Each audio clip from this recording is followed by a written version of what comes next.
is. Wait, maybe not.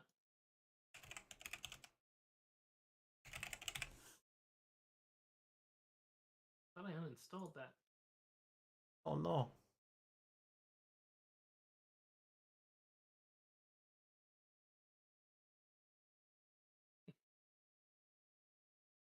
Yeah, so last session, spider droids, yo. Spider droids, yes. Or actually, I should say crab droids, technically. Oh yes. They're so cool, though. I'm trying to think of Deadpool 2. It's basically like you guys, whenever something new comes out in this campaign, it's basically Crix and Trey turn into Deadpool when he sees Juggernaut. It really is. Like, I saw the zombies and I was like, yeah!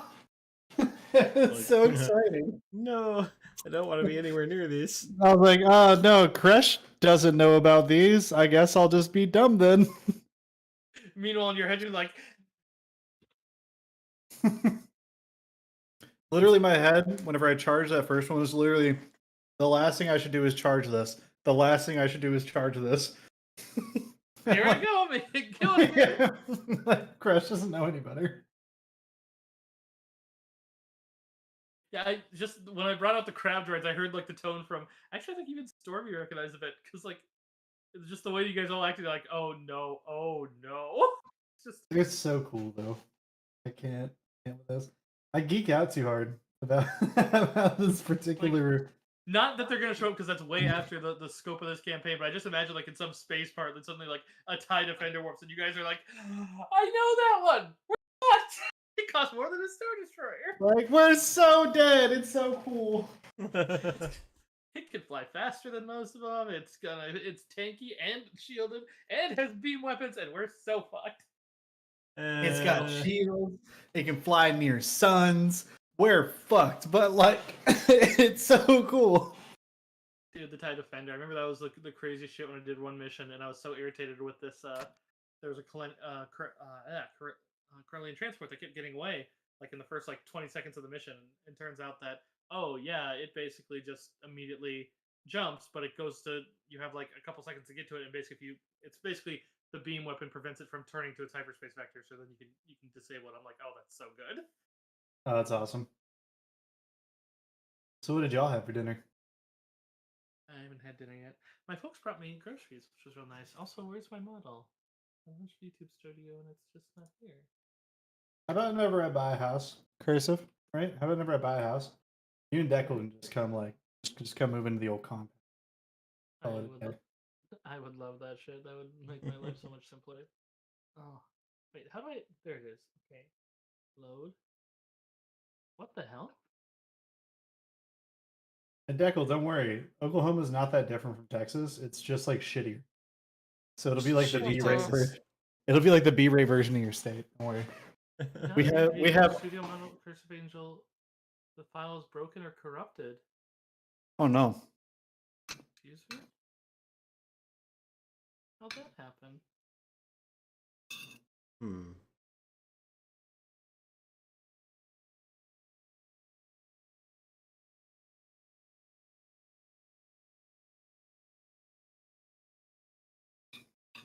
It's not like I even edited it. What the fuck?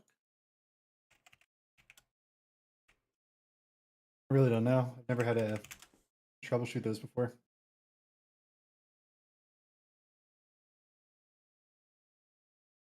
It's gotta be fixable, right? Yeah. I mean, yeah. Overall, yes. Tonight, I don't know. Because I don't know what's wrong with it. If you're wondering if your model is completely fucked forever, no. No. Not anywhere near that. Probably just means you need to reload the model in, like from whatever files you got in your computer.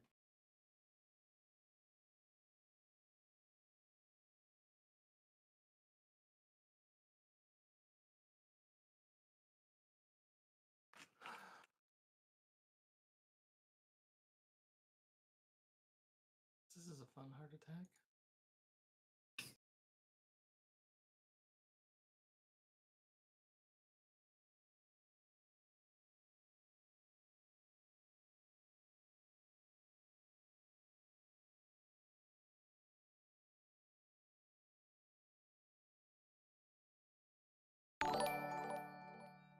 Tommy, thank you for the resub. And Monsieur Moniteur says, I always thought Louisiana was B ranked Texas. Oklahoma was C ranked. Louisiana can't be because it's actually got water. So there's no way.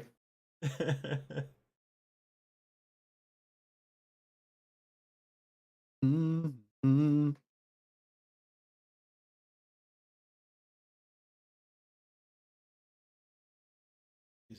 Going to Oklahoma had like the Red River or something. They got some streams. They got a couple. Or something. Yeah, we actually don't have like anything cool. Honestly, it's just a gravel parking lot. What was that? What was that one singer that was born in rural Oklahoma? Was it Taylor Swift? It wasn't Taylor Swift, but that like if you threw a rock into country music, you would hit probably half my state. Ooh. To be completely honest. And if it wasn't half my state, then it's definitely half my state worth of like lookalikes. You know how many Garth Brooks I've seen and Reesers? Do you have any idea how many fucking how many Brad Paisley wannabes? It was Carrie Underwood from Oklahoma. My mom loves her. Oh yeah, that makes sense. That tracks. It makes sense why I've heard so much Carrie Underwood in my life.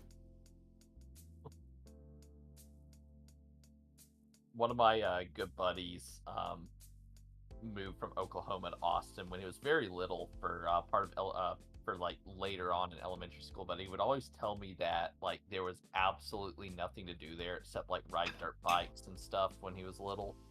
His dad was like a district attorney or like public prosecutor in rural Oklahoma, and he said that he would put on like these really big like almost like Bigfoot track shoes and just take like wide steps around like sandy lakes and like leave Bigfoot tracks everywhere, and it would be like the talk of the town for like months and months. And that's now that sounds like my state. Now that right there, that sounds like them. It's just really funny because I've seen his dad. His dad played like semi-professional football or something. He's like tall and big.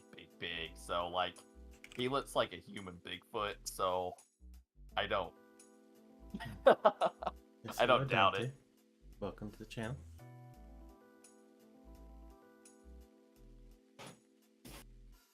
Just a second while we handle some technical details.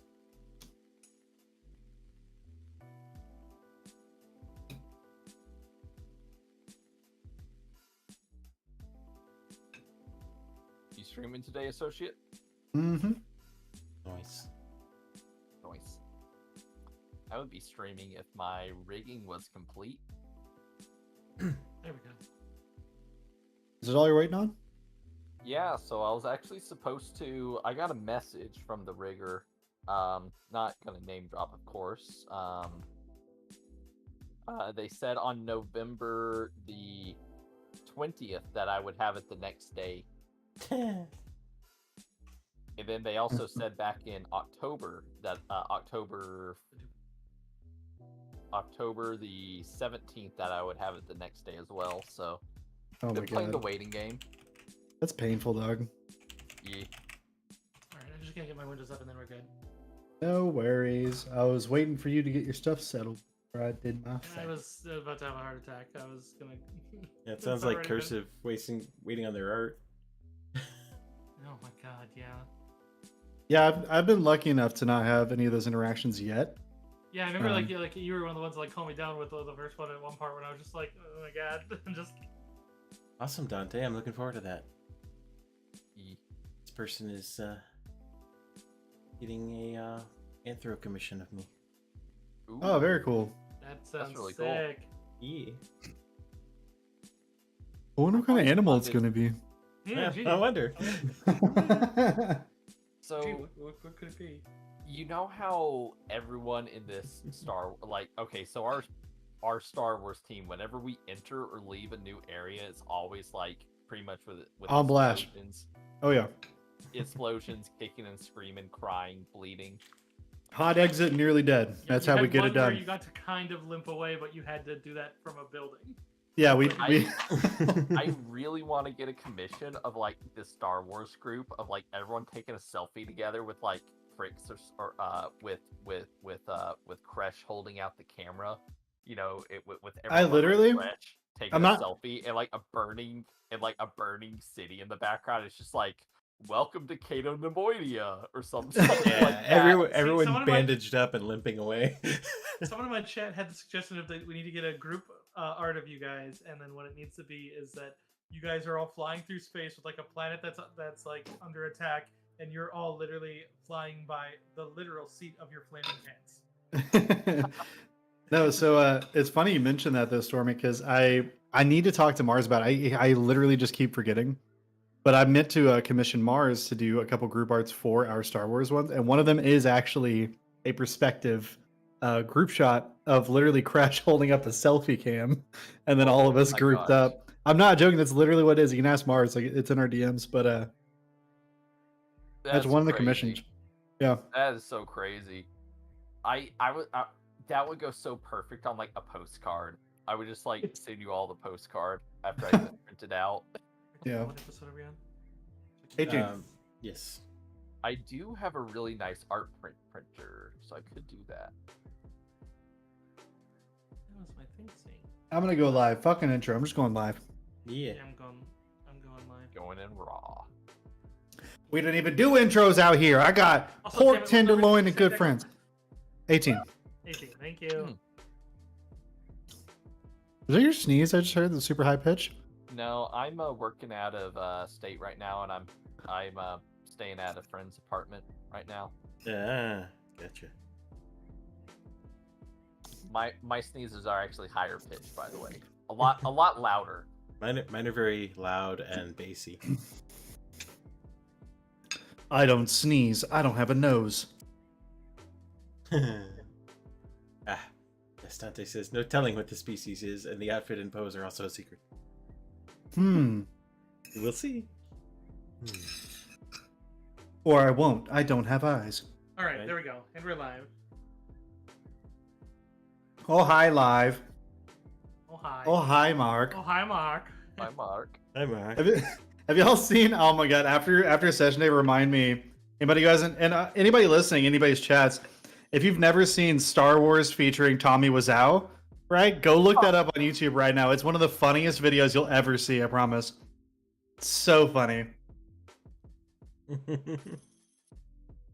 my music is way too loud. Blasting you all with the power of John Williams inspired band music. All right. So I guess for recap, last session you guys blew through checkpoint Gamma, gained yourself some ATRTs, only to have a mountain-based artillery cannon fire into the town and illuminate a few buildings after you as some stormtroopers attacked you from a warehouse on far. As you went to destroy the stormtroopers as well as the clone troopers or ex-clone troopers that are assisting you, Pal and Chit, as they went to rescue the civilians inside the building, along with Miria, who Miria managed to save the majority of them with a wonderful use of her force powers. And then the other three of you dismantled the stormtroopers, but then some crab droids came into the fray as they leapt into battle, and one went after Miria. They seemed to have you by name, as well as the other one seemed to go for Ricky, Crash, and Noel. But you managed to dispatch the two of them, and both pretty handily. So as you kind of drug their carcasses at least into a building for now, and then they seem to be marked with a marking that no one's been able to quite identify just yet, but you took it onto your data pad, so you have that. And from this stage, then, as you knew that you had a little under 15 minutes before the cannon was recharged, rather than dealing with any sort of amazing targeting or flybys, as the V-Wings are definitely trying to hold this section, you were motioned in by a Nazran who brought you down below, who brought you into the kind of subway sewer section of the central area. So, and that's where we left off. You guys plunging down beneath as more of the insurrection kicks up, and some of your other rebellious allies drove into the city to connect and basically kick this whole thing off. They're not going to be able to get to the other segments without the other checkpoints brought down, but at the same time, they warned you that won't be necessarily your tasking, but it will take some time for them to set up.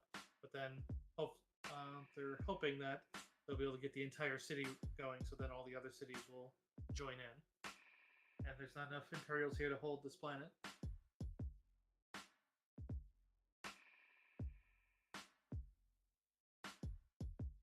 And did I miss anything?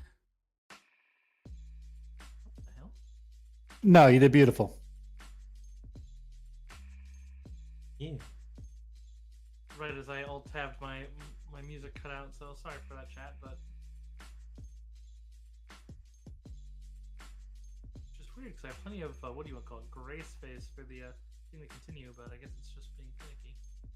Reload my music. Fixes itself.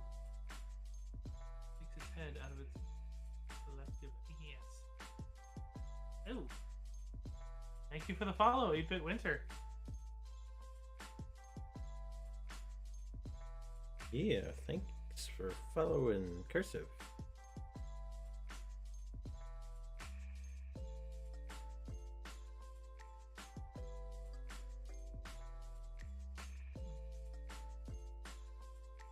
So really your time Okay. is yours to a degree, but she was, oh yes, and then she was taking you down below and she was using a little bit of the channel vitality to basically transfer wounds to you all, and then utilizing some sort of medicinal herbal injections to fast heal herself and then do it again for you all. She managed to get through about 2 hours of it before I said that that's all that we're going to do before we pick it up back up in case things change. So we will be picking up right there. Oh wait, 2 hours? 2 hours, yes. Alright. So that's all you guys, because I could have force transfer healing that. Did I flex it on you? She's just kidding. It should be fine. I'm only down a nominal amount. Actually, about the same. How's Ricky looking? I know he's cardboarded, but Ricky had gotten healed from her one, and so was looking a lot better, I believe. I think so. I can take a quick peek at him. I'll make sure that he is. We'll confirm that before we move on. Just so. yeah, I mean, we've got 2 hours here, so if he's hurt, I'd like to just heal him. Otherwise, I don't know. Ricky is not conditioned and is missing. He has a couple scratches, a couple decently deep ones, but nothing major. I'd say, like, you tell within your heal ones out of, I won't make you roll for both, say between 75 and 100% each one. Oh, okay, he's doing great. You know, slap, like, give an egg to eat and another egg to slap in the wound, and he'll be good. Yeah. I think I'll take an egg on like a little elastic band. Almost like tried to do like a Vietnam helmet thing, but with an egg on the side of Ricky's hood. Somehow it survived the entire campaign. For sure. All right.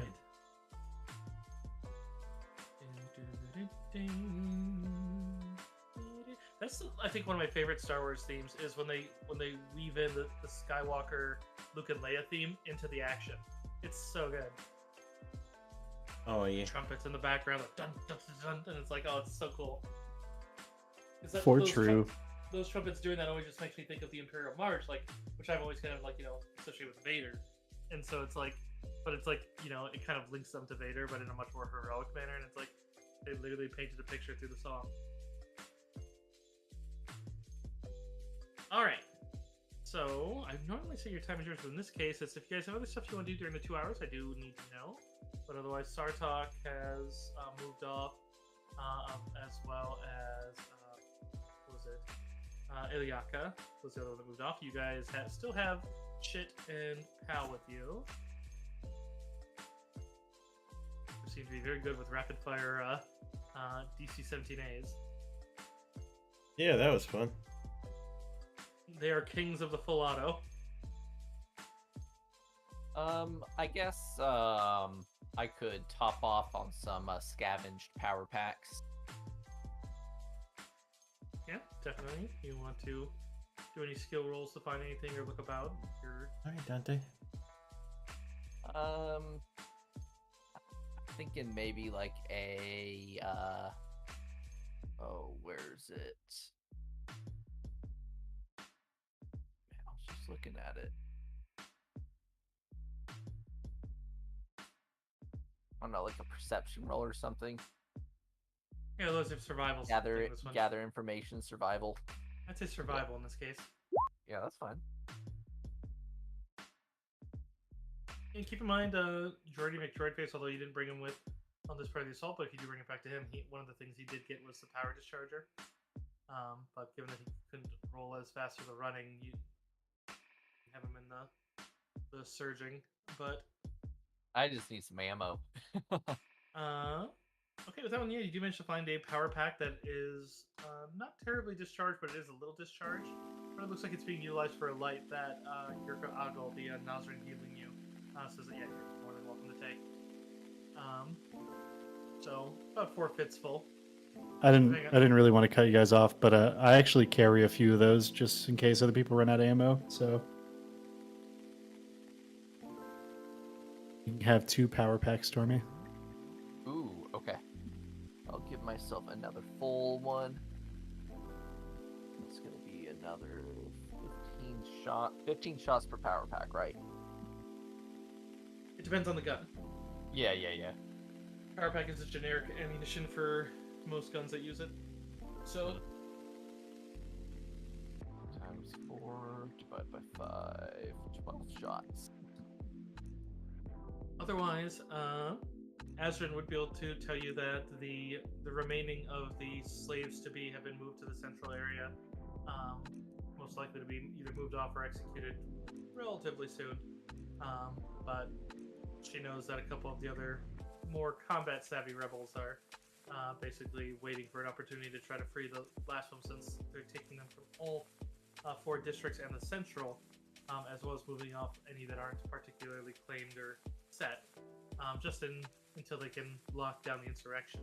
And so, being that it's a fairly large group, she's expecting a rather hasty retreat for at least the slaving ships. From what she's seen, none of them have been on the one, so they're probably calling in some as their anticipation. But with the communications down, they can't confirm anything. A small downside of the communication being down, but certainly better than the Arcanian dragon sending down reinforcements. But go ahead and give me perceptions, all of you. Yes.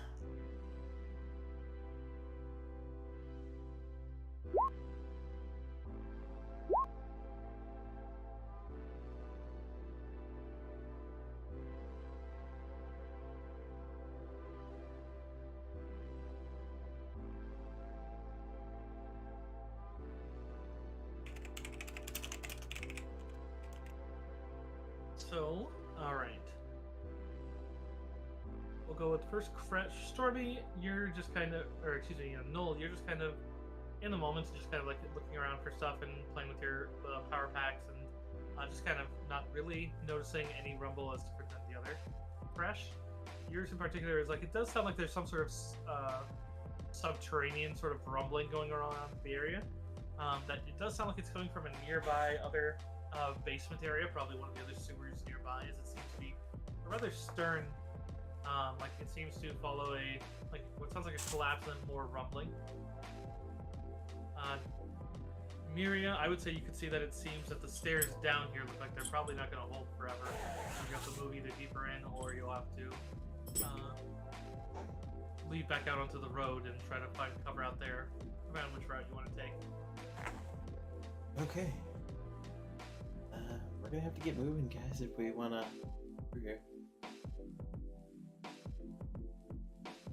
Understood. I'll gather up my belongings and make haste. Same. Well, do we want to go up or down? Streets We do seem a know little there's dangerous right now. Yeah, you can still Stormy? hear in the distance the howl of viewing engines. It sounds like there's still a fair air presence in the central district. Yeah, I don't know. Deeper down, even though it's unknown, sounds safer to me. We got destroyed last time we were out in the open with those V-Wings. I don't want to get proton torpedoed again. Aggle would point out that she knows the sewers fairly well. She can definitely get you to wherever you'd like to go. They come up at regular intervals, so it shouldn't be too. As she's saying that, though, I need one more perception. This one, Deco, I will allow you to use a use of force, but Okay. otherwise, perception from the two of you.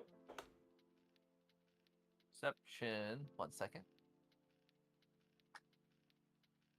Really? Another bad roll. Okay.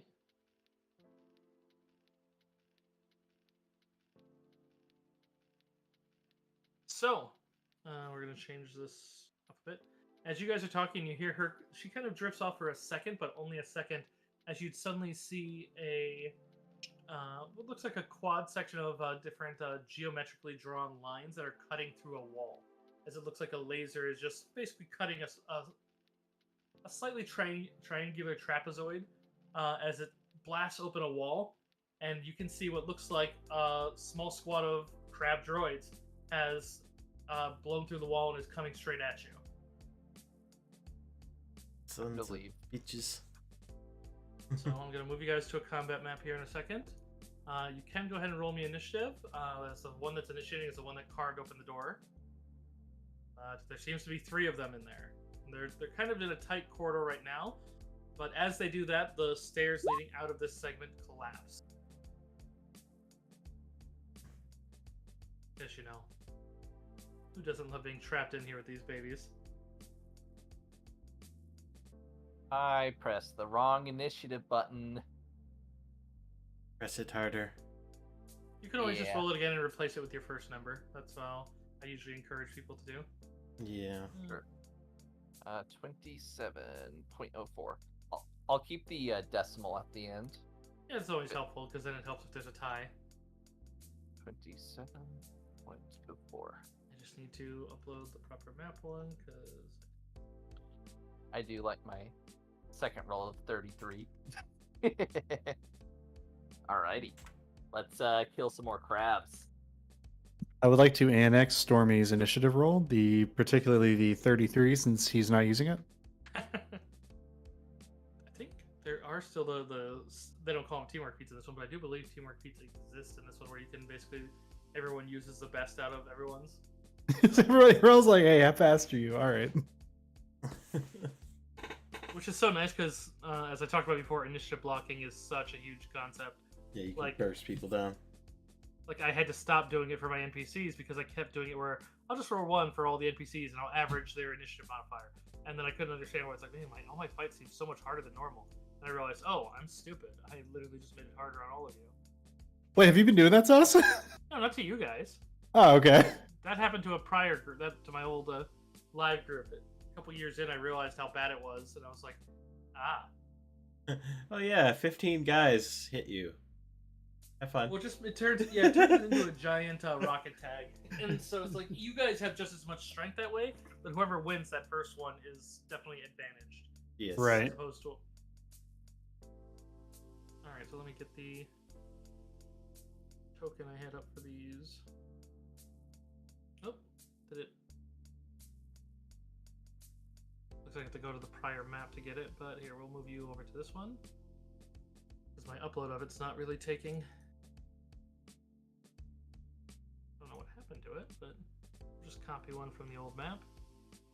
Sans damage.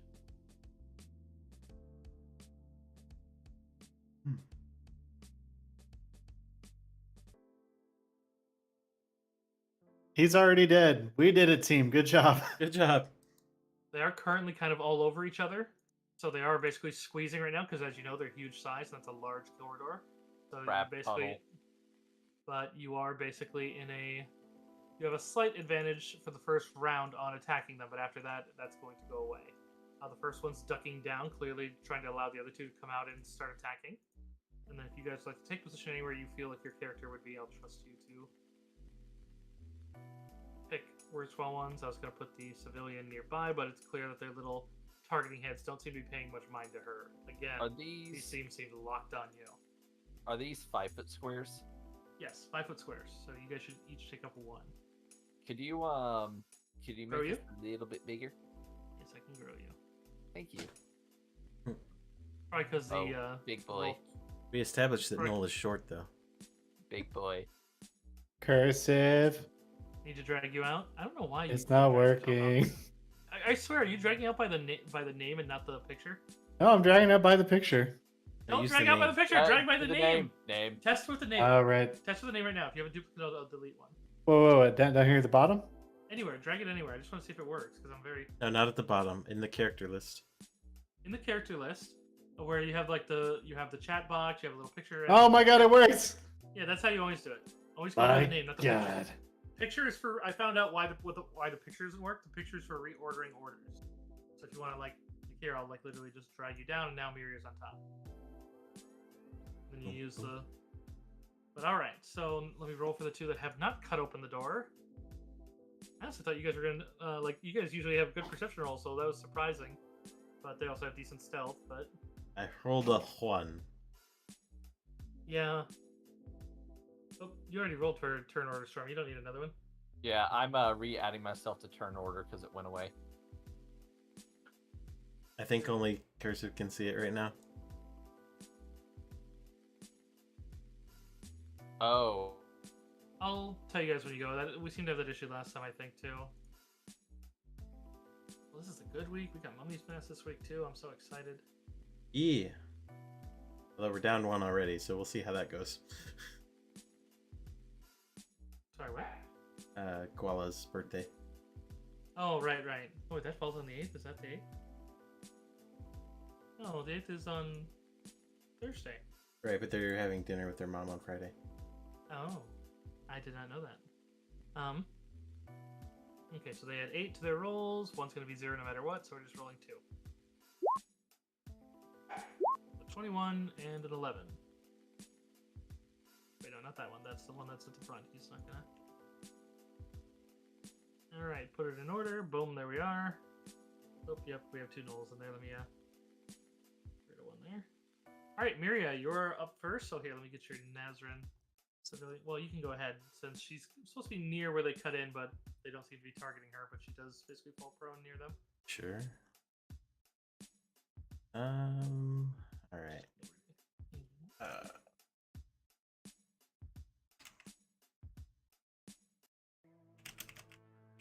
Use a Duros. That's They're all Duros. Why Everybody's is no Duros. one Duros? Because that's the token we have. well, because the rest have guns and shit. So to put ones without guns, like the only other one I have that doesn't have a gun has a lightsaber and is very clearly. You know that, is you know that very meme where it's clearly like a Mira Lucan. So it's like it's just an astronaut meme. They're all Duros, always have been. You're right. Okay, let's get off the. As much as I love the Cantina song, I'm gonna find some better one here. Get some battle music. Siege of Mandalore? Hell yeah.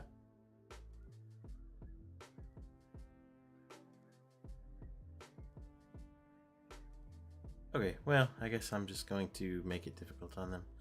They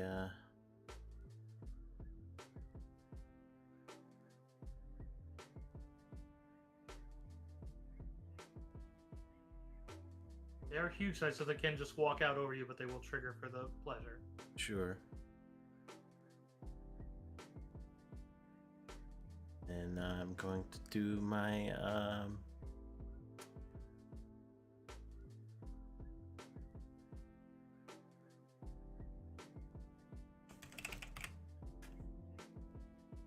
damage out here. I'm going to do a battle strike to start off with. Okay.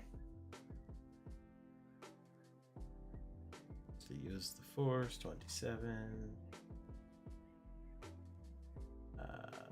+1 and additional 3d6 damage.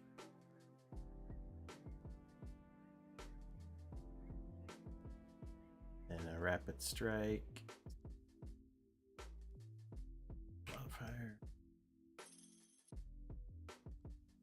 Ooh.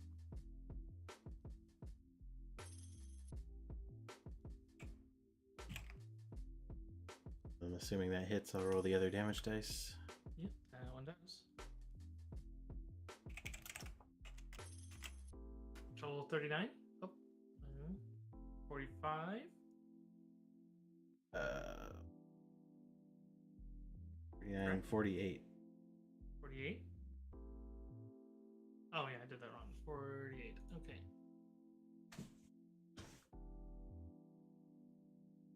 So applied. Yeah, you slice off a bit of the armor of one of the first legs. When it's just cut open, as it's just like you'd see the little duo heads looking at you. As it, you can hear those same binary ones that Noel you'd hear. That sure enough, it's re-identifying you again.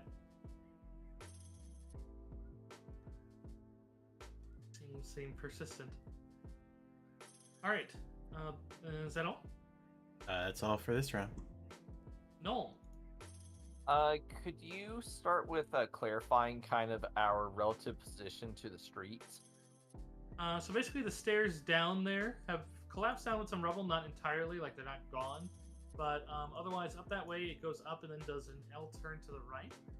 Each flight goes down about 15 feet, so you're about maybe 30 feet down. Seem to be fairly thick ones. It seems like you went to an external hatch that basically went to the cellar of a building.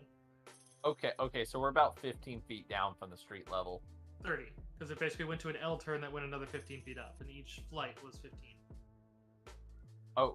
So this is basically like a landing, and then it goes south from there, and then that goes up. But these stairs are completely unusable, so we got one. So you're gonna have to dig them out, which is possible, but going to take probably I mean, if you had good droids, at least half an hour.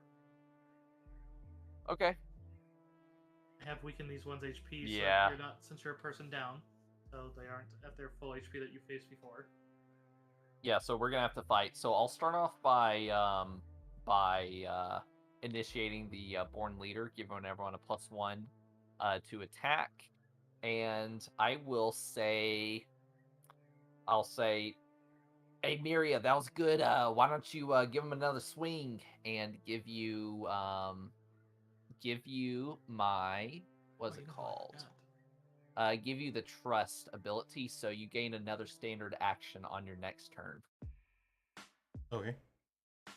I will 5. 10, oh yeah, we have cloners. 20, 25. I'm a little bit squishy for this fight now that I'm not in armor, so if you'll pardon me, I'm going to stand behind this column very bravely and bravely cower. Bravely ran away, sir. No. Because they act on the slowest. The other day. As they pair up to act with the slower of their pair, it actually works pretty well. That'll be the end of my turn. That means they're both going to act on 14.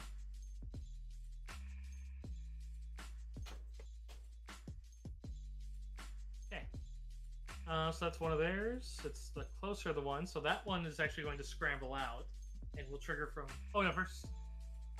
Oh, that's on your next turn that you get to stand again. It's not immediate. Okay, so the first one's going to scramble out and trigger an attack of opportunity reaction from you, Miria, as it comes out. Remember your paw.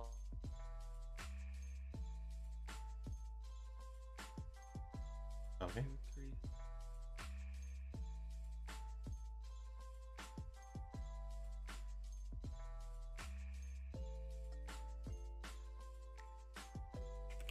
Are you taking that attack? Yes, sorry, I'm just getting the modifier.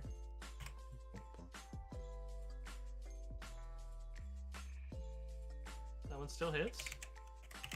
Alright. For 22. Alright, so hit. Yeah, there's a lightsaber scoring on the front of it. But it seems to lock on, and then you'd hear a trilling of binary as it seems to be moving off and not as phased by that one. But they definitely seem to all trill a bit as they communicate a plan. But then it comes here and then basically plants its legs here and then launches over Azrin to basically try to tackle and to crash. As it tries to throw its full force into it and does a powerful charge. This is where I picture the thing that we made before, the Joe Swanson. Bring it on! Oh, we have reinforcements. Oh? Red Wolf jumps out of hyperspace in a modified Venator class Star Destroyer as you called for reinforcements. Oh shit. You're gonna have to fight that victory Star Destroyer though, so good luck. It's okay. Just make a really lowbrow joke at it, and then it'll just go ham. Just have all You'll the literally hear that. you'll hear the comm operator give a sigh as she's like, "God, I hate my life." Make a D's nuts joke. Yeah, they loved it the first time. All right, so that's with a plus 18. So 31 on you, Crash. Against my fortitude? I mean, against whatever you're using to defend, yeah. Fortitude, 32. Oh, really? All right, so we're gonna see if it pierces you. Threshold is also 32. Well, that he could actually pierce, so we're gonna see. Come on, baby. 37. Ah, he made it. Mm-hmm. So he just kind of crushes into you a bit, which, oh yeah, he does get to then immediately roll to try to grapple. 51? You know, I think he just barely cleared it, if I had to take a guess. Just a little bit, yeah.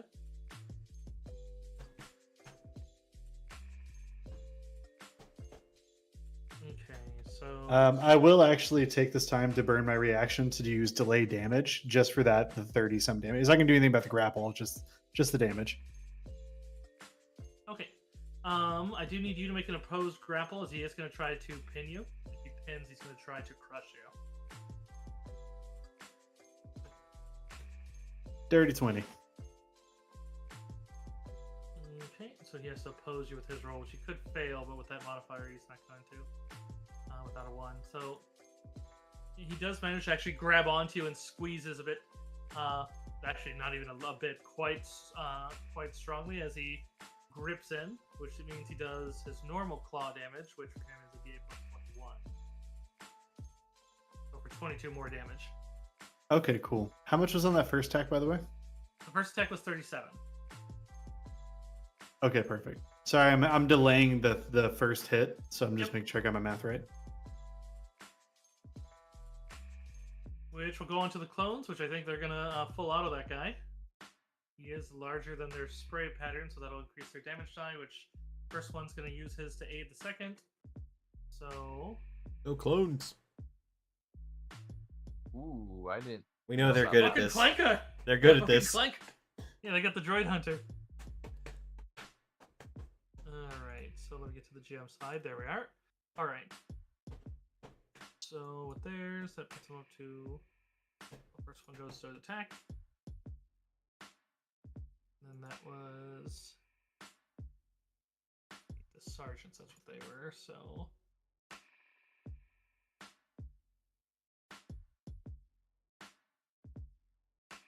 It's not...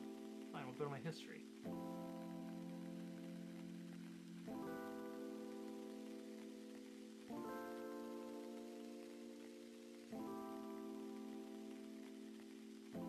Alright, gotta get their sheet up again. There's Clone Trooper Surgeon. So they had 15, 13 with Rapid Shot. Keep going.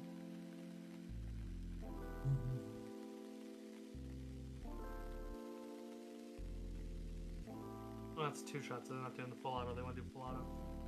Alright.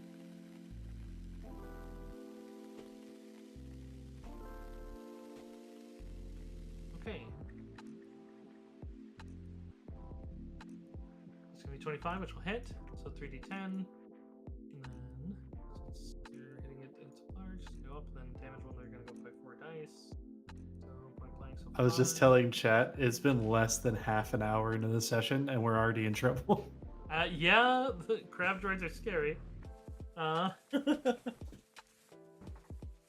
that is going to condition it down 1. Oh wait, this one has lower. No, that's still all right. So, and then his ally. Oh, all right. So Chit goes to fire on it and gets a crit on his auto fire. Ooh. So not only is that already above it, but he also got to aid another the point blank. So that's gonna be beating it by that's another 7 dice. So that's gonna be 10d10 plus 5, and this is all gonna double. So for 122. All right, I feel like they just eviscerated that clanker. Yeah, that one is not salvageable as they basically blast it apart and free you. Crash, so you're no longer grabbed. This all happens in an instant. So I think Crash gets knocked down. He's like, ah, wait, what happened? They grabbed me! No, and they just like lightly pulls out of the claws, like, where'd it go? Crash, it's your turn, buddy. Okay, yeah, getting grabbed that hard definitely changes a few things about my turn. First thing, bonus action, second win. Straight away. Because that delay damage is now off, so I will be knocked down by 10 points. Okay, and then after that, that was going to be my Rage Swift action, but I can't do that now, and that's okay. What I'll do is I will move up next to Miria.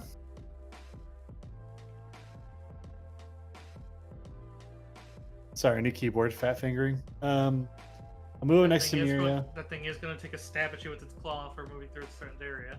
That's fine. It's 13, so 28, which does not hit normally. Does not. 32, Fortitude, and Threshold. Okay, so I'll get back to its damage. Damage when it's not charging is considerably lower. That was the 8 plus 21. 26 does not get through. Perfect. I will return the favor and hit him with an Argarok.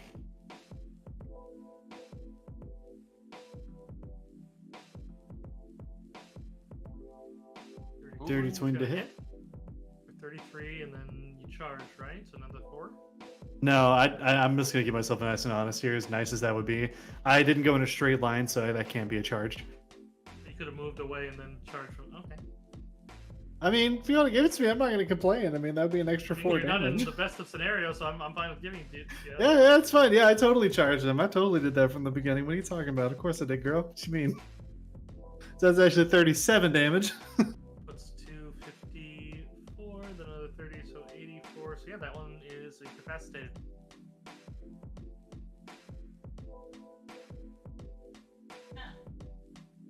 Which is good, because now this last one has its turn.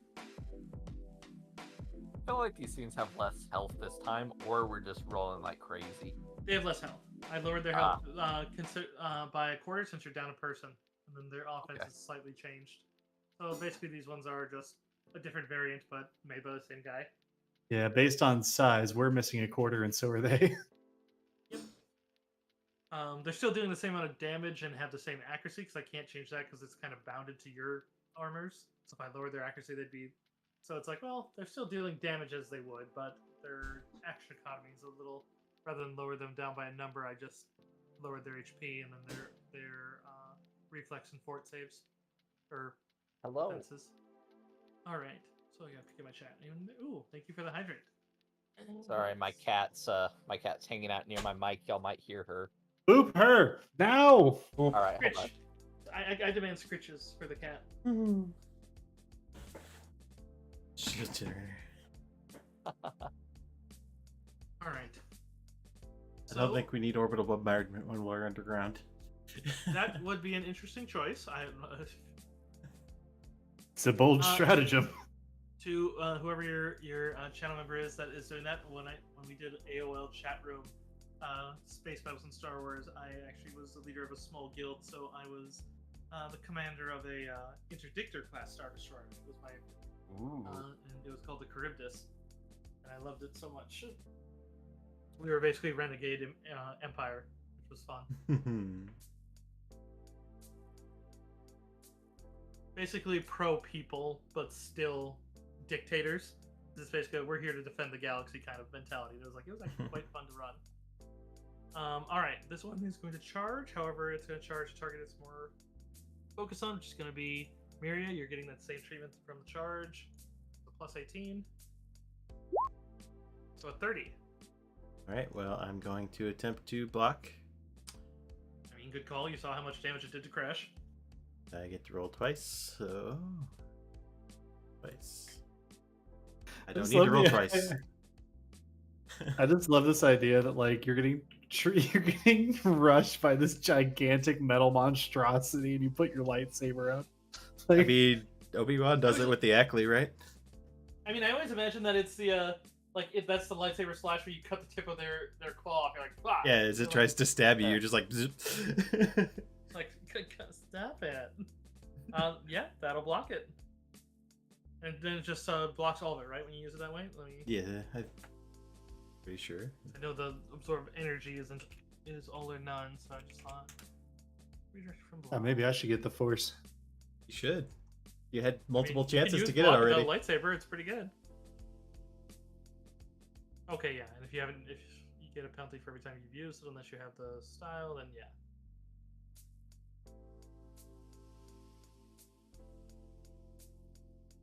Oh, but block requires a lightsaber, which is funny because it feels like you should. I guess you should use your block. There's another version that doesn't. Oh, that's nice. All right, so you negate that one. Although you do see as it does target, as it can't do it when it's moving, but it can. It does seem to be targeting with the nozzle again, just like you saw the other ones do. Yeah. Basically, it's like not that this does full attacks in the same system, but these ones kind of function the same since they can use the nozzle as a move action. But so you're aware an attack's coming if this one's not downed in the next round. Mm-hmm.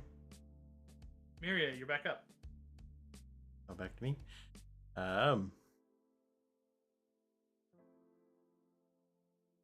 Well, I'm going to use my second trained instance to battle strike on this guy.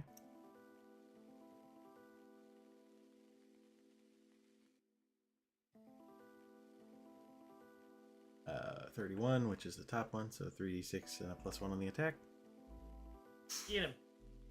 And here comes that rapid strike. Ooh, 18 with the +1, 19. Sale's gonna hit. Oh, and I didn't add Stormy, so. I was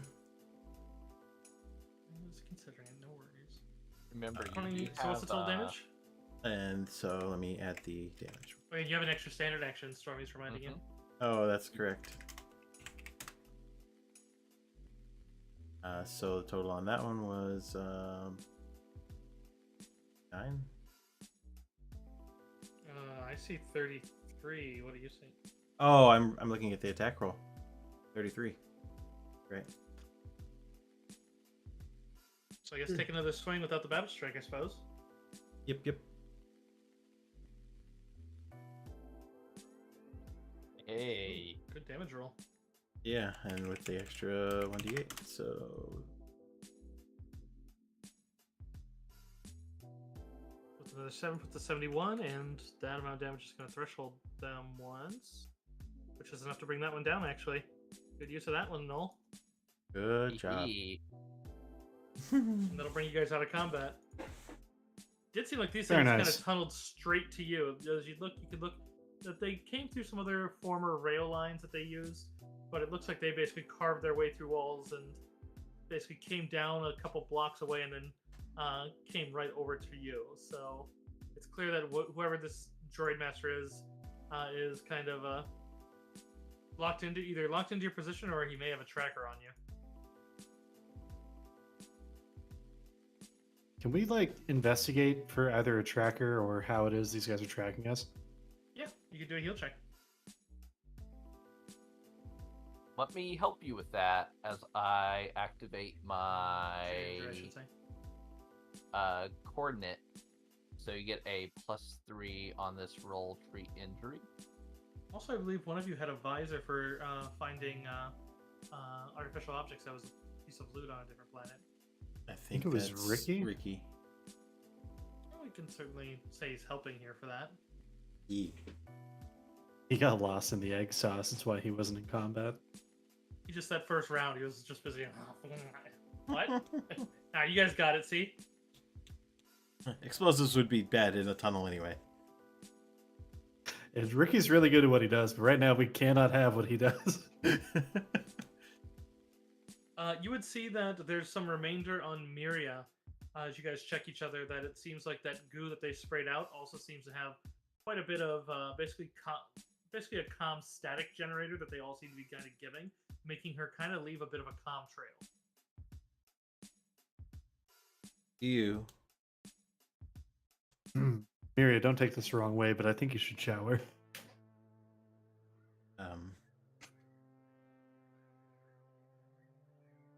I don't know where a shower is.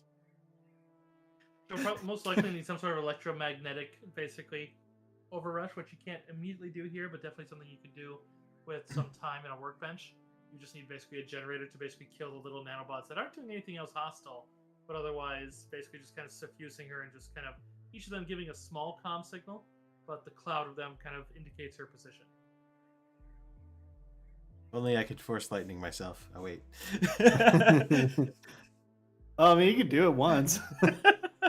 I mean, I think Ricky has an ion grenade, but I don't want to volunteer his grenades. Would that work? I mean, technically, each of them only has 1 hit point. It's okay. I'll volunteer them. Yeah, I will also volunteer one of Ricky's grenades, and I'll buy him a new one after this. Just like tuck it into his bag, no explanations. Yeah, you used it last session. I wasn't here last session. Yeah, you used it last session. You absolutely did, buddy. It was for a good cause. We need to gaslight him. Let me make sure he has one. Let me check his little inventory thing here, and then we'll also subtract one if you do want to do that. Keep in mind, Mirror, you will have to eat it basically, but granted it's ion, it doesn't do a whole lot of damage. It gives you a temporary condition most likely. Yeah. But and then you basically will walk. You'll shake.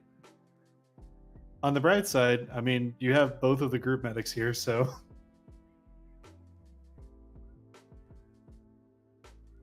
Yeah, medic. Sorry, medic and dentist. Wait, no, medic, dentist, and then also, for some reason, I'm just carrying a backpack so you guys can, like, undead me. Oh, he doesn't keep track of his armor on the or his equipment on the page. How best to do that? I guess we could assume he has one. I felt like we just looted some, and he gave them to DMD. Frags from the stormtroopers. Oh, okay. Yeah, baseline clone sergeants have them, but these ones are equipped like stormtroopers. They just have the weapon. Like can't use that off the clones. Hear me out, Miria. A frag would technically work. Actually, I would say probably just not joking. because I'm ion just joking. pierces cover. So it's like Yes. it's like They'd have to I'll let pierce go and me. say that he has one, but he better have one, or I'll probably just like give some bad guy some extra advantage once we have Ricky back if he doesn't have one to basically pay for it. Just because I'm fairly certain he does, but I'm not certain, and without the inventory list on a way I can double check, I can't really confirm it. Ah, boy, I have bots. Ban the bots. Well, you guys ban the bots from me. Yeah, so about that, and then can I just kind of like Indiana Jones an egg into Ricky's hand and pull the iron grenade out of it? Just kind of like just asked to see it. He's like, "Well, you're not taking it," and then you just kind of give him an egg and then just kind of activate and roll it under Miria's feet. exactly what I'm gonna do. Yeah, that's exactly what it is. I imagine there's a slew of Jawa threats, and you're hearing them in that nice galactic basic. Well, yes, indeed, yes. That is my mother. Yes. Sometimes I'm glad I can't understand him. All right, so a grenade is 3d8. The damage itself is halved, but then the damage itself is full for the sake of thresholding. So we'll just roll that. You just gotta kind of eat it.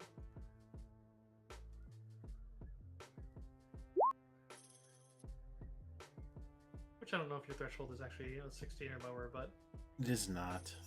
not that it's gonna matter because you can take a full round action and clear it anyways. So, yeah, 8 damage as you basically fry it off there, and then you are able to at least see that the comm chatter is mostly dead. A few may survive, but there's plenty of errant ones from where you've been moving, where some of them have just kind of fallen off.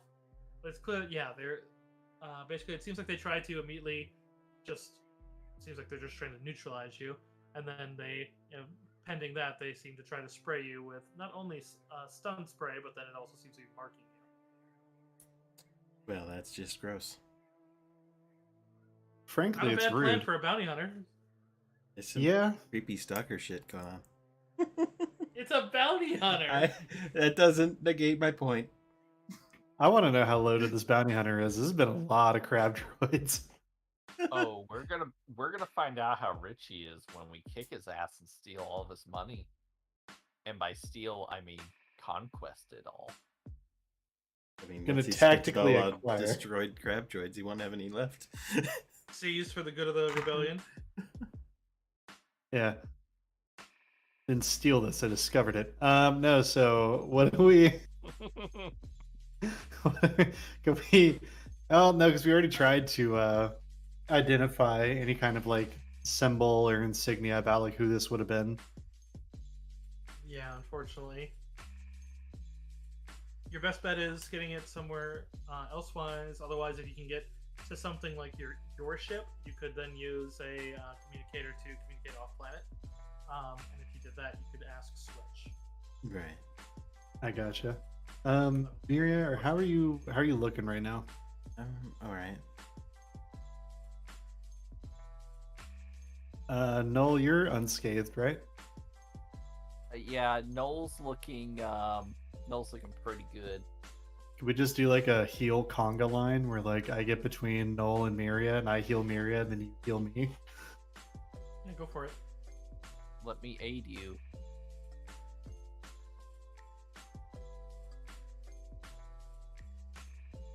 The clones kind of step by to just kind of watch the gap now.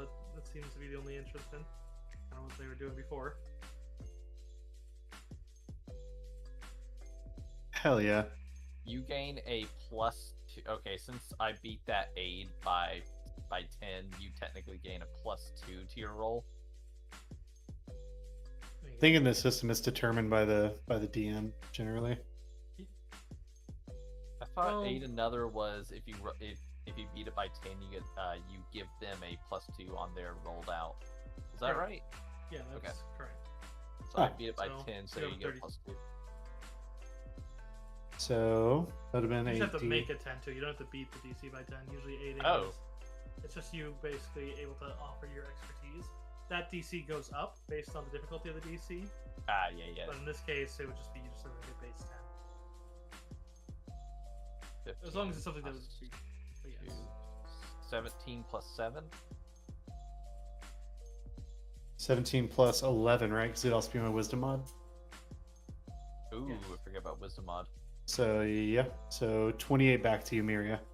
All right. Well, I was only down 8, so You are super healthy right now. You're feeling good. Indeed. The tingles from that grenade went away. No, can you work on me real quick? Buddy. Do you want to give me some aid? Sure, yeah. Yeah, we're gonna need that. Oh my gosh. Okay. Back So to I- back.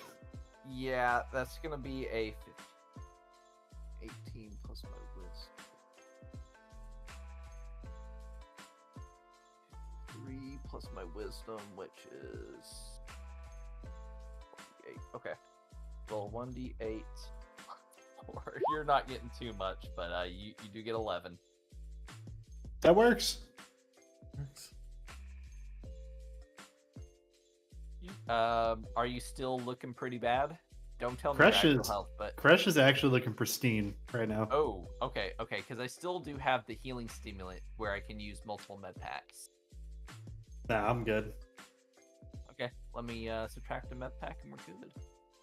Yurka does mention that while she would top up the last of your the wounds that might be lingering on some of you, but given this current situation, she doesn't want to risk that since she also has to get out of here. Right. No, we should go deeper, I guess. Also, she looks to the clones. Interesting fighting battle droids together again. You see Pal just kind of chuckle and gives you a bit of a nod from.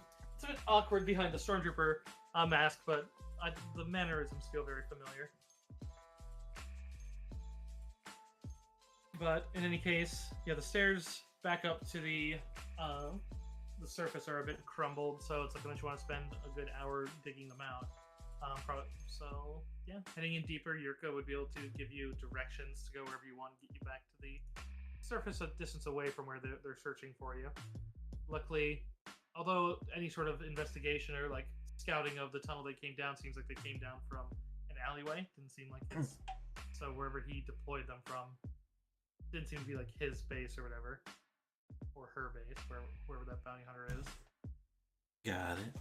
Could you imagine the brick that Goblin would drop if I was like, you go to find the bounty hunter and you see a particular ship with 2 little stubby wings and a rounded, like, long chin-like cockpit, and it's just. I would be elated, and it'd be a very good thing if I'm push to talk.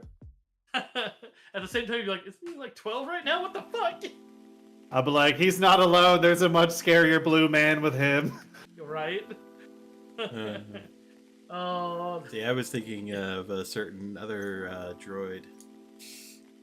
Oh god. Is 1988 active right now? No, I was thinking of a different droid that would be calling us meatbags.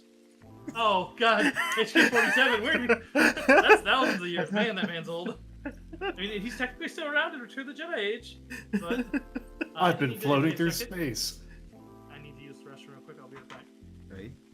It's actually a good call. I'm gonna make some coffee real quick. Chat, be good. I'm leaving you with Stormy and Deco real quick. All right. Let's do all the terms of service violations right now. All right. So I'm gonna play some Disney music. You can't. You'd have to override the Stormy music.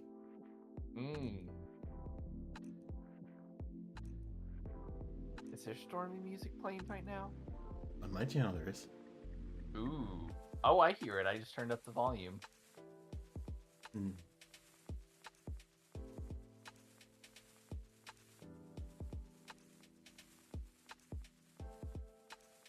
Now I'm hearing myself echo out of your mic. Yeah. Very special. Kind of odd. I think I need a new microphone. This one sounds kind of cheap. Yes, we did survive. Stormy, I have a gunship loaded with explosives in my starship's hangar. Give me a call when you need it. You know, we can always use a gunship full of explosives. If Ricky were here, he would crap himself.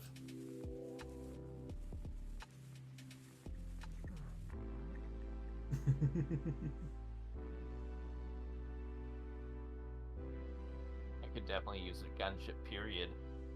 That too. I'm the universe's best pilot. That's was given to me on a mug. That was a scratched out mug that said #1 Dad.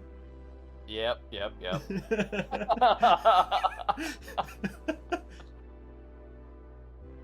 Noel scratched it out himself. Yeah, that was the mug that you bought for your dad and then took back. I'm wondering how she's going to loop in my family, because obviously I've been making some pretty bad choices. Yes. Can you tell us why we've been audited 32 times this month by the Imperial?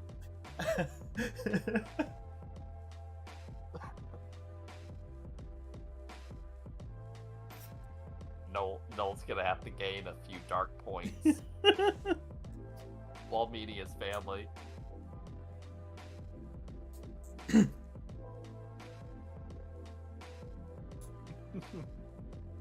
Oh, that's gonna be a fun one.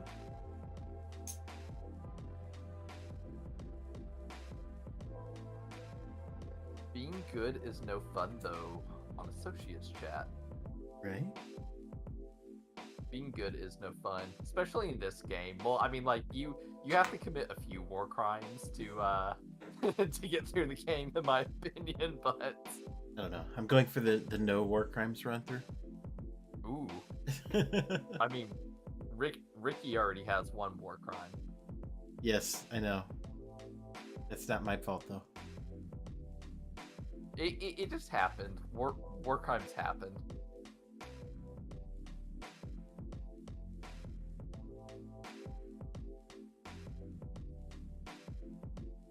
I mean,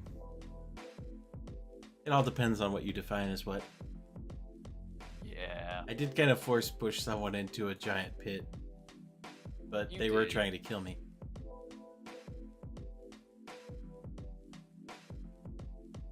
I also smashed a speeder into someone. You did. then I smashed a D95 into. You know what? I've been smashing a lot of things into people.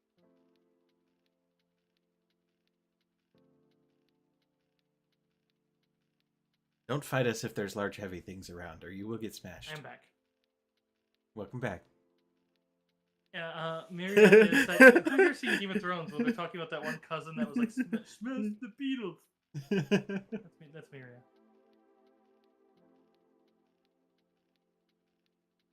Oh, all right, I'm back. Here we go. Yeah.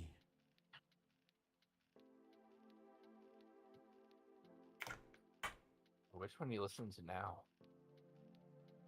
I don't know what that's called. Let me see. You know what? I actually don't name them. Oh. Song 5. Mambo number 5. What about Mambo? Ooh, Crix is back too. Good timing. It's me. Mambo number 9. We were jamming to some music on Deckel's channel. Yeah. I'm dying. Y'all- So out of shape. We also played Disney music on y'all's channel. Yeah.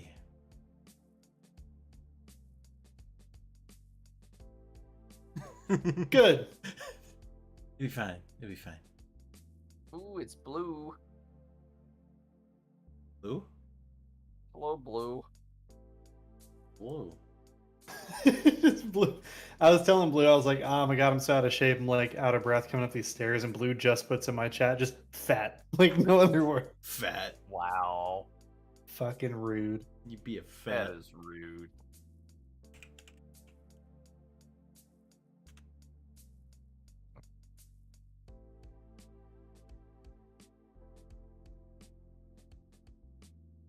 If I made a Star Wars character, it would be a starship captain that survived the Clone Wars. Oh gosh. All right, Oh, that's so really cool. Mm-hmm.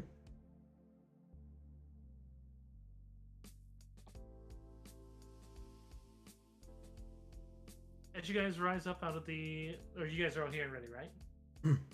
Yes. Oh yeah. Stormy, you good? Yee. Okay. So as you guys do rise up out of the sewer and come back to the city proper in a different section, kind of look around. There's two major ones. As you'd see the opening where the buildings give way to the main plaza, trying to figure out a way down to the computer could definitely be your next focus if you'd like. Otherwise, you do also hear not too far off as you'd hear like this rather rhythmic thumping of an engine that's probably not working the way it should. I think like the sound of like Sebulba's like a speeder, like Dum, dum, dum, dum, dum. Yeah, got it. and as it comes by, you realize that it's coming from. You recognize the type of ship as one of the slaver crafts flies overhead that you'd see as it seems to be just bellowing black smoke as it moves towards a landing pad near a looks like another like a rudimentary communication and private landing pad. You can hear some shouts of Trandoshans that seem to be coming from maybe just about 3 blocks away. Sounds like they're barking orders to someone. Shouts of Trandoshans. Sounds like we need to investigate. Uh-huh. Also, Stormy, thank you for the gifted sub. You're welcome. Crash is like Trandoshans that I can legally kill. What now? What is it my Frame for birthday? murder? Not just like that I can frame for murder, but you know. I mean, I don't know if it's legal, but it'll still be done, so. It's not illegal if you don't get caught.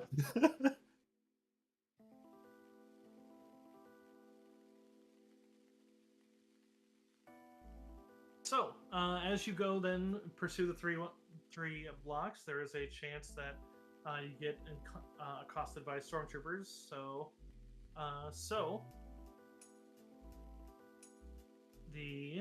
it's a crash. Given the two, give me a D100. We'll see how it goes here. Okay. Oh yeah, easily. You get through with like not even the V-wings really flying overhead at any point that you feel like they're even spotting you.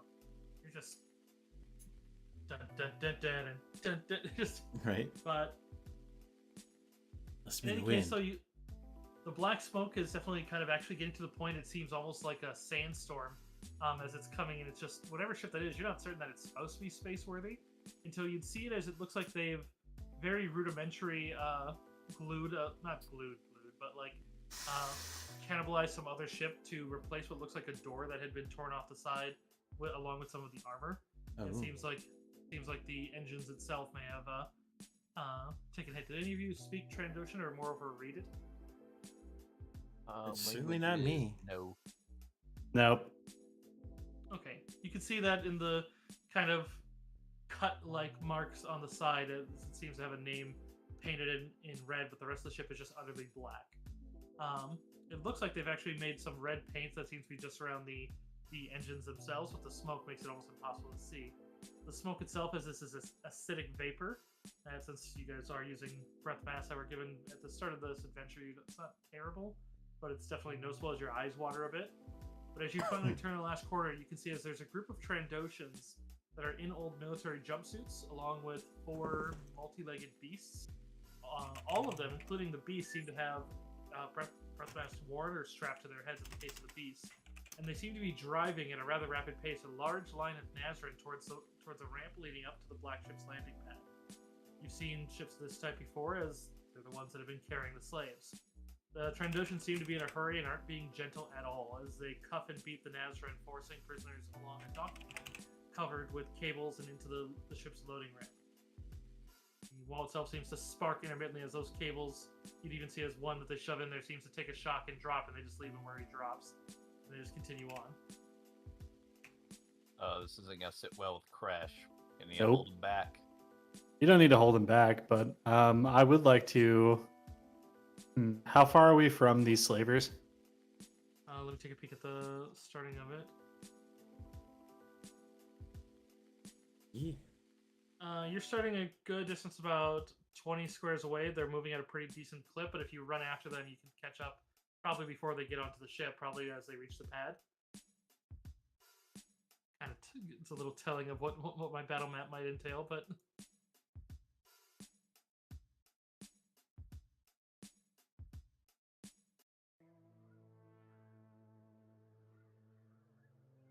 Okay. Obviously, we no, I can't let them get away with it. So, trying to think of the best way to go about this. So they're moving at a pretty good clip. The ship itself looks like it's actively running, so if they get on board and seal the door, they're probably going to go for Atmo right away. The fact that they called in a ship of this quality means that they're probably just rushing. Seems to be about 28 slaves. Yeah. Okay. Can I? I've got an idea. Can I fake shackle myself and have Noel lead me to them, as if and have him being very disarming, like waving at the Trandoshans? Oh, this went so well last time. I would love to do this again. All I think of is Ragnarok. Let's do get help. I hate it. Yeah. Yeah. Come on, it works. It works great. All right, Noah will stow his blaster pistol, kind of like, I guess he'll tuck it kind of behind his, kind of in his belt line on his backside, and we'll put the cuffs, which I actually still oddly have on Crush's hands, and I'll just kind of look at him and be like, I guess we're doing this again, buddy. Yeah, just get me close enough that I can actually sink an Argarok into him, and we'll be all right. Okay, so I'm not actually going to engage the cuff on the second hand then. It's just going to be falsely put on. Got it. Oh, I guess actually it's a good time to mention ahead of time. I've had a vibro dagger, like one of the ones we looted a long time ago. It's just been my boot knife forever. So I guess I'll just leave my Argarok with Miria, and then I'll just have that vibro dagger just in my boot ready. I'll just grab it and stick someone. All right. So what does Miri want to do in the midst of this? I would say that those same cables, if you take care not to grab ones that are currently electrified, look like they'd be pretty easy to climb if you wanted to try to climb onto the platform and sneak up to where they're going to be.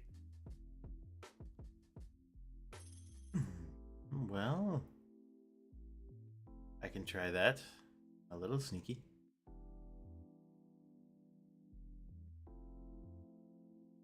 Okay. So then if you want to... Oh, Go ahead, Noel.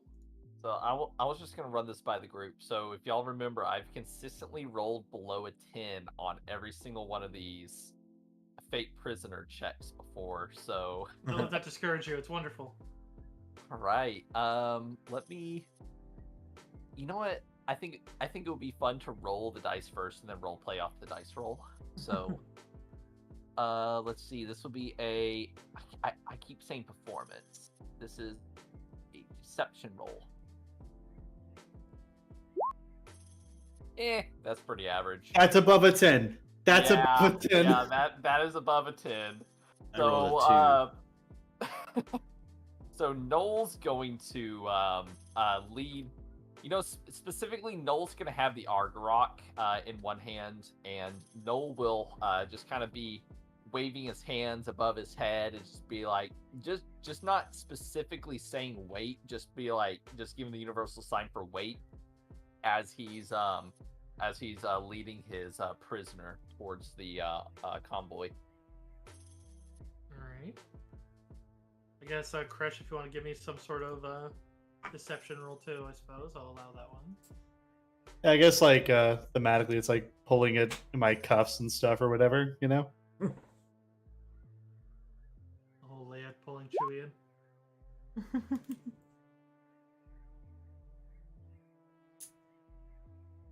Declan, Good roll. I actually need from you if you could give me a climb. It's a very Climb. easy DC. Yes. You can't really fail. It's more just a failure means you grab one that basically has electrical current. Oh, fun. Oh no, easily done. So you can pick any spot on the edge, whereas then Noel and Kresh, you're going to be coming in as they do pretty much run them up the ramp up to the ship itself, which we'll move you over to the map here. Make sure it's on the right layer there. I just realized the grid's a little large. I'm going to shrink it down by about go. Well, you guys should at least appear at the right setting, so I don't got to change you. Oh, that did not do it. I just realized my players are looking at the preview of the map. All right, so. Oh god, my music's gotten intense. I love it. All right, so let me populate here. So Kresh and Noel, if you want to come in down here-ish, whereas Miri, you can pick up any spot on the edge here if you want to try to get, and I will populate if you want to pick after that point. You're welcome to. I just need to get some. I guess lizard folk tokens might be my best bet. Oh wait, oh they literally have. Granted, it's a red one, but in my alien pack they have some lizard men. Those aren't durians. And they have, and then one in the front that.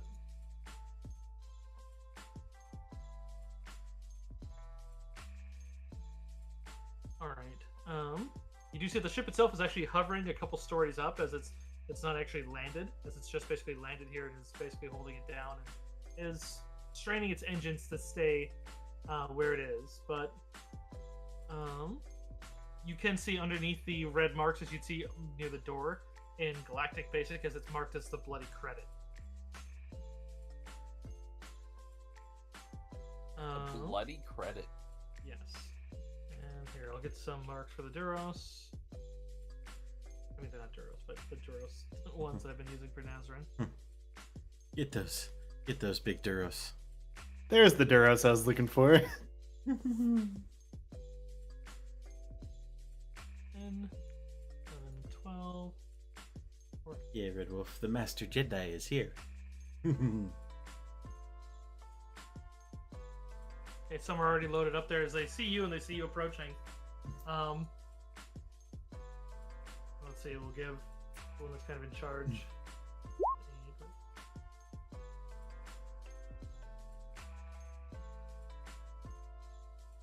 Double check. Yeah, so the first Trandoshan turns around in a bit of just like it does get you close without getting blasted. But as he looks to you and kind of looks to Crash, and just the first kind of gets off some sort of spitting insult and dosh that you'd hear as Crash, you'd hear it just translate into just the basically fucking idiot. Just see. I may have believed it if you didn't have him utterly decked out in the most expensive armor here. As he reaches, he doesn't reach for a blast rifle. He just seems to be coming over, just seems to basically like ready his claws. It seems like he just wants to basically grab at you, whereas the other ones reach for their guns, and some start basically lashing the other, the other slaves inwards. I will tell you that this battlefield has a special quality of basically you can do a roll to try to find a cable. And if you succeed at that roll, then the cable itself is a very easy attack. That basically then functions like an electro staff, which if you're not familiar, that's basically the shit that Grievous's bodyguards have. Nice. So a particularly nasty electric attack.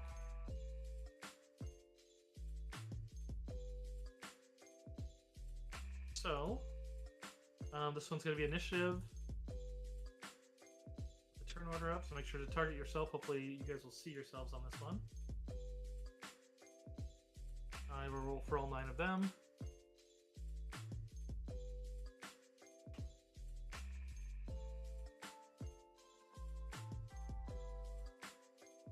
The one that just talked to you first is a bit kind of shitty, actually.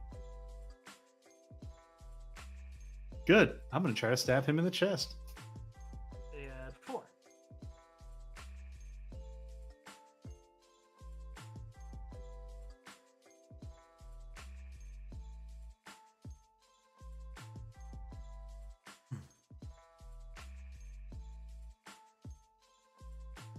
Just worth mentioning that a couple of them are already on it, and the ship itself is running with some there. So if you do want to fully save all those slaves, that means someone probably should prioritize getting on the ship before it decides to bail. So just a common sense thing of, yeah, they could easily just cut and run if this. So there are rules for that, and also there is one turn at the very start of it that is actually the hazard. The smoke itself, while making your eyes watered, is actually noxious and actually makes and rolls an attack against everybody. You all get your own initial attack, so I have to roll against you, and then alright. So let me get them all on the list here. Slaves all are considered their own thing, which I have something for them, but they don't need to act.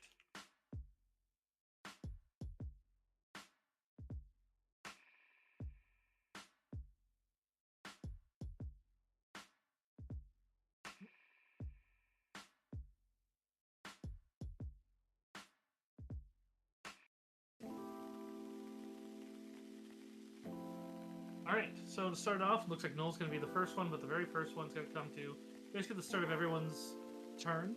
I roll an attack against you that basically comes from the smoke itself, as it's just this close to the engines, it's just too much.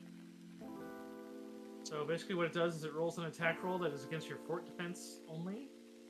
If you have it's assuming that you have the breath gas of some, or a breath mask on of some sort. If you don't, then it's an automatic success.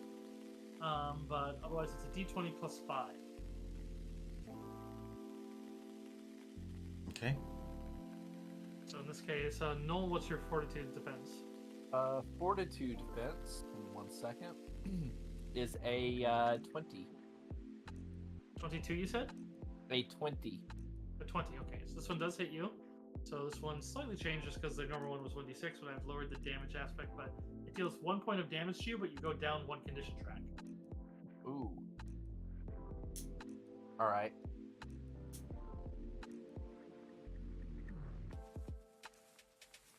Okay. Noel's going to kind of turn his head over to Kresh and say, "Hey, did you have any plans on getting on that ship?" Yeah, the original plan was to get close enough, and then after that, just kind of cut and run for the ship. At least get onto the ramp. Okay, so you want to get onto the ramp, and I guess Miri and I are going to stay out here and fight. So Yeah, I guess so. All right, I guess in that case, I'll activate Born Leader and give you I'll give you my trust to granting you another standard action next turn. And I don't think I have a gas mask at all. Oh. We all had one, I thought. Yeah, you were all given one from. Oh. Because Denia gave you some if you didn't have it, if you didn't own one. She asked you during the Oh, break. gotcha. Oh, I see. Okay. Is that an action or anything to don it, or can I convert movement speed to do that? No, you already have it. You would have had it on because you need it to function on this planet. There's too much dust. Oh, So got it. If you didn't have it on, you would have choked to death before you got to the town. All right. So you definitely have it on. Also, I forgot one other thing. He'd probably be climbing up too, so they really can't fail it. So they'll probably be over with Myriad. Yeah. Roll it. Got See if they. my clone army. Shame that they're rolling their 20s now, but hopefully they. Alright, so they're functioning on turn 15.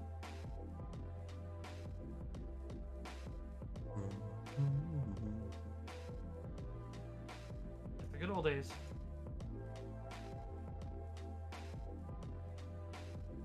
All right. If that's the case, I will take a single step up. That'll be it. And then their stealth to not be seen. Okay. So, and then no other actions then? That's it. Marion?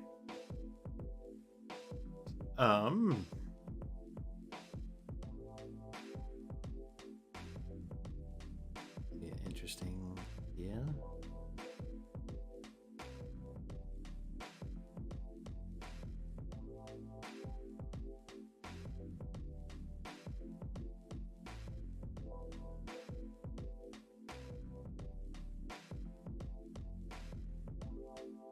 There's 5 movement.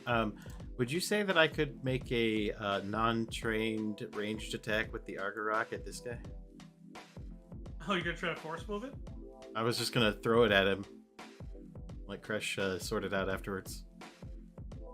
Yeah, I'd allow that. Holy shit, you're gonna throw my axe at someone? Yes. It'll be there waiting for you, I suppose. Okay. God, I want you to crit this just because that'd be so amazing. If you fucking cleave this guy right now? I'm just gonna roll blaster for the ranged attack, and I think it's minus. Was it -5 for non-proficient? Improvised weapon, and then if you're not proficient in it, it's even worse. But yeah. Okay.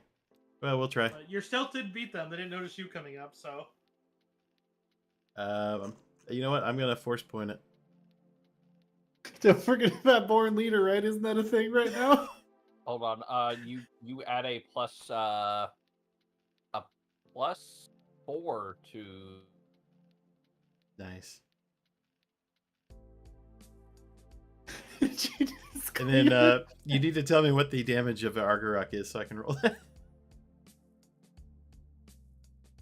Oh my god, it's for that one because Ricky modified it. It's 2d12 plus 2. And yeah, your strength still applies to this, so don't forget that. All right, so 2d12 plus 6.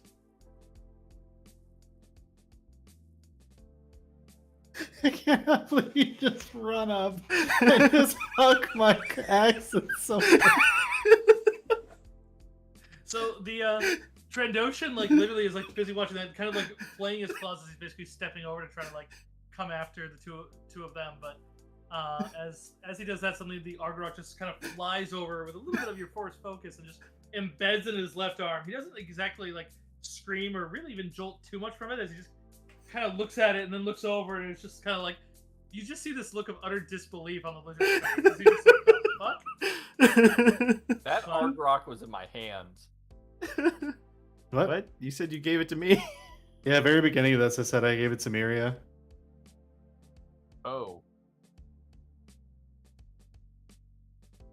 I'm apparently have Alzheimer's. All right. Does that change what you wanted to do? No. Okay. Well, that's good.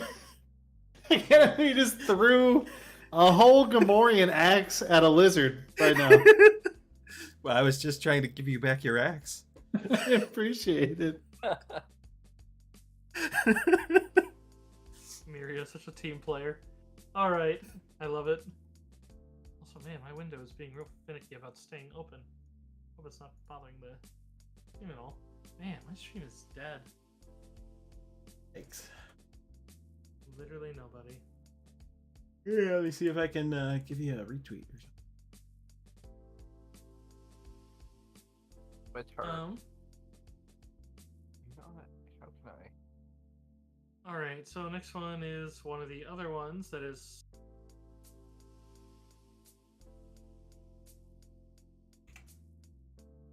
Yeah, it's probably seeing you come up and it's gonna just take out a holdout blast as it gives a blast towards you. Actually, no, you're close enough for it to melee. Yeah, it's gonna actually 5 foot over and it's going to go for. I'll go for a mighty swing followed by a power attack swing with his own claws. So this one will be the mighty swing.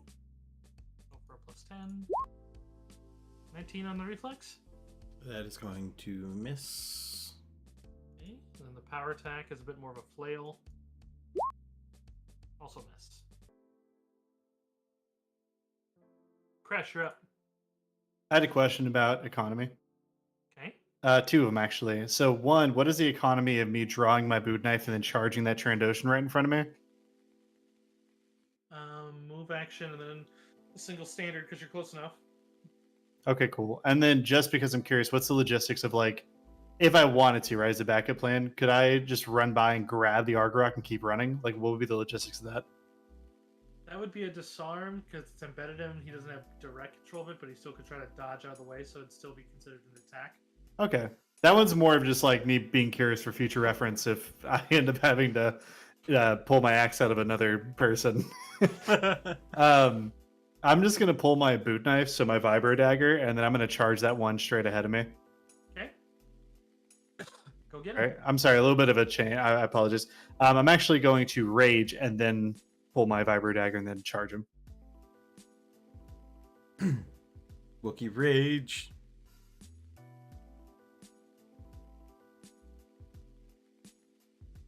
Oh, and this is one of those really good vibro daggers we had from a long time ago. Just been waiting for its day. So that'll be actually a 31 because this is one of those +1 ones we got that had the improved damage modifier thing on it. Okay. So it goes up by 10 though? So the modifier is a +6. The +4 is my wisdom mod because of one of the Okay. feats I have. Okay, I thought you were talking the accuracy. Okay, so ties his reflex. So Oh yeah, I'm sorry. Yeah, I'm talking about the damage. Apologize. tie would be a failure on his part, so that'll hit. So that is going to threshold 31. All right. So applied to that one as well. Cool. And then Stormy, you gave me an extra standard, right? Yes. Okay. If that's the case, How do you host someone? I don't know if hosting's still a thing on Twitch. I thought they were going to get rid of it. It is, should be, since hosted me plenty. Oh, fair enough. It is something they were getting rid of, though. Oh, they might have gotten rid of it. So. Oh well. They're replacing it with just recommended channels. I ran up and stabbed this dude. I like to imagine like in his abdomen, right? I'm just gonna go and stab him again. Before I do that, Cursive, like, do we get the sense like if I don't get on the ship right now, is it gonna take off before I get the chance to? I would say you don't get that sense right away. It doesn't seem like the end. You'll probably, judging from how the engine is, you'll probably notice when they start powering up the engine.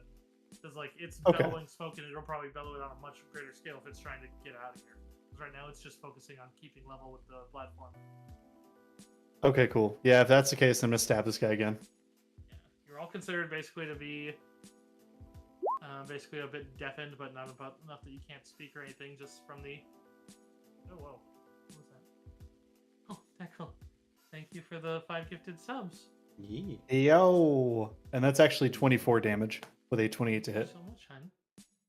Yeah. I feel like Artenia's been in the chat before. I don't recognize some of the others. Yeah. I mean, it usually prioritizes people that have been there before. Yeah, I know. All right, so you have to. Oh yeah, you have to attack now from the level up, don't you? No. This is because Stormy gave me an an extra extra one. standard. Yeah, so Okay, fair that's enough. 28 to hit, and that's actually 24 damage because of the +1. All right, that one drops. Nice. So now at this point, drawing the blade itself would be a swift action. If you want to take your Argorok back. Oh, beautiful. I do have cleave though. Well, no one's within melee. That's fine. I was You gonna also throw have to my announce dagger. because that's a penalty to the attack roll. You have to say. Oh, I'm sorry. I wasn't aware. That's fine. I don't have the economy to pick up my axe right now though, so it's fine. Right, I'm just mentioning that it'll be a swift now since there won't be anyone resisting you. Cool. That's it for my So turn. exactly Thank you. Alright, we got a bunch of Trandoshans going now.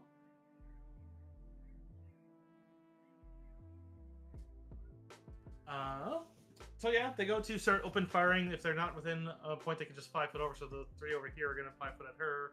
That one's going to go up to Crash. But you do see something as well, though. As soon as they do this, because I'm going to roll it en masse. But each of them that does that, you'd see that almost as one, as they all begin to kind of aim at you. You'd see as the Nazarene make their move too, as the slaves are throwing themselves in front of their guns and they're as best they can. If they're basically within reach of one of them, each of them basically takes the first blows. These fucking champions. So top left, that's going to be this one here, as he basically jumps in front of it, basically grabs his arm. They guarantee the shot hits them if it's not a 1. But, so it's going to be, and they don't have enough HP to utterly stand it, but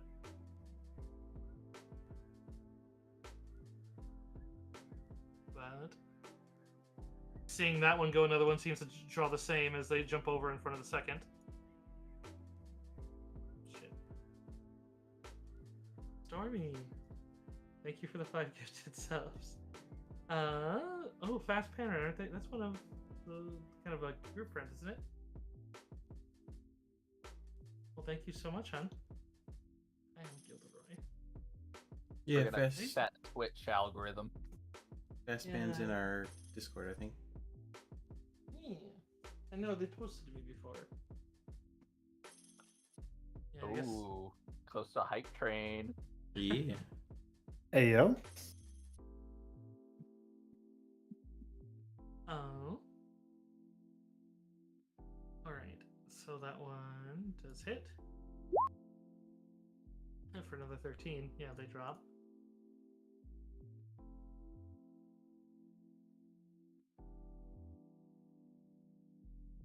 This one steps away. He's going to go for the same kind of attack at Miria. So first one with a +10 as he does a powerful swing.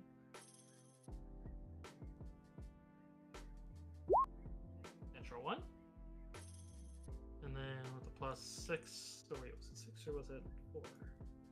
Oh, it is 6. That's 4 points of power attack. So a 23. Misses reflex. Okay. So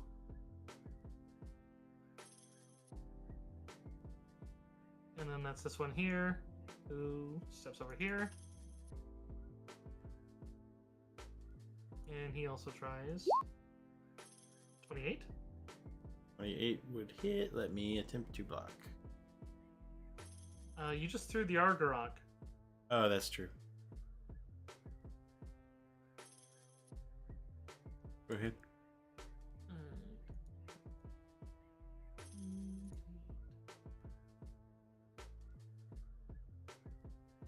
Oh god, of course he does. So for 24 damage, does that beat your Okay. threshold? It does. So instead of going down 1, you go down 2 from that. Fun. Oh, you know what I forgot? I forgot the attack rolls on you guys for the let's see. Crash, I know it doesn't hit. Okay, no, that's not gonna hit you. Okay, so we're still good. That's 10 and 10. Your notions are immune. Okay. So we're good on that. Yes, that is from Stunning Strike. Oh yeah, and Devastating Strike lowers it by 5. He's using simple weapons, which he is. I don't know what melee smash does. Let me see if that's something I need to worry about. I don't think it is, because it usually tells me. At least in this.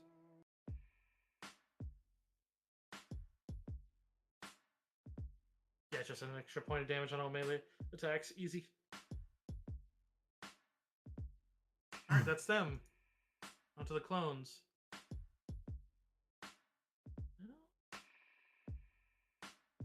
Yeah, you're getting hit there, so they're gonna full auto these ones here.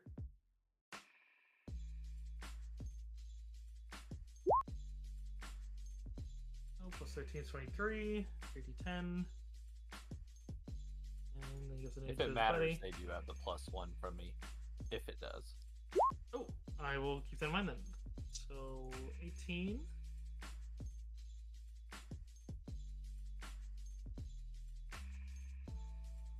And then same thing for the second, but he has the aid. Natural 1 though. Still half damage to both of them. Go for another 8 on these two over here to your west there, area. Mm-hmm. Goes on to war Trandoshans. More are getting mobbed.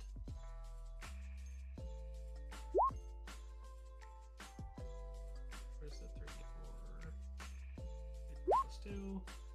Ooh, that one's still on his feet, so it means that Nazaren's going to try to punch him.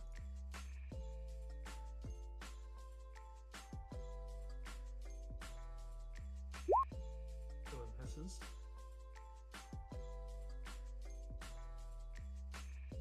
This one over here is going to charge you, Noel. He goes for a mighty swing charge.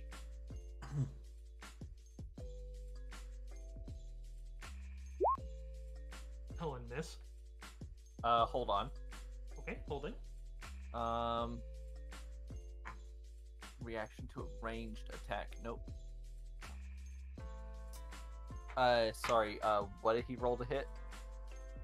He rolled a 2. Okay, yeah, that will miss. Do I still need to hold, or do you need to? Please continue. I just had to check up on my 2 abilities, which none triggered. Sorry, not often you It's fight melee okay. things. Yep. All right, this okay. one can 5 foot and try to mighty swing crash. You are a favorite enemy, so he's gonna get that. 28. I think you're in the 30s. I am in fact 32. That does also tie out my reflex. I'm using my fortitude though. So he just claws into the armor. Alright. So 32, yeah, he can't pierce it with max damage, so he literally has to crit with either of the attacks. So his power attack doesn't really get past either. So he's just kind of not even scratching the Beskar, but trying to. Noel, you're back up. All right, No, Noel. Trandoshan clawing at you. Let's see if in this edition, if I move within their reach, I provoke, right? Yes. Unless All you're right. 5 foot stepping, I'm sure that you can step away but then you can't move if you do that. Yeah. So I'm gonna go ahead and make a point blank shot. Okay, that'll trigger from him then. You What can't do. what goes first? His attack opportunity will resolve first, but then you will get your shot. He has to be using the power attack swing. He can't be mighty swinging, so this is a +6. Okay, so we'll do that first. So a 24. A 24 will hit. Okay, so it's going to be a D8 plus 12. So for 17 damage. 5, 6, 7, 17. Okay. Applied, and then everyone within 6 squares of me, 1, 2, 3, 4. So basically everyone on the ground can make an attack against him if able to. Okay. Really? Yes. That's my stand tall. We actually haven't had to use this one since probably session 3.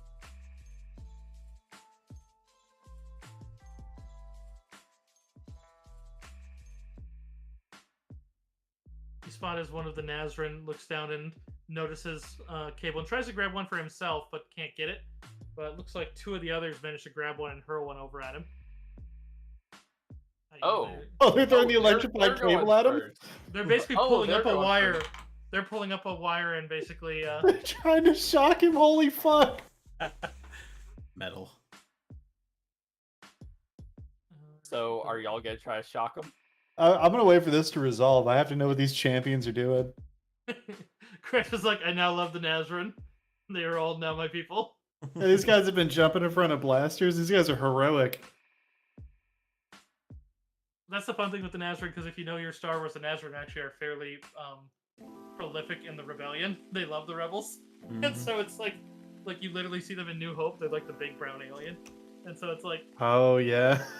and so it's like they, you guys are kind of funding the rebellion with bodies that want to be there, but all right. So yeah, it does it as an electro staff? So I gotta look up the electro staff damage, which I think is high. It's pretty meaty. I looked at it before.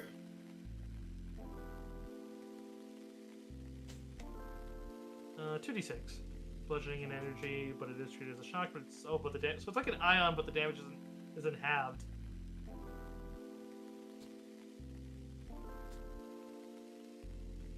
God, I'm really annoyed by why one of these windows I can't like alt tab over to it. I have to like minimize the windows in front of it. I don't get why it's doing that.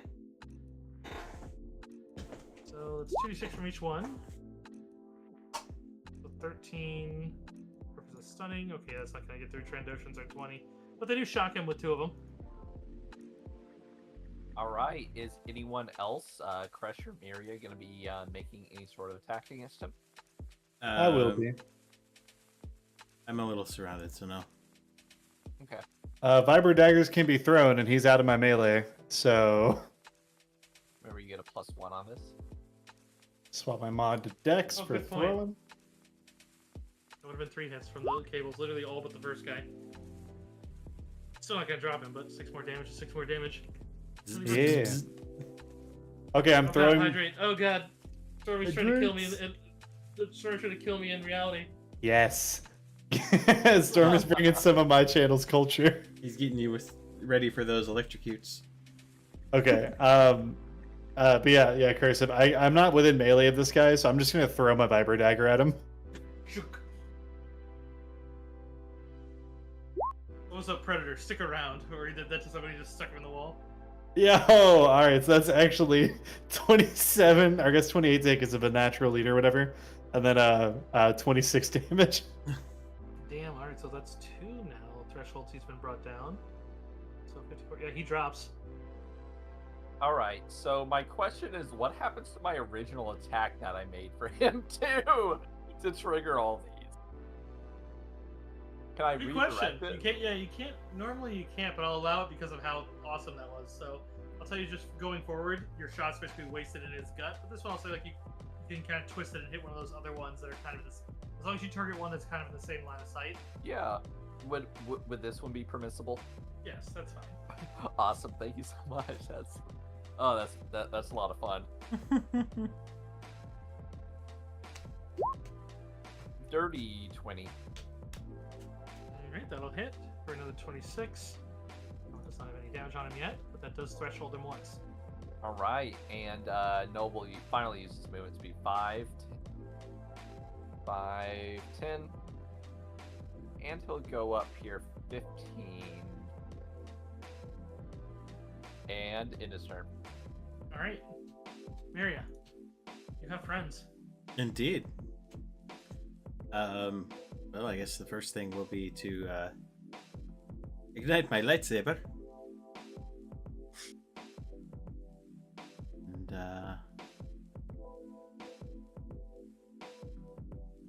And I'm going to take a rapid strike at this guy right here. Open another Gatorade.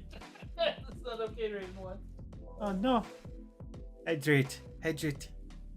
All right. So with the rapid strike, and with Noel, it's a 31. You got electrolytes. Rondo's got electrolytes. Water? You mean like from the toilet? Is what plants crave. Yeah, electrolytes. Which one were you targeting? Northwest, northeast? The one right due west?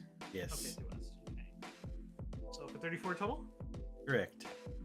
360. Which that is 34 is going to threshold him once. So he drops. All right, and then I want to double check, or I just linked Cleave in Saga campaign because I don't think it seems to be a reaction to downing someone, but Oh. Oh, whoa, what the? Okay, that's something else. I got worried because I had like a billion things on my Discord. Oh, okay.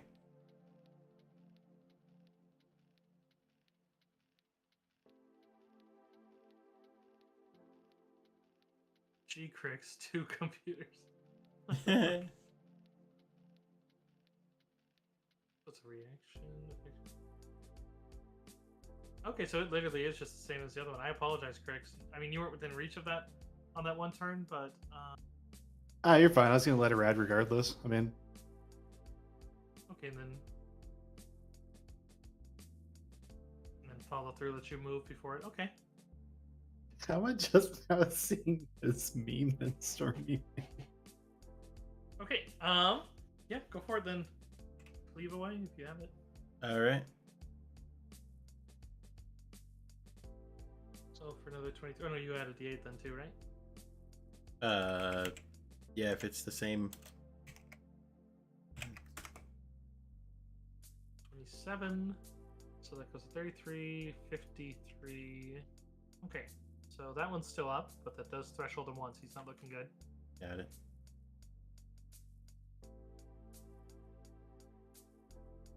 Alright, that is 1, 2, 3, 4, 5. Okay. Anything else? No. All right.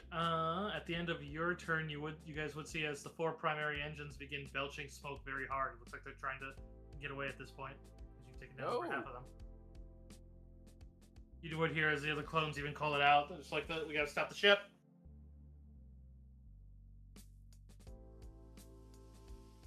I had a question before my turn gets here. Can you pass through allied space without issue? Yeah, it doesn't cost you anything. You just can't charge or run through them. What do you mean? Like I couldn't take my entire turn to just run up this ramp right now? Or you could do that. You just can't do the run action, but you could double move up in there if you want. Okay. The reason I'm asking is, remember how we talked about impetuous move and how it's basically disengage? Yeah. Okay.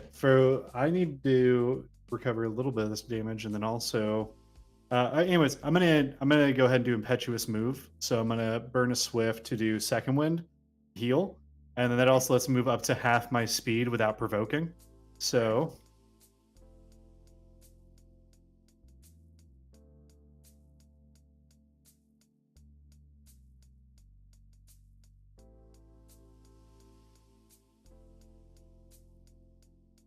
So 3 spaces, and then at this point, I know I'm still going to provoke from like 2 other people, but it's 1 less. You know what I mean? So at this point, I'm gonna look to my allies and be like, "I'm sorry, someone has to stop this ship," and I'm gonna charge straight into the ship, just eating every attack of opportunity that's on the way.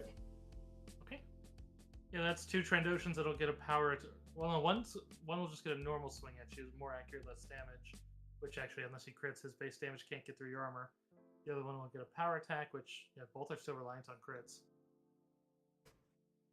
So, which neither got. So, yeah, you can charge right through them, and the Nazarene definitely don't really get in your way as you kind of move through. They're kind of clustered, so they're a little pain, but you can get up in there. So basically, you just want to move up to the ship. The interior of the ship you'd see is long and skinny, as it's kind of like an airliner. But instead of seats, they have just pens. Each of them is just kind of bound in a very rudimentary pen with a singular, looks like just a lock they can't reach. Doesn't even look like it bears any sort of major locking on it, i.e. it would just take a swift action that you can to unlock any of them, as it's just a latch. But it looks like there's a total of 80 in the ship, and there are 5 in each pen. And they're basically 2 levels going all the way down front and back.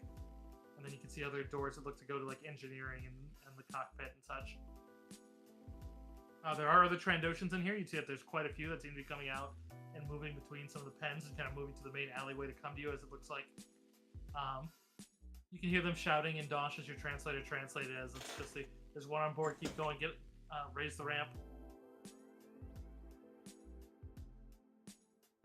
With your movement, the ramp's right there. So 1, 2. Do you move 6 or 5?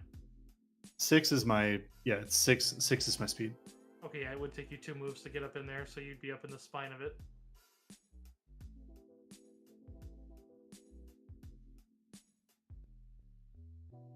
Yeah, so you could either jump people or you could start trying to open slaves, and they definitely seem kind of raring to go.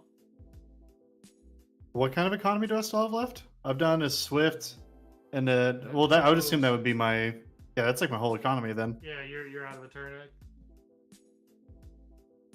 You can hear the other Trandoshans shouting to the ones on some of the ones at the door. Probably one kind of near you. I mean, it could just populate. There's just be another 16 inside the ship. Let me just find one that hasn't taken damage. There's 16 more Trandoshans in here. It's a fully armed like slave ship. Like now at the same time, you're not exactly. I mean, also 2 of them are going to be in the cockpit that you don't see, so that's going to be 14, and they're supposed to be kind of between them and then helping load. So there's probably another 2 here. 1, 2, 3, 4, 5, 6, 7, 8, 9, 10, 11, 12, 13, 14.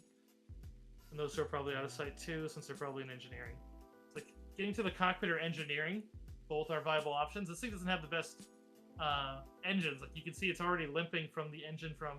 If you haven't realized where this is from, this is the ship that Sarlaac broke out of.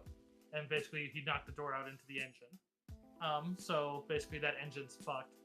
But basically this you can try to ground the ship or just get everybody off. Because like it wouldn't take that many actions to unleash them, and they can also unleash people. Which with 80 of them in here, it's like they would overwhelm the Trandoshans very fast. Yeah. Okay. And also the fact that you're heavily armored means the Trandoshans are gonna have a hell of a time hitting you. Yeah. Crit. I just realized that my Argarok is still buried in that dead guy out there, and then I left my Vibro Dagger buried in that other dead guy. You're a Wookiee though. But yeah, it's also okay because I'm a Wookiee who's also trying to become a Mandalorian, so I have like 6 more weapons. Same time, a Wookiee tearing apart some Trandoshans with his bare hands. Yeah, if there's ever a time to be disrespectful to my culture, this would be the time to be disrespectful to my culture. That's true. They're supposed to use the claws. I think they'd give me a free pass. Anyways, that's my whole turn, though. I don't have the economy to do anything. Yeah, that's the ones outside. So they're basically trying to hold the rest of you back and trying to wave the ship off, which is more heroic than you think for Trandoshans. At the same time, they're probably just going to bail and wait for the next one. But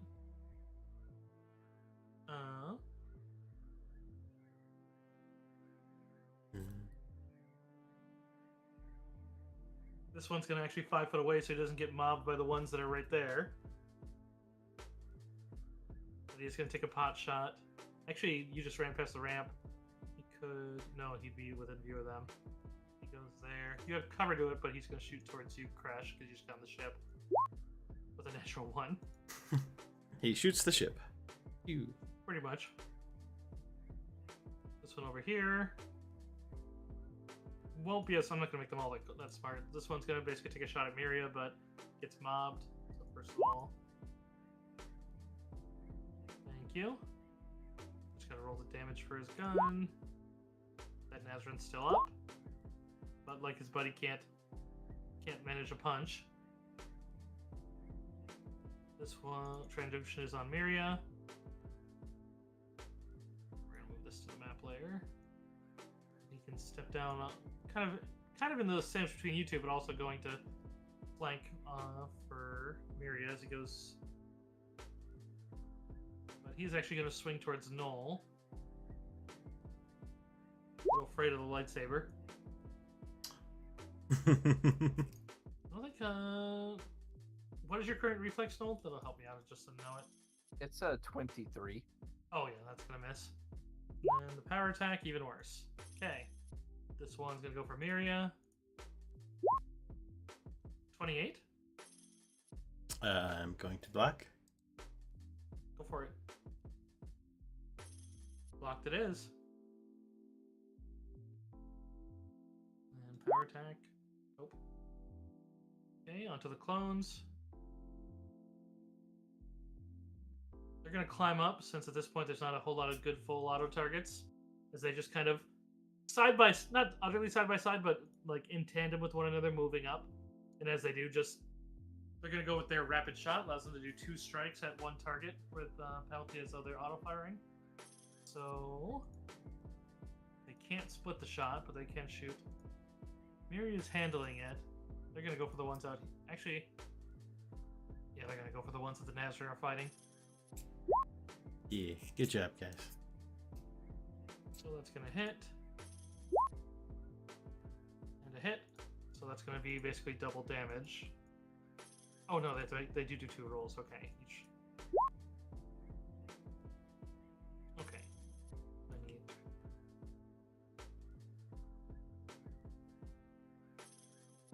That is gonna get the full. Oh no, they're not droid, so it's only the point blank. Oh wow, that one's. And they do 2 thresholds, and the threshold's 15 lower, so 30. And then the attack is pulled for that. So 25, 36. That's on the 15th. That's 2 thresholds. On the one up here. That's 35. He is still up, but that probably hurt. 22 and 16 on the one over here. 38. That's 2 thresholds. He is also still up. Okay.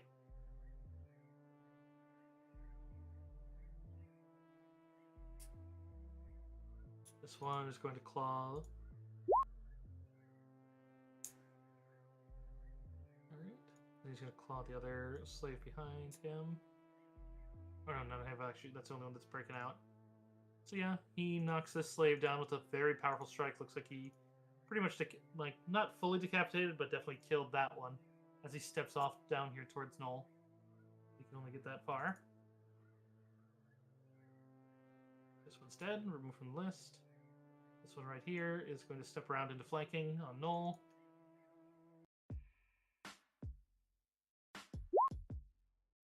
Ooh. I heard Null. You're going to say something? No, I was probably saying that that's a hit. Yeah, 28. That's his powerful swing 1. Or mighty swing, excuse me. 2d8 plus 8.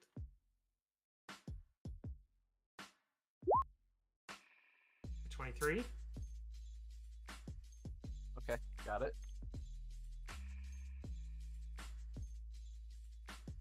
And then that one, you said you were at 23, so that's going to miss.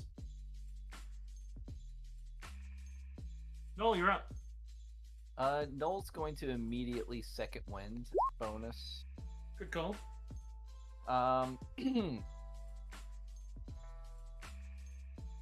Noel. Wait, give me 1 second to map this out.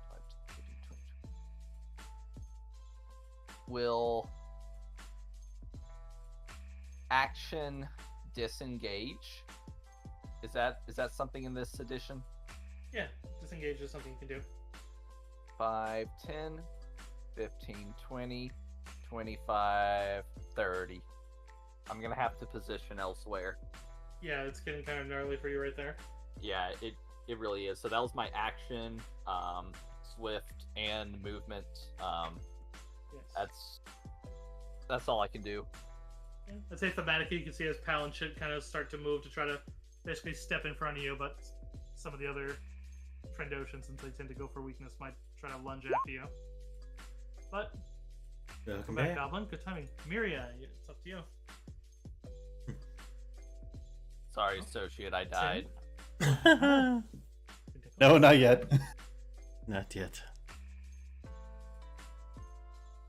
Oh,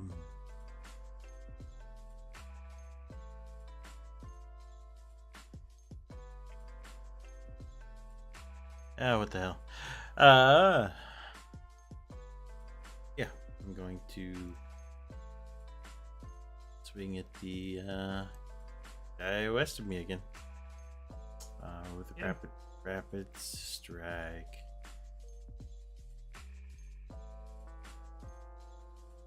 And it's a hit. Oh, he is very down.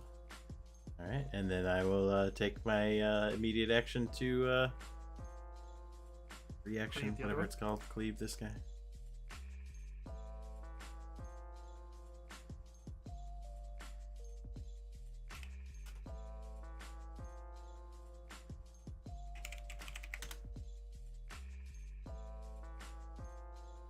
All right. Finish that was on. There we go.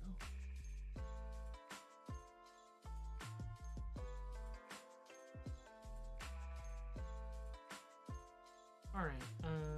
so 27 on that one. So applied. He's threshold once. All right, and then I'm Actually, going. twice with the lightsaber. Oh yeah, devastating or whatever it's called. Then you're gonna win.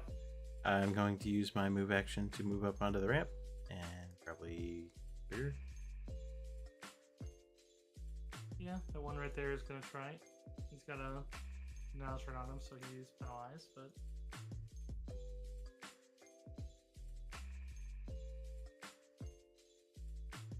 he's gonna miss.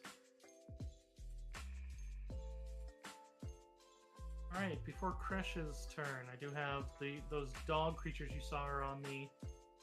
If you have any, I think it's life sciences, you can try to identify them. But otherwise,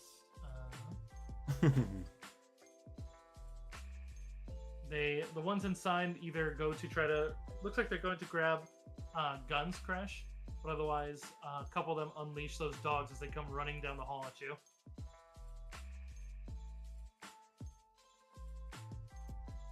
These ones are a bit smaller, but they look kind of like four-legged lizards. But they run more like a wolf. I think I know what these are, but Kresh has no idea. What do you think they are? I forget what they're actually called, but it's the hold on a second. Let me Google what I think it's called.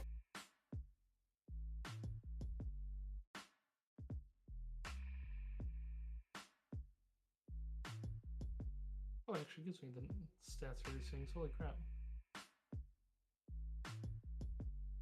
Yeah, that's what I thought it was. Is it a massive? No, these are called Nashta. Ah, damn. These ones are small. These are juvenile Nashta, because normal Nashtas, yeah, that's definitely not the right one. They tell me to replicate an older monster, and I look at it, and I'm like, the actual Nashta stats are way worse, so it's like, I'm glad that they nerfed them. But in any case, I can show you a picture of one of these. We'll put it in the Discord, assuming Discord. Oh, fun. Why is it so deflated? It does. It looks like it's melting. I'm melting! Alright, so you get one attack. And yeah, they're small, they're medium thin, so. And they don't get their ambush because you know they're there, so.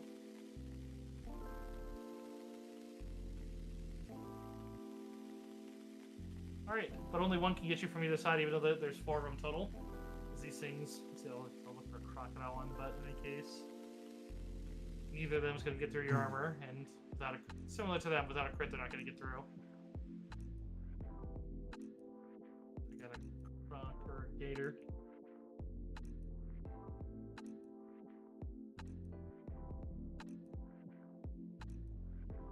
Alright, Kresh, your turn. Okay. I do actually have more weapons that I could pull and start fighting. But how many cells are within reach of me? Like, how many of these cells could I 4. open? They basically have them on 2 levels because they basically got them kind of crowded. Then there's basically 2 levels, knee high and then kind of shoulder high. Yeah, I'm about to take some damage. I'm opening every cell I can reach right now. Yeah, the dogs are going to try to bite at you. The Trandoshans are all going to swing, but I mean, that's the thing though, is because when I look at even the baseline damage, I'll tell you, they tell me to use the Nexu stats, which Nexu was for episode 2. It was the thing with the really wide grin. And it's that thing is awesome. Mm-hmm. That's the baseline stats that they use for this thing. What? And, well, I mean, because the normal one is much worse. The normal Nashta is a CR 8, and deal is so much worse. But I guess these are supposed to be juveniles. But alright, so yeah, its baseline damage is a d6 plus 7 without the ambush. With the ambush, it does a lot more. But, point being is that even with a crit, they can't really hurt you. They can gnaw on you, but I think what they're going to do is they're actually going to start trying to dogpile you. So I'm actually going to make them start grappling. Because they basically kind of bite on and start trying to pull you down. But, what's your fortitude defense total? Fortitude defense is 32. Okay. Standard Florida Gator, yes. It's honestly a good move. If I was fighting Mace, what I would do. Everybody just stockpile. Yeah, there's enough of them. One of the lizards can't get a hold on you, but the other ones do. But you do get a grapple check at the start of your turn to try to stop them. But you do manage to still open up the cages as the other Trandoshans move in. But each one of them basically gives you a -2 to your fortitude defense, as they're basically creating openings as you're fighting. They're not pinning you just yet, but there is a risk that if they pin you, then someone might be able to get a coup de grace, basically in between the slits. But that does immediately give the action to a bunch of Nazarin. That's literally 15 Nazarin that are all going to start acting. So rather than the Trandoshans getting their turns... And hello, Sin Nightfall. 2 from each go to try to run and open more cages and cascade it. Trandoshans only have 1 attack opportunity each, so... And they are going to strike on each. Okay, so 2 Nazarin do go down out of the 3 cages as those 2 Trandoshans there slash them down with just a cut to the neck. But the other 1 from each cage goes to another one and springs open 2 more. And it seems to be just as even though there's there's a bit of a cascade effect as the others, as you see, as quite a few are rushing towards the entrance, but looks like about 3 from each are moving towards. Seems like they're doing the same. As 2 go for more cages, as 3 go for the nearest Trandoshan. As you've created a bit of a riot on the interior of a ship. I was say Crash just being grabbed by this like dogs of Trandoshan, just fully laughing. It's that, get them, my sweets! So that means there's going to be 3 Nazarin attacks on each Trandoshan, as the Trandoshans aren't going to get 1 except for their turns. Although their turns will resolve after yours. Oh god, that's 1. Was that one of the Nazarin? These are all Nazarin. I'm rolling against. Oh my god! Actually, I'm just going to bank them. So that was 3 out of the because there's going to be 3 attacking each. That's 1 Trando. 1, 2, 3, 4, 5, 6, 7, 8, 9, 10. So I need another. Not. 27. Another crit. There's 3 successes in a row. And that's 1, 2. So that's just 1. One's grabbing 1. That one. Okay. The second one over here, you'd see as 3 of them pile on, and they don't seem to actually be punching like the other ones. They seem to be working together. The first one grabs, the second one moves up to pin him as the last one moves up, and just goes to basically step their oversized foot right into the Trandoshan's neck. As they try to basically, really fast, start breaking the necks and coup de grace Trandoshans. I absolutely love these guys. Next one's managed to grab and pin. Grab. No pin. Grab and... Oh, geez, that one's going to be dead, so that's going to be 6. What's this one? I'm going to move him over here because he's going to die anyways, so... Here, I'll just delete him. We don't need him. That one's pretty much untouched as he's fighting him off. Has 1 grabbing him. Has 1 grabbing him. The one on you. Oh, the one right near you gets mobbed. 19, 17, 13. That one's dead. And the last one gets pinned. So this one's not doing all right. Which one's pinned? The other one right next to me? The other one within reach of you. Yeah. So technically, on your next turn, you'll be able to coup de grace if you want. If you aren't pinned by the dogs. The one's exterior. This one here is just firing. Yeah, they're supposed to go for weakness, so they're actually probably going to go shoot at null before those ones can try to fend off. It is a ranged attack at you, though, Null. Roll it first. Mine only triggers in certain circumstances. With their holdout pistol, they add holdout blaster a 7, so 24, which I do believe hits then. Will hit. So that's gonna be 3d4 plus 2. All right, applied. Nothing happens. Nothing. Okay. This one over here. It's gonna 5 foot away from you, Marriott. That's a Nazarin. Oh no, he can't. The Nazarin's on him. never mind. He's gonna have to try to shoot the Nizon, which will trigger from you, Miria. Yeah. And the Nizon punches him too. So let's make him not alive anymore. Ooh, that's a miss.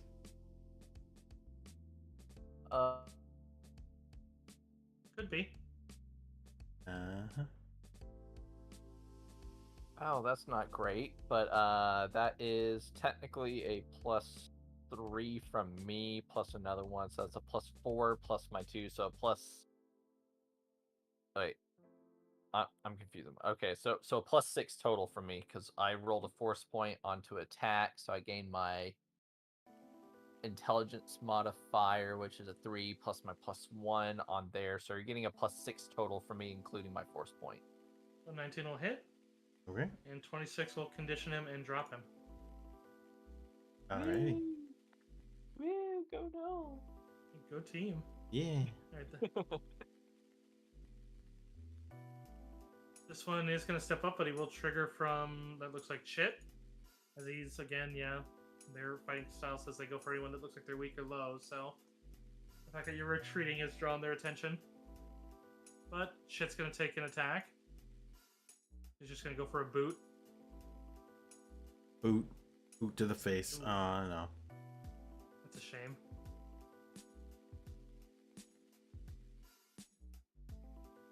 But he's not going to land as he moves up and tries to slash Noel. Which then goes right to the clone's turn, which, as much as there's other things going on, they could, well... Definitely going to try to help Noel here, so he's going to step away so he's not in the line of fire.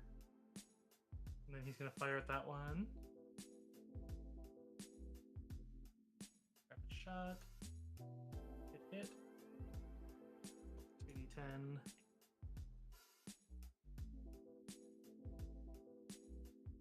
.33, thresholded twice. He's down. Because he's near the edge of the map, I can't do it normally, right? Alright, so that means Pal will full auto the 2 down there. They're already pretty wounded. Ooh. What was that, tackle? Let's go. Alright, full auto. 13. So It's hard to believe their AC is 4. Well, I mean, they're full auto, they're still adding 13, so I mean, that's still an 18, and you guys have been hitting on 16s. So it's like, that's actually still hitting, technically. Yes, there's a lot of these guys, but they're not very tough, it seems. That's going to threshold both of them, which actually, that means with the 21 damage, they're both going to drop.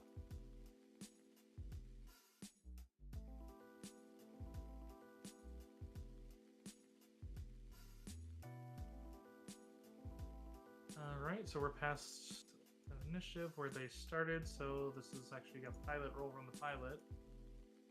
Oh shit. As he goes to strain the engines, and actually it pulls away as the ramp pulls away about a foot, suddenly you hear a whine and the engines just all give out. Fun. The entire ship begins to tilt as it's basically the little bit of the wing on the thing as it's basically immediately dropping down the about 8 stories. Not like immediate plunge, but it's about to. Get off, Crash. You'll have a roll to fix it next turn, but yeah, you might want to get everyone the fuck off.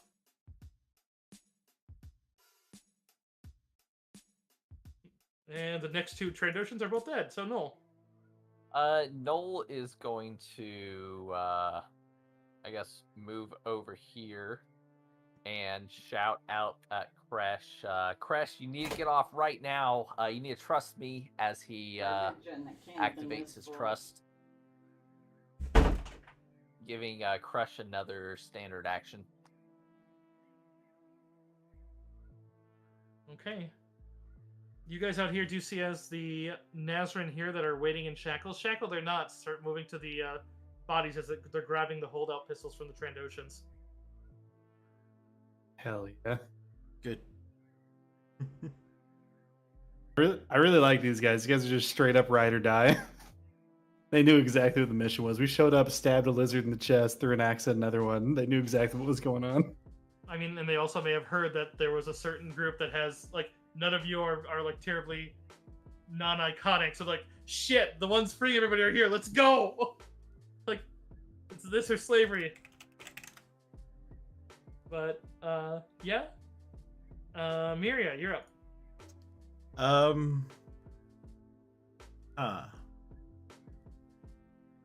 You could probably try to stabilize the ship. It would probably take all your concentration, though. Yeah, that's what I was thinking. Can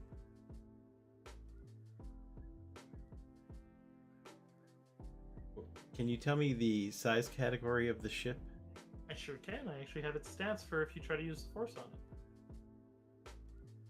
It is a colossal.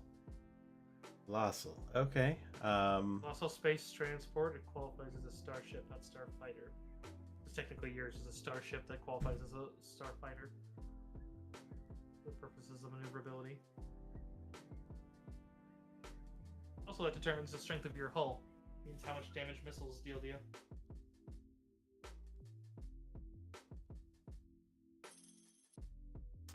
Well, just to be safe, I'm going to go ahead and use a destiny point to increase the size category by 3 sizes, and I'm going to object to hold the ship. Good call. Yeah, so the ship itself, you guys would feel an unnatural lurch as the little sort of hovering it was doing just suddenly ceases.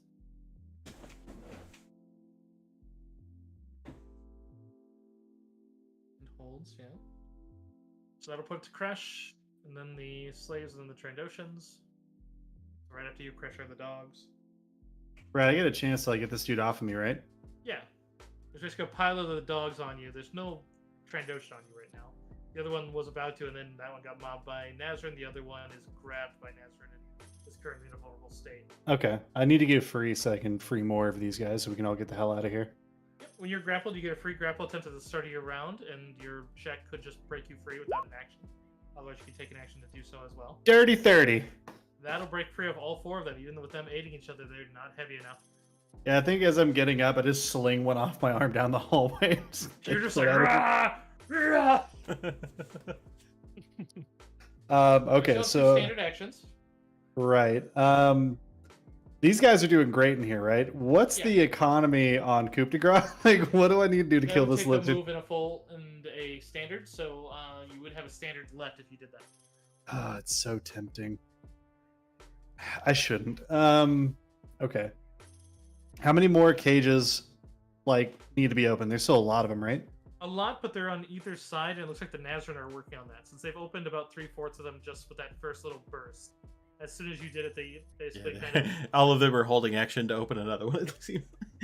they all ran out and basically like hit it. I mean, they all kind of knew that if one of them could get free, they could probably do this. So the fact that you let out 5 of them was like, oh my god, let's go. Okay, cool. So I really am good. Like, I don't need to really help with the jailbreak anymore. Probably not. Okay, what kind of blaster does this Trandoshan that's down? Like what kind of blaster did he have? He has a holdout. They all have holdout blasters. They're grabbing rifles at the far end, as there's arms racks at the front and back, but those look more like what are they called? Poaching rifles, which are pretty standard for Trandoshans. Poaching rifles? What? So the ones with the little fangs at the front, actually the Mandalorian uses at the very start. It's a graviton one, I think. Let me find it.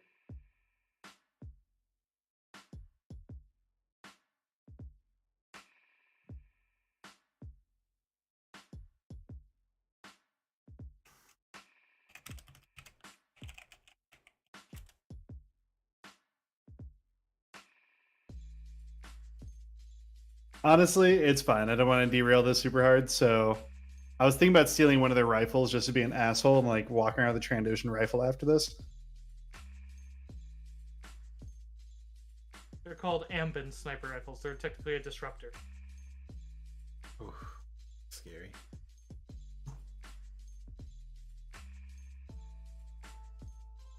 Okay. Oh yeah, that thing is sweet. Yeah. Okay, cool. Then I want to. Okay. Which direction are these rifles racked? Front and back. Those from you can see the Trandoshans kind of the ones on the front back, the first four and the last four were running for them, but then got swarmed from Which behind. one is closer? Technically, the back one's about 5 feet closer to you. Great. I'm going. Actually, wait, no, this whole thing is a ship. So actually, no, it would be the front. That's the front of the ship? Oh my god. Okay. Well, if that's the case, yeah, that's great. I want to make way to the front of the ship, grab one of these rifles, and then book it out of here, and maybe open another cage or two on the way out. Okay. Yeah, some of the dogs bite at you, but we'll see if they. Neither manages to crit you, so you can feel them kind of bite you, just rip past. Trandoshans are all in little nooks getting swarmed by Nizon, so you can move through them. Yeah, if you spend the extra standard for an extra move, you should be able to go 3, 4, 5, 6, 7, 8, 9, 10, 11, 12, 14, 15, 16. Yeah, that'll get you just to the ramp with all your actions. Okay, so that'll get me down there, grab one of these rifles, and come back, right? Correct. That'd be your entire turn. Yeah, perfect, because they already have the jailbreak under control, so I think Crash does that, and then comes... What? Yeah, well, I was just going to say, as you're doing this, just because like, I was going to do their round, after you see... They're kind of doing the same. They're basically grabbing rifles off the wall. That's also why I'm not charging an action to pull it off the wall, because they're doing the same. Basically, at this point, they're all grabbing weapons, what they can. They don't really care what they grab. But they're pretty much... It looks like all these guys are pretty much... These guys and gals are basically ready, apart from the children that are with them, are basically grabbing the Trandoshans' weapons and just looking to bail and probably cause some shit. Yes, we've started the shit. Yes, this is exactly what Crash is about. This is literally the tipping point, as basically this gets out because you've just incentivized about 120 Nizon to go from riots to full-on insurrection. Hell yes. I think Crash comes walking out of the ship, like not even really running, walking out of the ship with one of those rifles raised above his head and just keep walking. Just walk right off the ramp. There probably was some Nizon rushing after you. Yeah, I'm just going to have this one kind of gets gunned down by the ones that are here, just because I think I'm actually going to pull you out of combat given the amount. There's one functional one and then a bunch of mobbed ones.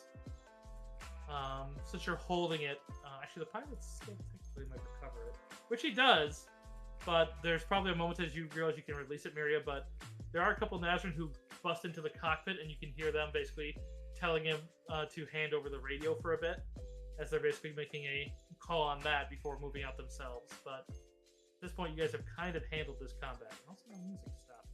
YouTube, did you just decide to say, hey, we're done playing? It did. Yeah, basically I would just step off the ramp and keep holding my standards to stabilize it until I see the Nizon getting off. Which probably to the rest of you is like, oh, they had a lot in there. As you've only really lost 7 of them, so... Yeah, it's a Ambin Phase Pulse rifle.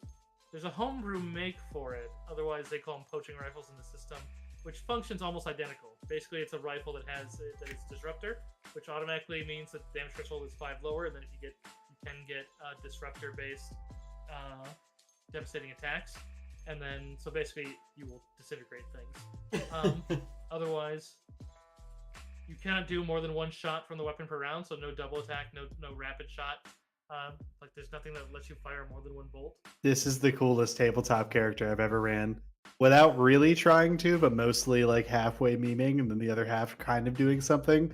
He's slowly turning into the coolest Mandalorian Wookiee I've ever seen in my life.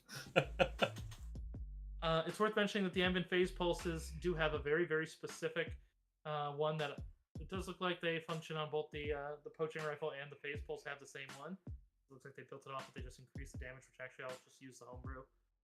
But basically, for attacks of opportunity only, you may use the front prongs to do a stun attack. Yes, you can still stun someone with.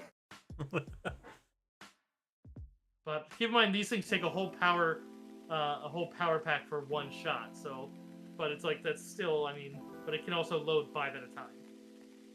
Yeah, and I mean, to be honest with you, this seems to be an ornament until actually proficiency with it. So. Right.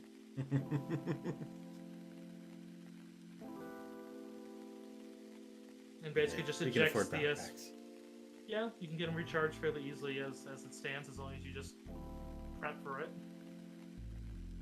its damage isn't exorbitant. It's just more the fact that it's very piercing. But all right, so yeah, I'm just gonna actually pull you out of that one. As a couple of Trandoshans seem to jump down to the city and flee, but there's not probably a great fate for them, given the city is definitely majority Nazran. But most of them seem to get either beat up or executed at the platform.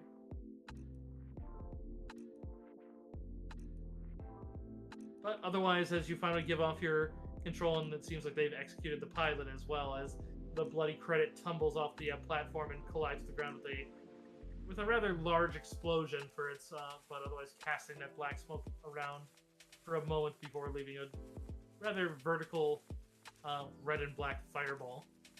Probably best to leave the area. You can definitely see some V-Wings coming over to investigate.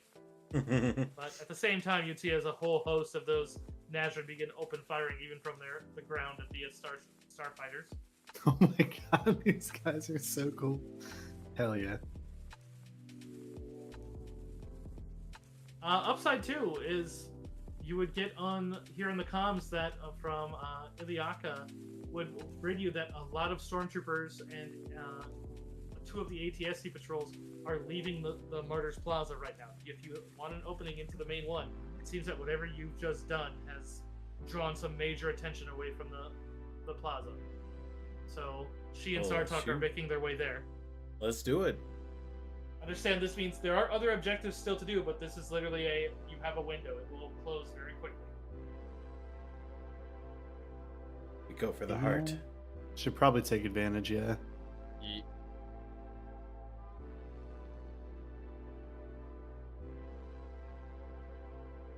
Let me see, because it basically gives me a massive army, and then they get depleted based on which ones you've done, and then the timing of them. So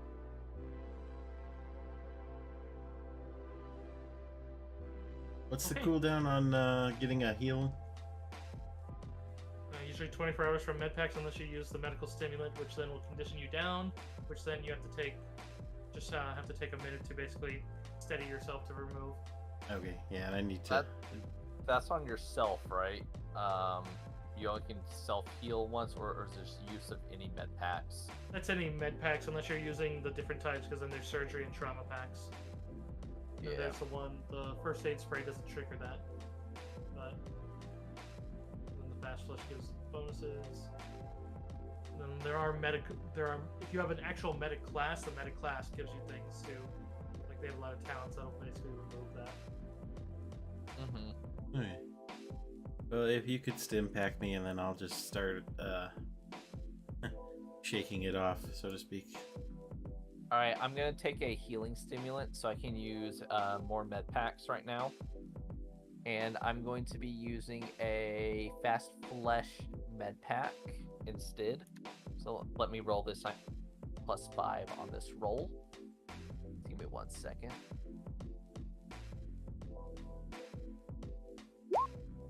That's 5, 6, 7. So roll 1d8 +7 plus I think 1. Whatever my wisdom is. Yeah, it's +1. Okay. Gain 14 back. Okay. And I believe my stimulant only works once. Is that correct? Yes. Okay, so I cannot use any more healing unless I take a penalty to that. It's a -5 penalty. Is that correct? Yes. All right, so I'm gonna use another fast.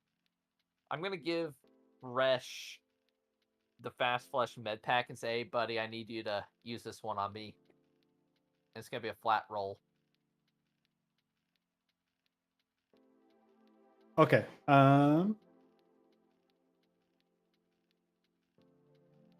It's just a treat injury, isn't it?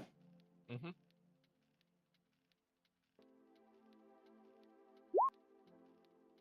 Oh no. That one will not go through. If I force point that, will it at least like succeed? No, you can't. You would need a destiny point to force it into an. Or no, because skills. Yeah, force point would bring it up. Okay, perfect. Yeah, I'm gonna force point that. Oh, speaking of, Deckle will take your destiny point back since, yeah, you just rescued a ton of people. Yay. So it's actually a 19 success. Nice. So that's a 1d8 plus 4 plus wisdom.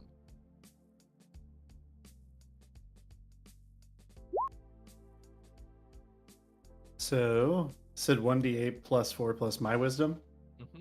So 9 and then bam. So 13 to you. 3. And do you need any health? I'm actually good. Okay. Alright. Alright. I would say, Cursive, as we exited there, I would definitely have collected my Vibro Dagger and Argorok. Okay. Yeah, they weren't on the ship, so I don't see any reason why that wouldn't. Said hope not. They were still buried in a couple Trandoshans. Yes, we buried them. I mean, the one thing I'd worry about is if the, one of the, Naz would Nazareth start walking off with them. yeah, there's, ooh, But, but hey, man. You weren't holding it. the revolution has begun, brother. God damn it. Honestly, I'd be tempted to let them keep it. Like, these guys have been killing it. Oh, Nazareth are cool. All right. Yeah, and you don't get an encounter on the way to Martyr's Plaza at this stage because pretty much every bit of Imperial is occupied. It's not that it's quiet; it's just that there's constant fighting. Unless you want to stop and help with all of them, but given that you have an objective, it's probably not priority. Yeah, no, we gotta get to where we're going.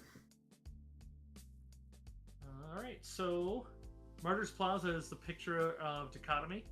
The ornate central stone dome is covered in scrollwork and decorative bas reliefs of Nazarene history. There's a hatch sitting atop the dome. It has a thick metal etching with golden colors.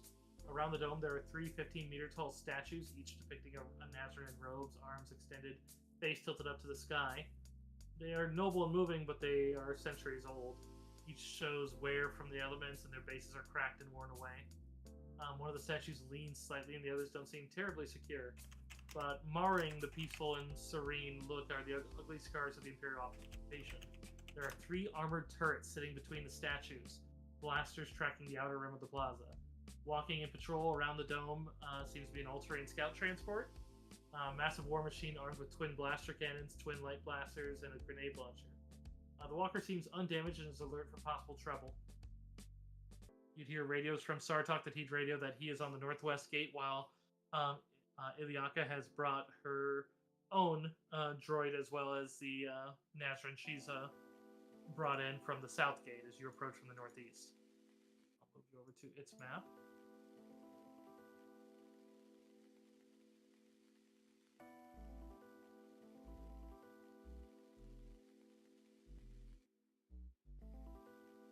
Oop, that was the wrong button.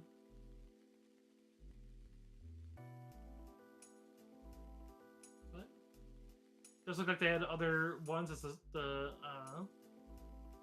from what you've seen of the ATSTs that are on like guard generally, patrol like there are probably more in here, judging from the space and the coverage it has to cover. But they probably deployed them out to deal with the insurrections, and this is the only one left. I heard there were 4 here originally. Yeah, I'd much rather have 1 than 4. Yeah, considering 1 could still probably gun any one of you down without force points.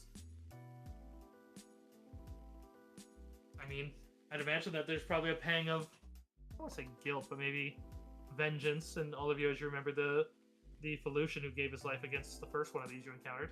Mm-hmm. Get you all past. Of course, I think Crix already took revenge on the second one that we saw. Oh, I did. In that Felucian's name, if I remember correctly.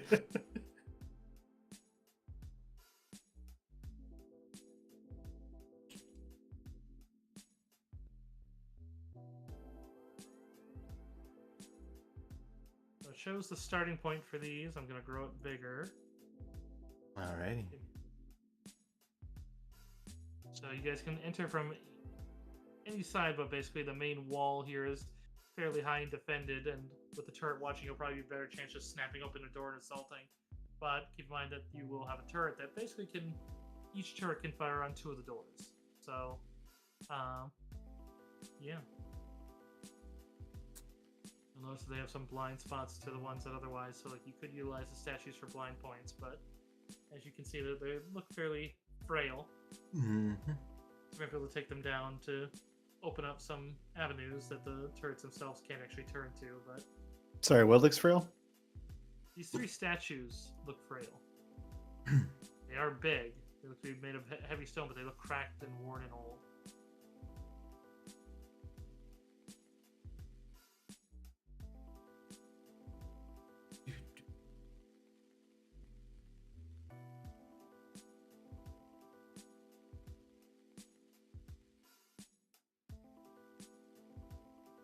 Well,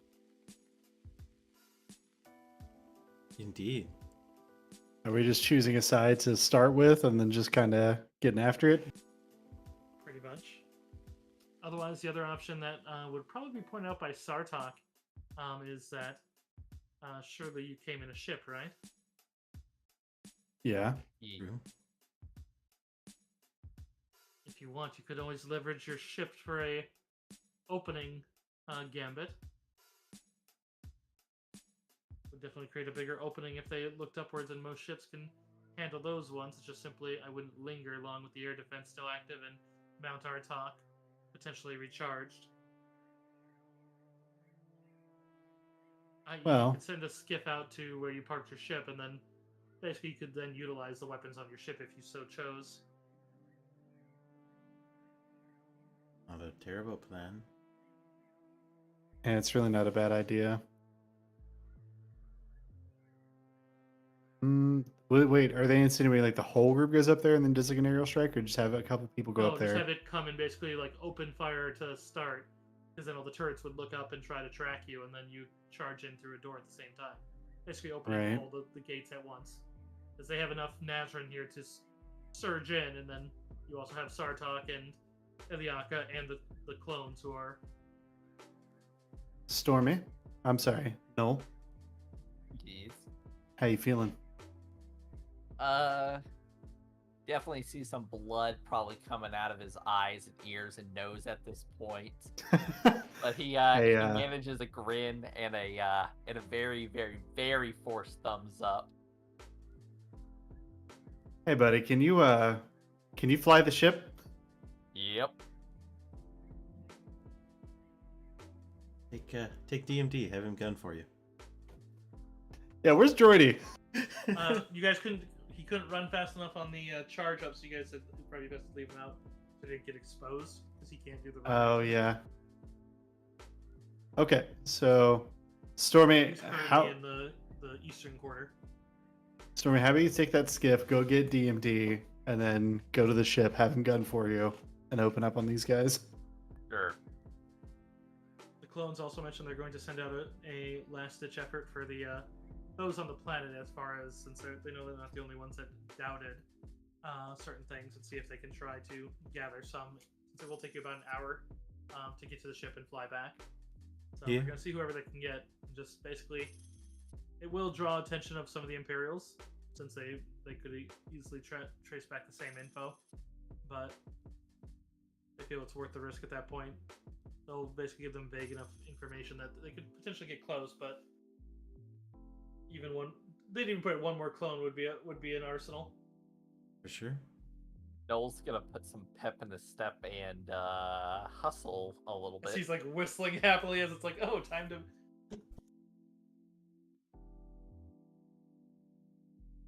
Yeah, really, this one in this scenario, as long as you don't take more than 3 hours to initiate the attack, basically the engagement is at your behest and not theirs. That's basically all their resources are currently tracking everything but you. All So right, it's a giant very target. good. Makes it very easy for Noel. It's just, it literally is a target. All right.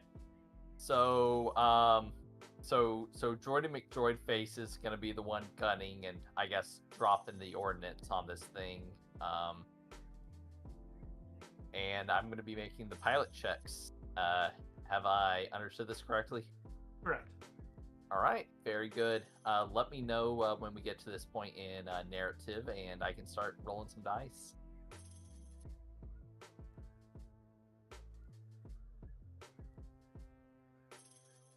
Really just up to, I'd say, Presh and Miria then when they feel ready. As long as you have a plan and know who you want to come from.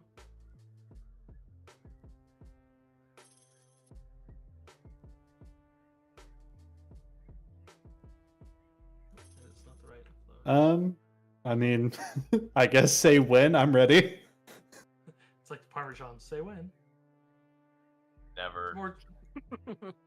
All the Parmesan. Go get another block.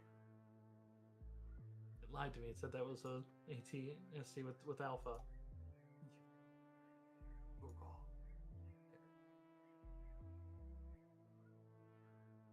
Actually, wait. It literally it looks white, and then if I click on it, it has alpha.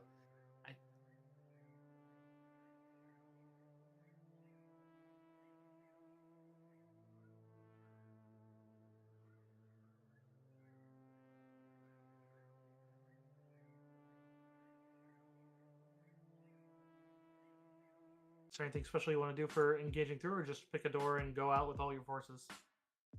I mean, personally, I think we should probably take the east side so that at least the ATSD has to turn a corner instead of just being able to turn and shoot. Or the west door. These walls are a bit higher than each one, so they basically create walkways. The ATSD could mount them, but it would also have a risk of potentially falling over. But the turret is high enough that it can shoot down pretty much any of these unless you're against the walls. So you can basically use these walls to try to get closer to the turrets, but they do have shots on you if you're not pressed up against the walls of pretty much only this interior one here against this one. Gotcha. Sorry, I had to make an emergency evacuation. But yeah, I guess just whenever Miri is ready. And then I'm thinking we should go in from the east. I mean, it's not really a good option. Actually, honestly, the west is probably the best because then we're not staring down a turret. And that you guys are limited to north and east, just like East is fine. Sarlaac is limited to the north and the west. He could get over to you, but he's coming from the west, whereas Iliaka can come from the south and the west. And then the clones have to come from where you are. So you can tell the clones to take a different door if you want. Sarlaac suggests where you should probably have attacks from all sides, just so that we can guarantee that the turrets don't immediately hone in on everything, and we should also make if you haven't thought of it, you should probably think of how we're going to destroy those turrets. If we're going to rely on your ship, then so be it, but then that means that ship needs to take those down, but they'll probably be contending with V-Wings almost right away. I'm thinking more of, we have a force user, I have brute strength, those are brittle statues, might try and knock them over onto those turrets. That's a good plan. Iliaka would point out she could try to assist with that. She could basically hold a shot, and then her shot wouldn't be strong enough by itself, but if you don't quite break it enough, she could basically fire the last bit. I.e., they work just like the other bit, except it takes more damage to knock over one of those, unless you get close enough to plant explosives. But Hear me out. I know Ricky is technically out of commission today in a box, for lack of better terms. Ricky's stealth would be very useful in this situation to go plant some sort of explosive ordnance on the statues, which are brittle, to basically engage in a coordinated attack. That'd be a hell of a lot of stealth. If anyone in the party is sneaky enough, though, it is in fact Ricky. I almost wonder, could this work, Cursive? You said we're actually limited to north and east, right? yes, because that's your approach one. So I want to come in from the east. I don't know if Miri wants to come with me, but I'm just kind of assuming she does. Would it be possible to have Ricky? And I don't know if you want to actually have him run stuff because Trey's not here, but No, my rule with that one is I've lowered the encounter rate, so you got, and because I can't play him to his full capability, that's how it's going to stay with that one. And Ricky is a cardboard I cutout. forget about that. If you all TPW, he dies with you, but otherwise he'll survive anything. Oh, I'll okay. let him, out of combat, I'll let you use his stuff, because inventory is kind of the parties anyways. Some people get a little antsy about it, but so it's that's the only exception I ever make is out of combat. In combat, I am very firm that no, he is a cardboard cutout. Yep. Okay, if that's the case, it really doesn't make that big of a difference. What we'll do is Honestly, Miri, if we run up, I'll draw fire, and then you might be able to take a lightsaber to one of those statues. Like, I'm assuming these are like bipedal figures on these statues. It's robed, so, but they do look fairly broken as it is. Okay. So Yeah, you we could can probably try that. slice one of them legs or something. Yeah.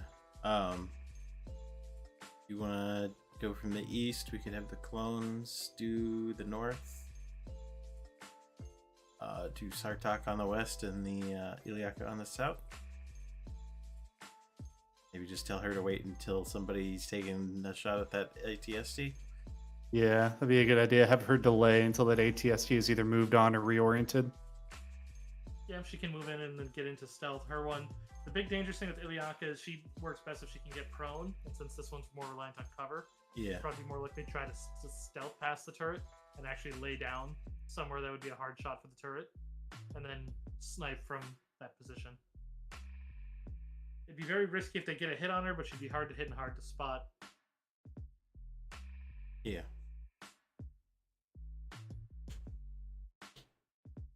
I don't know about you guys, but man, just the idea of facing down a turbo laser is horrifying to me. Just that, Yeah, That's it's pretty bad, but I also said that about mutated Felucian, so it's whatever. All right, yeah, that sounds great to me.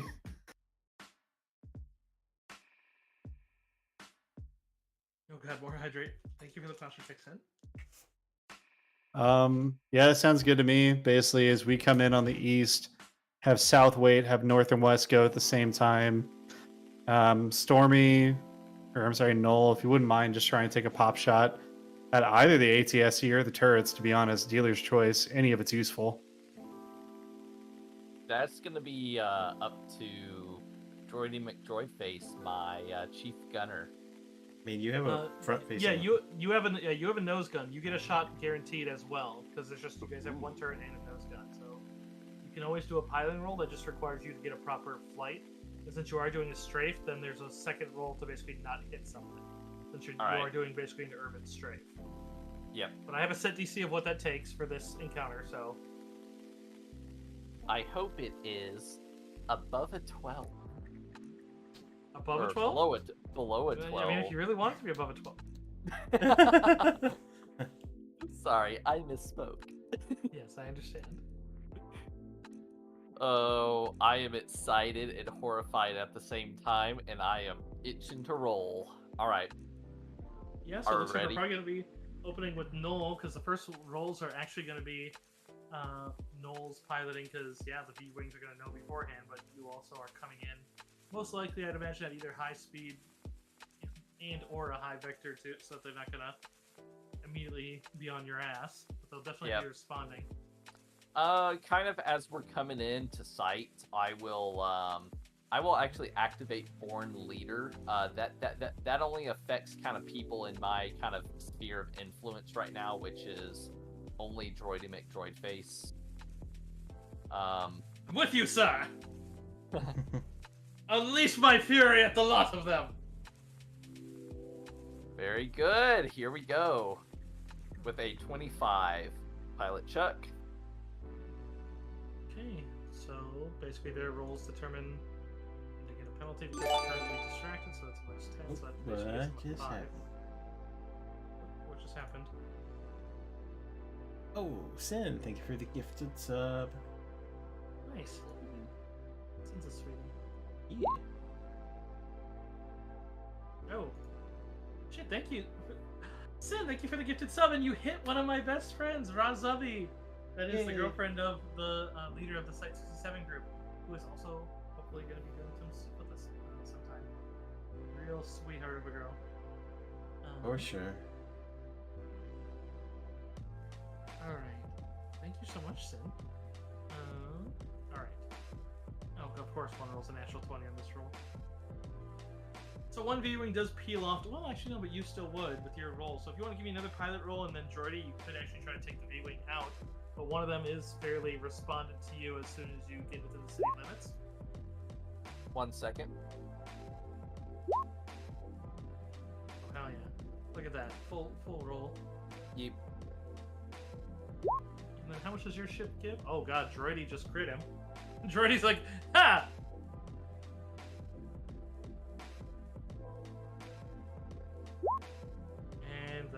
going to be evasive maneuvers on his part. Okay. Actually, that's going to be enough to fail to actually give a penalty. So, how should we do?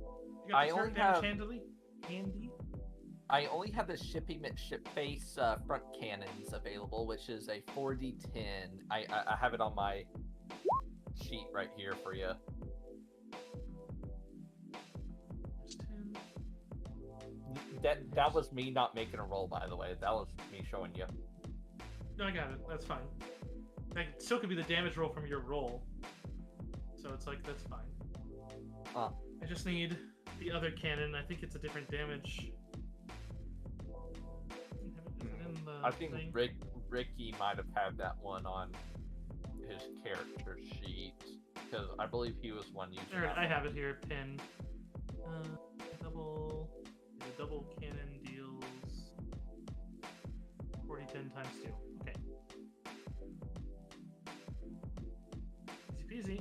So this one's gonna be times 4 because he just crit him. This one. So 52 on top of the. How much was yours multiplied by? I don't think I crit. So this is just No, but if you're just attacking, it's still. Okay, here, I'll just look it up. No worries. The chin I didn't cannon. get that far yet. Let's see.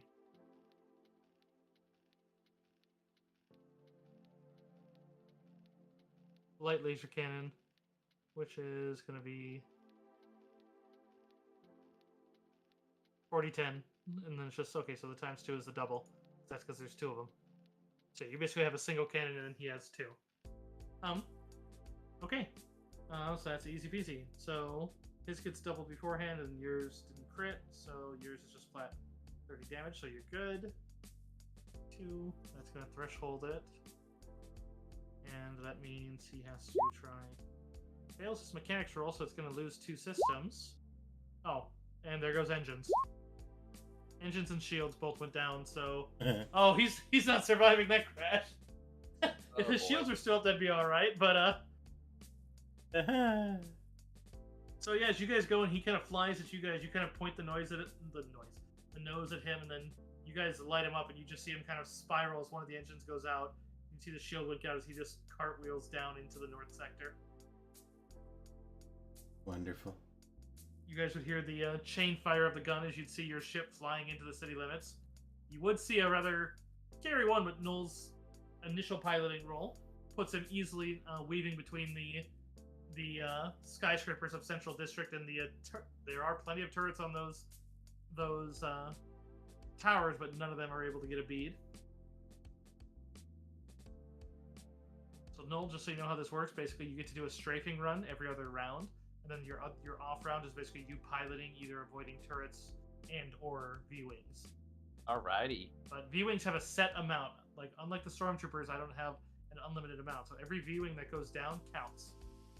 Because they only have so many before then they have to rely on the Arcanian Dragon for more. Whereas the Stormtroopers, they have literally hundreds, so... Yeah. Okay, so this will be the first strafing run, and then I'll start with the initiative. So I guess we're going to initiate with Noel's one. The turrets definitely seem to power up and kind of like wiggle, but they don't seem to just train on the direction he's coming from. They just seem to be aware something might be coming. It seems that their crews are making sure they're set. So which direction are you going to cross, Noel, and what are you going to target? I would say the ATST probably starts walking, since if they know there's an aerial unit, they're not going to be a sitting target.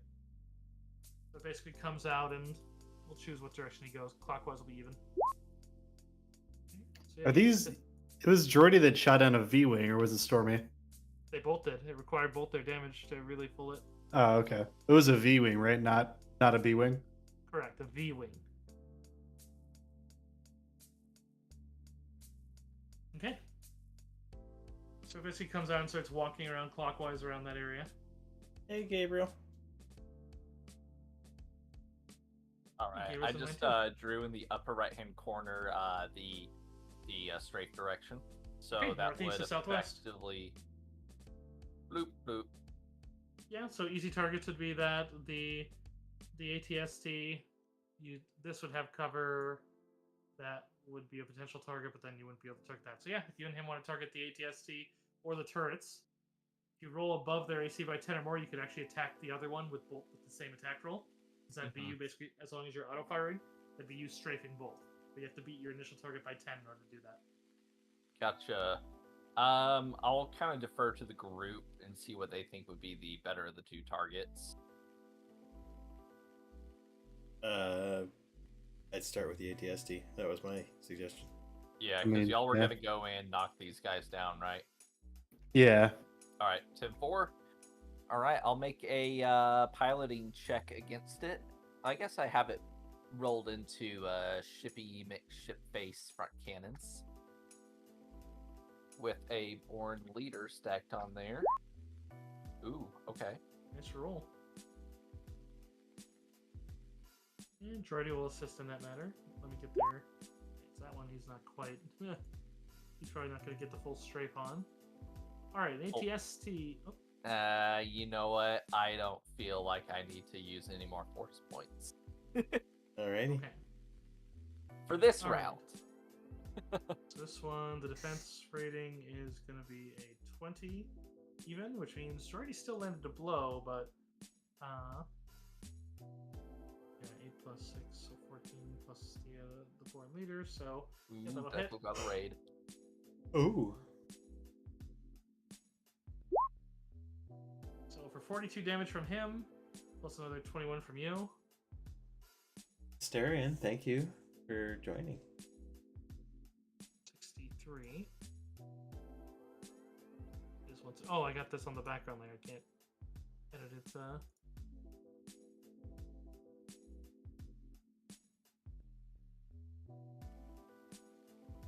63 with 42 being the biggest. Let's see its threshold. I don't think it's that low. Oh, it is. ATST is going to potentially lose the system. Oh, wait, no. Damage reduction for both of those. Okay, so that brings it down. Oh, no, 31 would still be above. So, 42 turns to 32. 11, so 43. Okay, so that is still one threshold. So he gets a piloting or mechanics. Okay, but he is able to maintain. It's not going to lose the system, but it does take a lot of damage. Sparks and goes down a threshold. So this thing now has a little flame coming out of the back panel as it immediately turns, and that'll basically be the start of initiative at this point. Alrighty. So you guys can easily have Nazran keyed to open the door, so you don't got to worry about opening the doors themselves. You just will need one of them to open it before you take your first turn. And I'm going to replace these turrets with tokens so I can mark them. Bad roll. Bad roll. Bad roll. Bad roll. You're initiating. No, I don't actually need yours. Oh.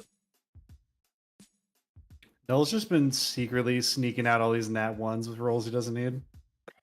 I mean, if you're gonna. You know what? I really wish there was some sort of genius to this, but there don't be. ATSC. That's 8. Maybe a 23.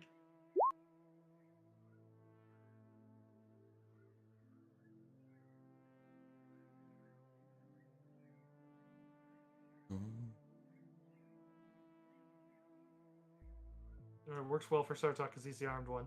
That one can be Sarlaac because it's Thank the you for Duras with the lurking. gun.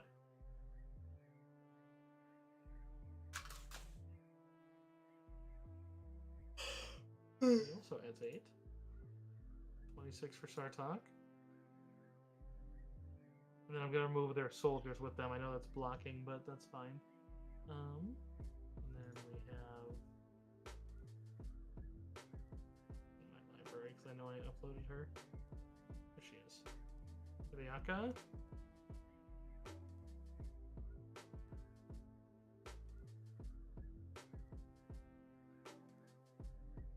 She adds 10. 18. And then we got Cal and Chit.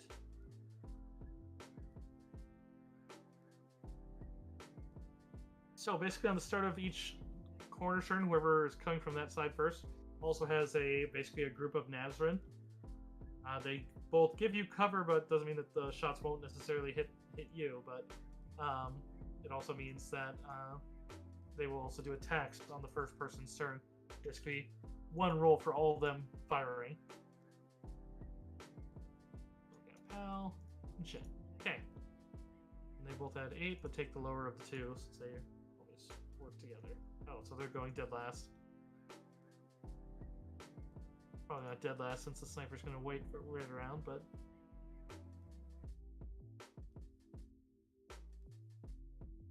Okay, move these down.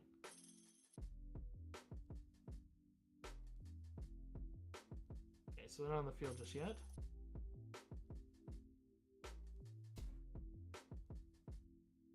And finally, the turrets. Manage with their stance.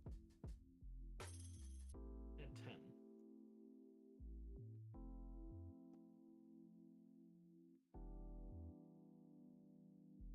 So natural 1. But they're faster than the clones, so we're going to give them a 1. 28. 25.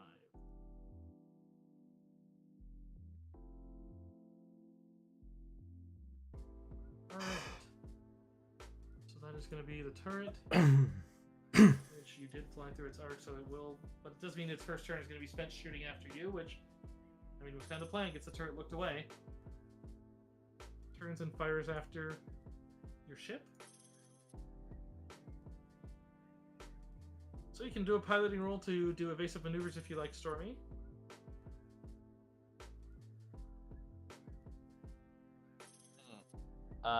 Yeah, no amount of force points can help that pirate roll. Well, its accuracy might not hit your baseline reflex, so I'll keep that in mind. But, let's see, how much does it add? That would be its double cannon plus 4, auto fires, so it turns into a -1. So that is not going to hit, but it'll deal half damage to us. So we do take some hits, most likely to the shield and armor, but we'll roll that up. You are within its point blank. So for 36 turns to 18. You to apply the SR and DR to that damage. Right. So it's gonna be SR. Or wait, sorry, that's gonna be 18. Yeah, 18. So your shield rating is a 30, so it just depletes it to a 12 for now. And your shield rating recharges at a rate of 3 per round without an engineer for the shield generator you have. So basically, at the start of your turn, you'll regain 3 shield rating.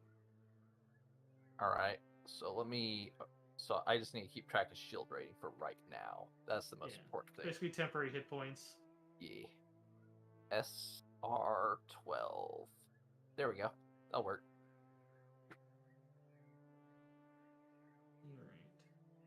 Alright.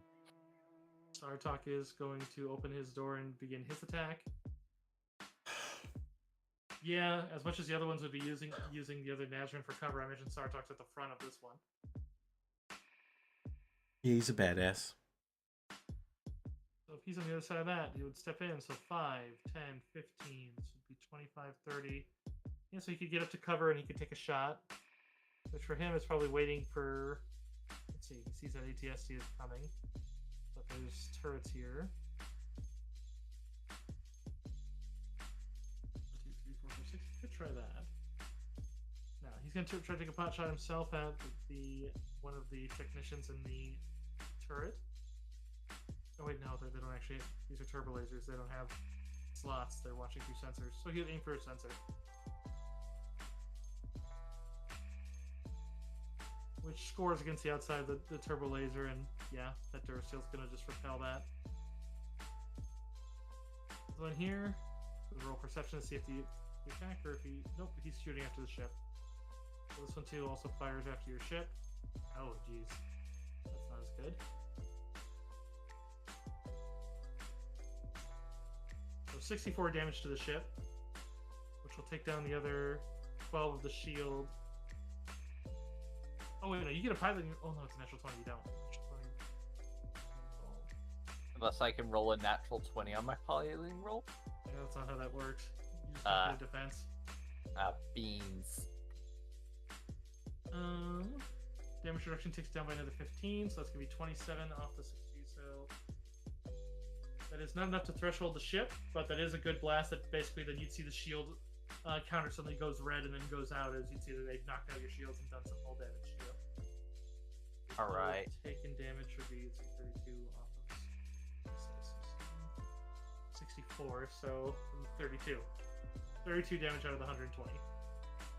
So I got 120 minus 32. Gotcha. Okay. And that's all the turrets. Oh god, yeah, they all went before us. The ATST is gonna walk. 2, 3. The other Nizon would be clustered over here, which I'll make as a drawing, I suppose. And then cluster the fields. If I put too many tokens on, it gets laggy. Yeah. They'd probably shoot at the ATST since it's coming. I would imagine. They could try to target the pilot, but they're not going to try to, per se, but they are going to auto-fire, so he's going to have to duck. This could represent them just all shooting at him. They do hit.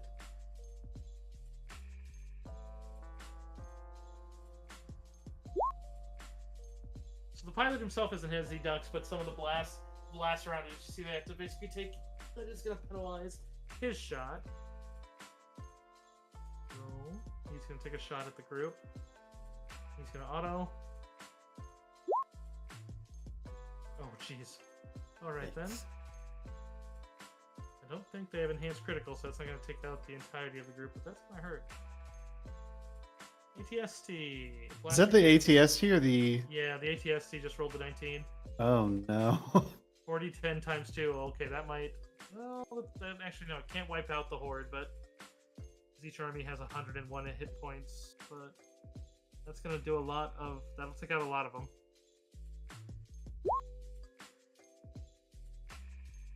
Okay. So, not as bad as it could have... Oh, wait, no, it's times 240. Okay, yeah, that is pretty bad. So, almost half of Sarlaac's army is almost wiped off in the first volley there.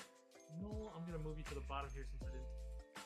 You initiated, so you're at the start of combat. But, Miria.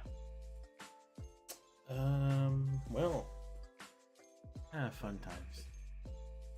Down 48. Best color for this. No revolution without blood. True. Well, your turret's currently distracted, so you got some time.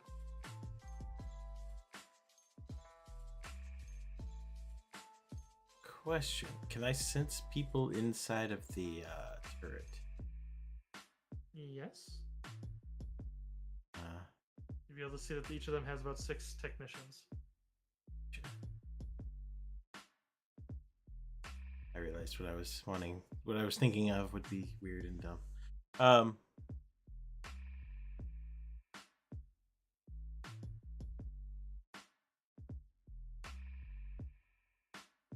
Okay, this is far too cheerful for...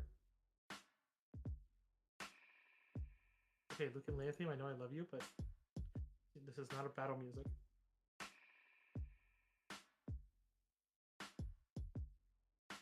If I 1, 2,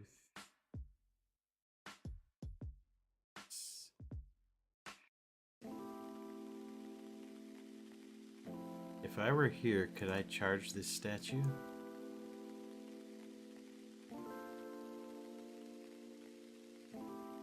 Just making sure my music was still going. Yes. Oh, what the hell? I'll go for it. Charge, rapid strike, power, attack. I'm going to jump 4 into power attack.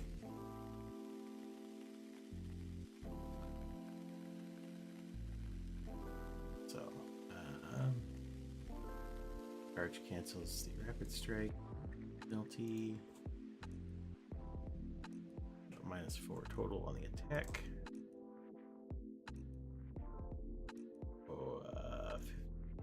I'm just gonna force point. So 18 on the attack roll on the statue. Trying to chop it so it falls on this thing, but you know how that is. You feel like you got it about halfway. Fair enough. Which that'll actually bring a good point, because what I said that she was going to do. So, next one's Iliaka. Oh, They snap open. Oh, sorry. I forgot to. Yeah. yeah, I figured there'd be extra there, and I also lowered its threshold. Got it. It's Got it. basically looking for so much damage, but I was like, you're about halfway. You've damaged it, and that will stay concurrent, but. Yeah, so Iliaka's Nizon come in, and they come in ahead of her as she's going to. She just have to make the climb, because that is still a natural one could happen. She is going to jump into a dangerous spot, but she will jump up here and immediately drop prone here. So she since neither of the turrets is currently looking this direction. Does give her line of fire. Trying to strike the other one, so climb up, drop as a free action. Swift, she'll go for power shot. So lowers her accuracy but increases her damage by 3 dice.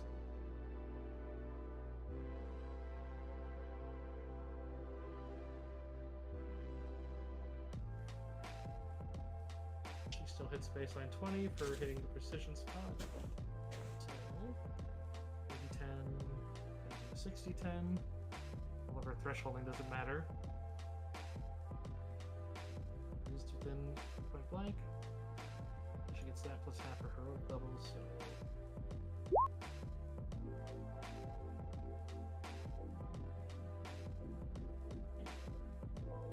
Because you started the one, Declan, go ahead and roll me an attack roll, please. As the thing begins to crumble and fall down to the southeast. Okay. Just Basically, you can direct it anywhere within. Basically, it's a 15-foot attack, 3 squares wide. You can choose where it is. Okay. Attack roll. I hit the. I don't know what bonus it's supposed to be, but there's my melee. Okay. Go ahead and roll me 15d6, please.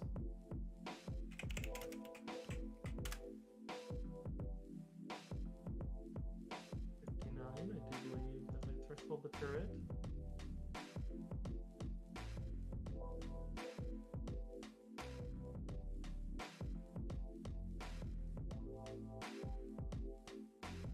That certainly does. That actually almost doubles it.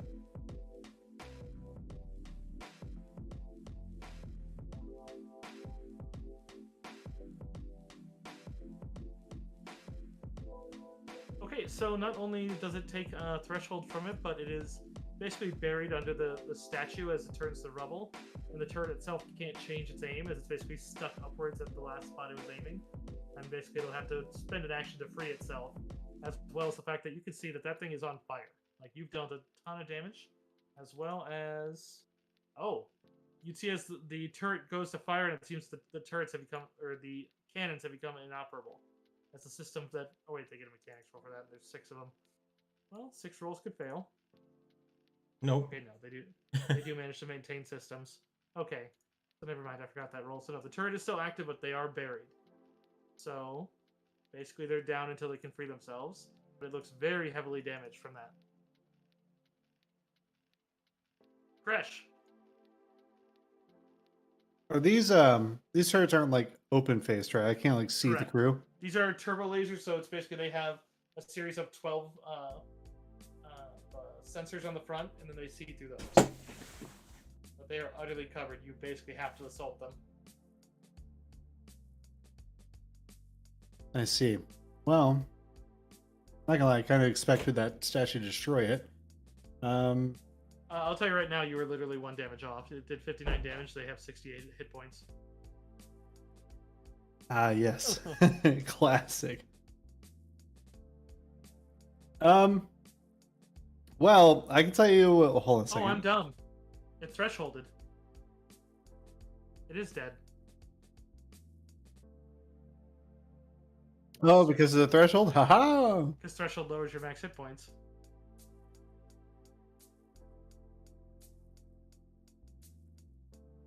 So yeah, the turret Very on nice. your entry is open. Okay, and the ATST, that's still a problem, and we haven't really been able to do anything about that yet. I'm asking. Right. It got attacked, but it has not been taken out. It has taken multiple shots from your ship, and it is thresholded down once. Although the ATST is currently gunning down Sarlaac's army, and it's over half gone already. Right. Okay, here's what I'm gonna do. These squares are accurate. Yes, these squares are accurate. 7, 8, 9, 10. Double check my math here. Can I get to here if I just like double action moved all the way over to here? 5, 10, 15, 20, 25, 30, 35, 40, 45, 55, 60. Yes, it would take your entirety of your move, but you could get there. I'm gonna get there, and I don't really have a standard anymore, right? Correct. That's a double move. I'm gonna do a dumb thing. I don't know if this will necessarily work, Cursive. Feel free to be like, no, that's a bunch of bullshit. You can't do that. I want to attempt to draw fire on obviously everything within line of sight, but really it's just this turbo laser, right? The idea being I want him to try and shoot at me, and if he misses, hit the statue. Believe it or not, that's actually something that's mentioned that you can do versus the ATSD and the turrets. So, What, really? You can flat out do it. If you have draw fire or other deception-based abilities, you can basically try to lure them to fire on it. Keep in mind that one's a bit out of range for you to drop on him, but you might be able to drop it on something else.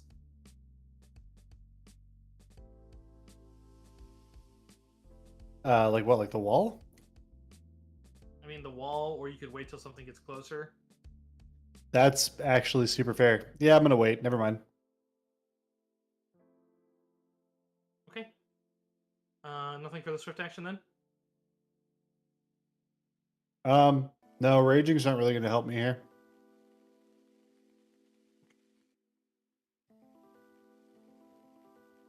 That's not true. I'll go ahead and go into rage anyways. There's no reason to not. All right. Here we So go. let's take a look. See.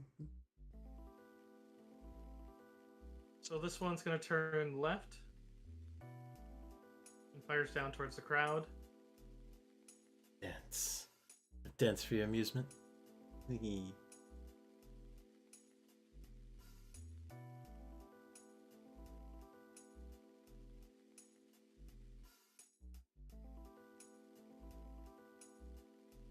Rather grisly scene as you'd see as between the ATST and the turret, the Sarlaac's main force over here that he brought with him has been rendered down to about a fifth. They're definitely taking the focus. I mean, keep in mind Sarlaac's also a well-known figure, so if they identified on their comms that that's Sarlaac, they probably want him dead. Super sorry, man. That was going to happen to someone. Yeah. Now the clones can get revenge. Yeah, and the clones open up, and you see them coming in. As they come in, you spot one more stormtrooper with them that seems to come in the same order with them. Ah, But it seems like they got only one. you know, that's still like 50% more clone badassness. Yeah, and like Sarlaac, they're kind of moving among the front as the Nizon basically charge in as they move up to the sides here. So their group, and I'm going to change colors for theirs. Yours would have moved up as well. So basically here and here.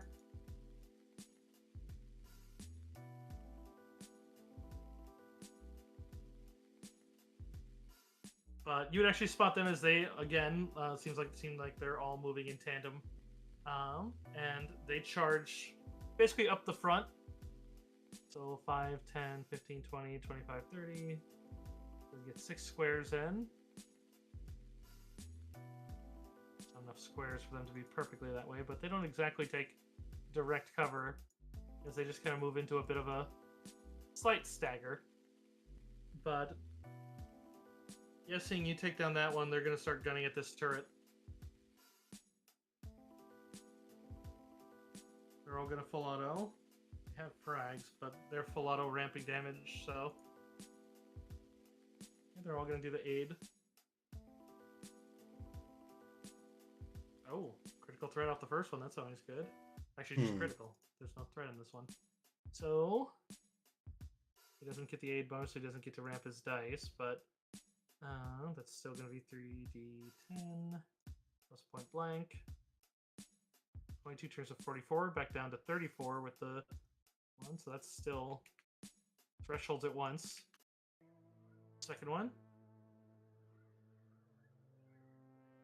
Hits off the fortitude. Beats it by 3, so gets 1 more damage die. Also aids the next one by 2, so he's getting 4. No, it didn't actually roll great damage. Only 6 damage on that one. So... And the third one, getting a +4 in his attack roll.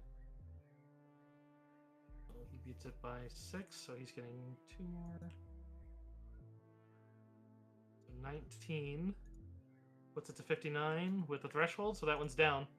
So between the three of them, they take down with just blaster fires, they take down another turbo laser. You'd see at that point is Chit and Pal have to basically pull out there and recharge, because at that point they've done that 6 volleys, so their energy cores are spent.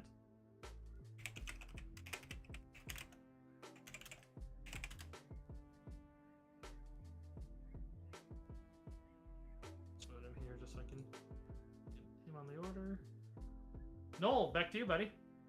Noel, so he made a strafe, and so I only can do that every other turn, so I need to make a piloting check to turn around. Is that correct? Correct. And failures basically indicate either then I have to roll randomly whether a turret or a V-wing hits a vector on you, and then we roll like that. So... If you roll high enough, you could literally U-turn and then strafe again, but that takes a 30. So yeah, I don't think I'm gonna be. I don't think I'm gonna be hitting that at all with my roll of 15. no, that one is gonna be a threat. So, all right, 1 or 2 is a V-wing turret, which is less dangerous. Thank goodness. It only lingers for a moment. Ooh, but our turret goes down. That's irritating. So their turrets steal 3d10 times 2. So one of the building ones does manage to shoot at us and deals... Okay, no, but that's made for starfighters, so 17 damage, as we do take a blaster bolt from one of the turrets.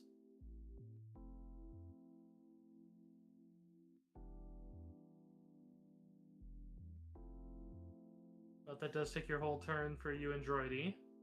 Fine. Droidy would probably go over and see if he can man the engineering and see if he can boost. So try mechanics to see if he can boost the shields back up. 26, so turn it back on for a 10th. So that gives us back 1 charge of it. So shields are back on and at 3.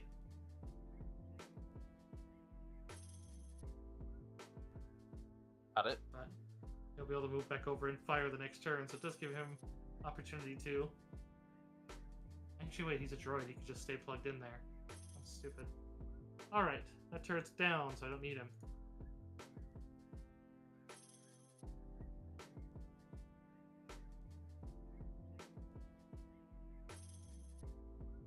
Sarlaac.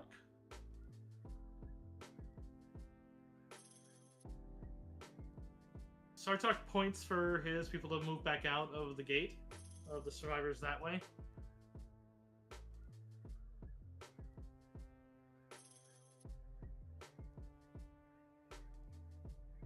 And then he's going to run this direction. So yeah, his army's just going to retreat since they're just getting railed. Make a descent. So 5, 15, 20, 25, 30, so...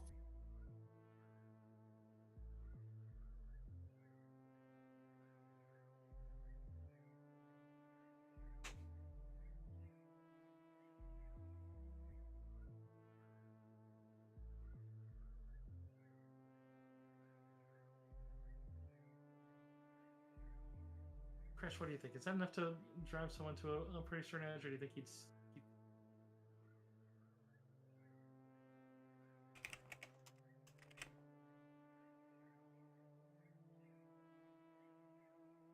Do what now?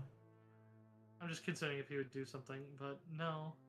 They don't have a way out of there, so he wouldn't need to be that reckless. You would see as he pulls out you'd be able to recognize from a distance as it looks like he has two thermals. He arms one and rolls it down, pretty much plops it right at his feet, and then goes to basically prepare the other one. From what you recall, they seem to go off like you'll have a round, so it looks like he's basically planting them. Most likely is about to plant and run. As you do recall, there were thermal detonators in the armory that you unlocked, so because of that, he's armed with them. Oh boy. Giant payoff for everything you did. All those little skill checks. Right. So he's doing that on the turbo laser?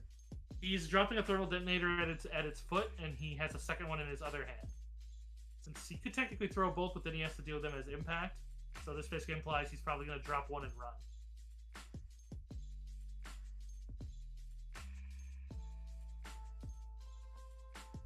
And he is behind that one. That turret does turn. For a second, it seems to kind of cock over as if it's going to turn towards Knoll. And you realize it was looking towards the army, but then as soon as they start moving out of the way, it turns back over and then lets out a barrage of fire towards you, Crash. You do have cover.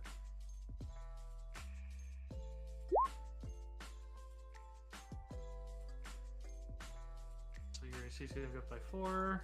This thing uses which can double. Oh wow. So that's only going to be adding 10, so 16 is not going to hit. No, and I'll reflex that. And then it fires a second volley that seems to be a bit lesser. Oof. Well, maybe not so lesser. That one does not appear to be lesser. For 28 damage. Which, if that had missed, it wouldn't have gotten through your threshold, but since it doesn't threshold you. Okay, cool. The ATST, seeing as he has cover there, continues walking this way as turning around is a little impossible for it. But as it does, the head swivels over. And it seems to be firing at Sarlaac, even though he has cover from that position to it.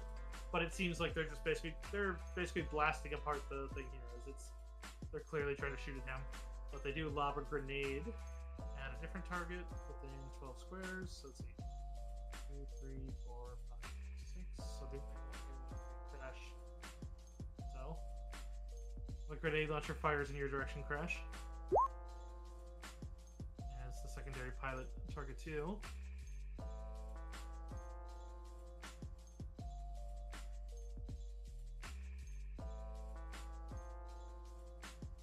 Alright, grenade launcher. Oh. Sorry, I forgot I'm on push to talk. I'm gonna reflex out whatever it is. It's 28. Okay, that's gonna miss. So 66. You are in heavy, so you get the benefit of it as if you had ported it. So no point blank. That's not gonna get through with the half. Actually, yeah, what am I thinking? If you make the reflex, there's no way the grenade's going to. So it explodes around you and cooks the area, but a heavy concussive blast. Oh, it is concussive. Well, yes, the reflex doesn't matter. Does any of this stuff happen to like damage the statue? It does damage the statue, yeah. That would lower the rating you need to drop it. Perfect. But he is going to continue walking, as the second pilot can do a full move. So he gets to over here. I'm going to turn him once I figure out where there it is. So the thing's rattling as it's coming around. Sarlaac just kind of peers over his shoulder as it basically blows apart this section here, as it really can't fail to hit it. But they're just firing at him as best they can, and they lower it down before the guns, both ear guns and the chin guns, seem to be aiming at him. And I hope he just impact grenades that other guy that they see in the fleet. I mean, he could, if he wants to go out and blaze a glory. That's what I was kind of considering. It's like, he just lost a lot of guys, but he knows there's a bigger fight. He's not going to suicide bomb. That's true. He's basically, how do I get out of here? Well, But it is worth knowing there's an active thermal detonator right there. You have no idea how long he set it for. Keep in mind, those things have a radius of 3 squares. Yes, I.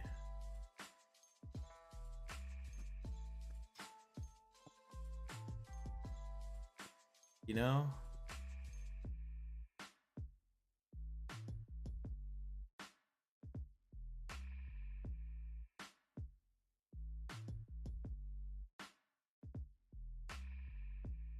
Statue's gone. I move there, move there.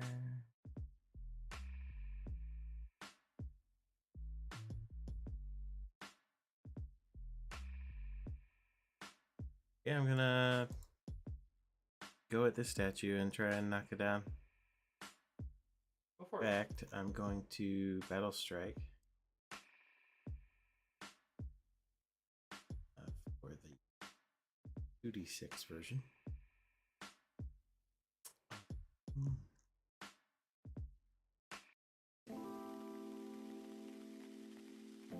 Yep, and with the rapid strike and go 4 into power attack, so that's another however many that adds.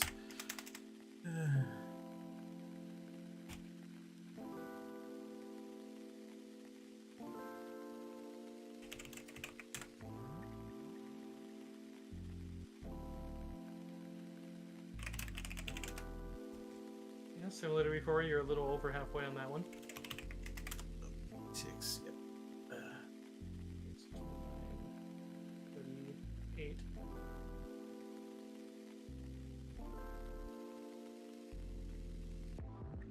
Oh yeah, the power attack just adds 1 for each one you subtract on the attack.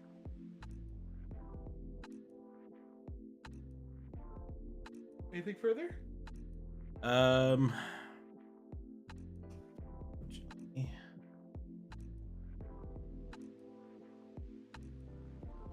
Have anything to do more damage to it unless Force Point don't give you extra actions, do they? No. Destiny Point does. That's right. You know,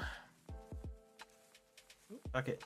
I'm gonna save Sarlaac. So Destiny Point, I'm going to do that same thing. Okay.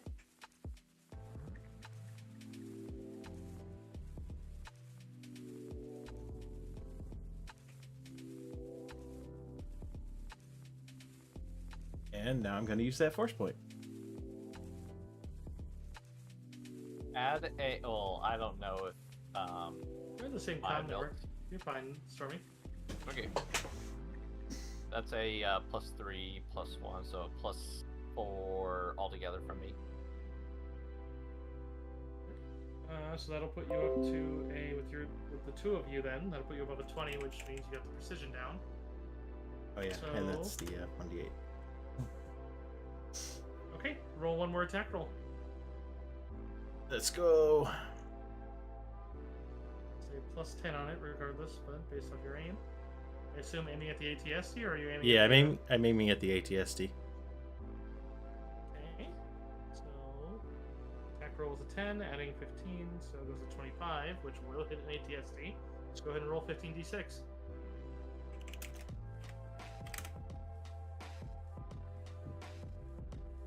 48 will certainly threshold it again.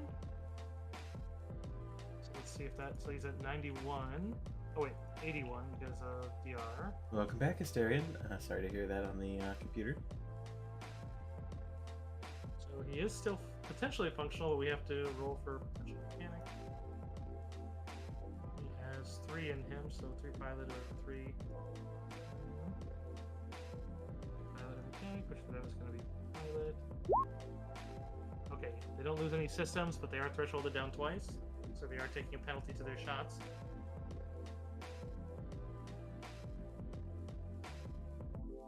Iliaka. 5, 10, 15, 25. She can go full speed while prone, so she can get right there. That'll give her a better shot into the cockpit. She's going to aim for the primary pilot, so she can take out the main gunner, because she also doesn't want Sarlaac to die. The other one will be able to take a shot, but won't be able to move as much. She's going to go for powerful shot. She is going to go for disruptive. She's going to go for pretty much her entire kit.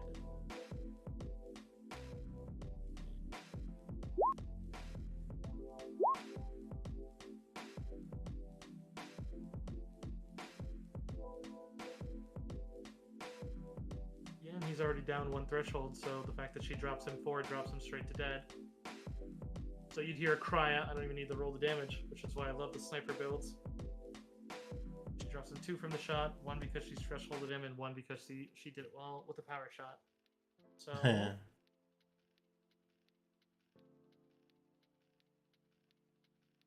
her minimum damage is going to threshold the technician. So you hear cry out as you see one of the bucket-headed Imperial pilots just drops out of the left eye of the ATSC. Wilhelm scream. Crash. Well, I mean, it's starting to get pretty mopped up. We'll say that turbo laser to deal with, and then he's boxed in over there, huh? If anything, I'd say I mean, get the ATSC. this isn't the tower. Keep in mind, this is just an opening. So, I mean, he could walk over this. Oh, that's an opening? Yeah. Okay. Yeah, he's got thermal detonators on that turbo laser, and I have a feeling that ATST isn't going to be here much longer. I don't think I have the strength, and I don't have a lightsaber to just drop the statue right now. Okay, I'm going to do Crush Does Best. I'm going to go get shot. I'm going to stand in the middle.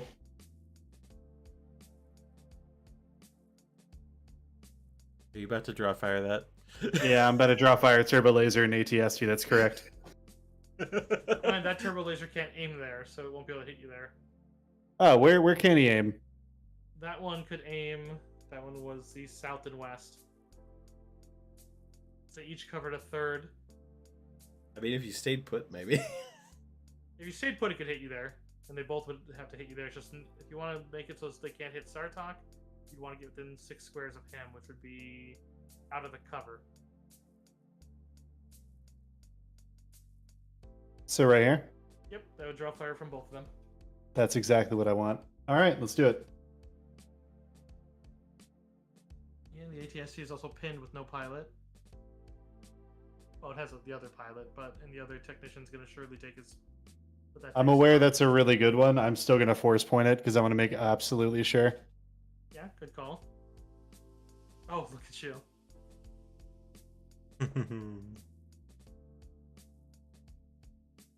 I do not have a brace or shield function on this character, but I wish I did. Right. That's it for me. Crush is just going to stand there and aggressively, I guess, roar at both a turret and a large vehicle. The Nazarene armies from you and them basically open fire at the ATST as it's taking a barrage of laser fire. You'd actually see a couple of those disruptor rifles here as you realize some of those freed slaves are here. We'll just deal it as 3d12 for each. So a little scoring from one, a bit more from the other, as it's taking some blasts as it's still pinned. Good stuff. The clones, they don't have any teamwork for this one, but instead, just because they know that their bolts aren't going to get through it as easily as the turbo lasers. But they each have 2 frags, so the one will step up over here. Actually, wait, the green one's the new one. But yeah, they each pull a frag to go lob it under the ATST's legs. Looks like they're all aiming for one leg in particular to see if they can just crutch it.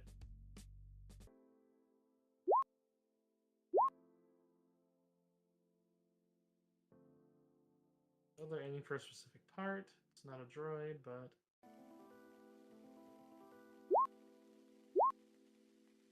that will get through the DR. So 11, 20, 30. Oh, that ADSC is not looking good. What did I miss? No, Sarlaac is after Noel. So Noel, you're up. I guess that's gonna be Noel coming up from Well, he flew around here. I'm gonna say that he strafed this way. Okay. So probably And coming will from the be northwest. Be Oh coming no, I out see of it. the- Southeast. You're going northwest. Yes. Gotcha. All right, so he's basically making figure eights then. All right, so that's going to be a pilot check from me to. Is that a pilot check every round to see if there's any danger, or is that only on a strafe? That's only when you're recovering at that one, because if there's a V-wing, it's still on you, and then you have to decide whether you want to go for offense or an evasive maneuver. But Okay. turrets are basically considered to be on the sides of the buildings, so once you're off that building, there's no way they can shoot you. All right, so I'm going to be targeting here for my attack. Have at him, sir! Give him the full bully! 1 second, trying to. There we go. Oh yeah. What the hell? Wow. Is that really all? Okay, not all the damage dice were ones, but you know. Not all of them, but half of them were 1, and then the other one was a 2. Sir, I think you're shooting a statue. Ah, right. You get them.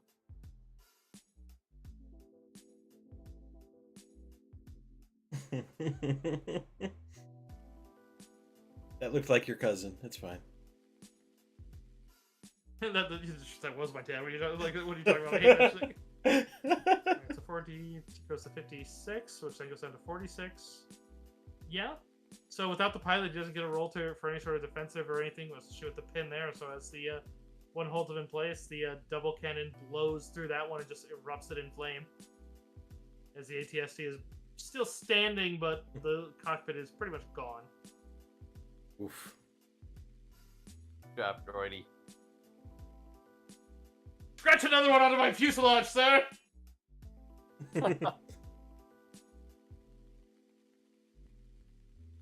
I will be carved as the tattooed hunters of old. It's just...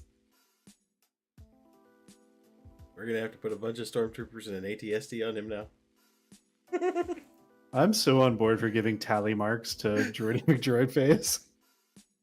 Everyone's like, did you tattoo your droid? No, those are his kills. Yeah, that's not a call sign. You know what you need to do? You know what you really need to do is just get him like a hive mind thing, like sit him down, and then get him a bunch of bodies so that whatever mission you go on, you have the perfect body for him to use. Yes. So it's like crab droid, probe droid, R2. I don't know. Something just amuses me about an R2 droid just kicking everyone's ass. He unironically has a larger body count than some people in the actual canon of Star Wars. No one's batting an eye. All right. So that's gonna be he's gonna drop the other thermal just to make sure that this thing goes sky high. As you distract it, crashes. It doesn't even though they probably just got radioed that hey he's dropping thermals, they might want to get out of there. And then they're just like, but we gotta shoot this Wookiee here, sir. You don't get it. He's wearing armor. So Sarlaac will arm and drop the other one for the end of his round. Move away 5 squares, which then both are going to detonate. I believe they're 8d6. Am I in this blast radius? No. That's a shame. Oh. That's a shame. You want to be in the blast radius of 2 thermal detonators? I kind of want to live through it for the story.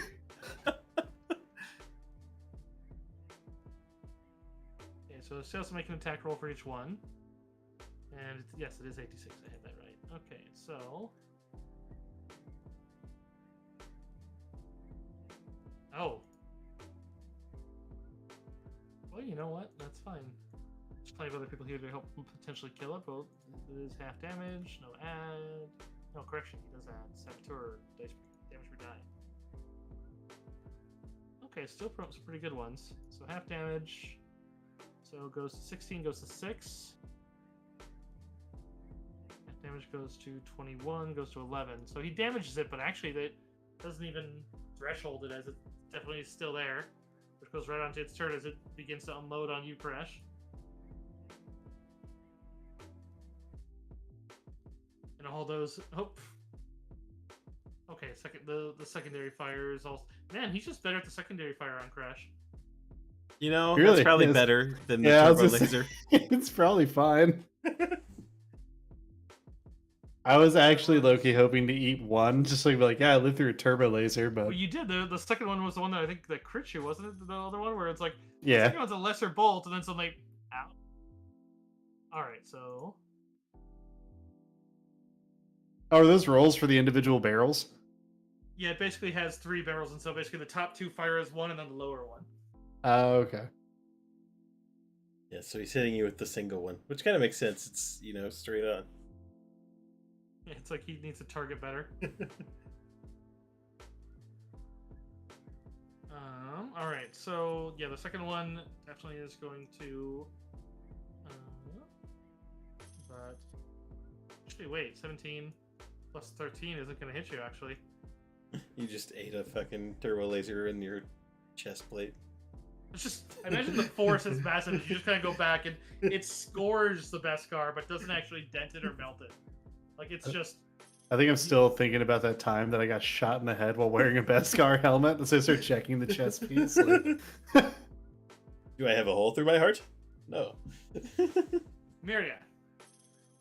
Well, now that the explosions have happened, I'm going to go over and give it what for. Sarlaac is like, man, but I got the shitty... You know what? And I'm gonna go ahead and use my second battle strike. Could you imagine you're gunning at somebody who's just taking your turbo laser shots? You're firing away, then in between you and your view screen, lightsaber.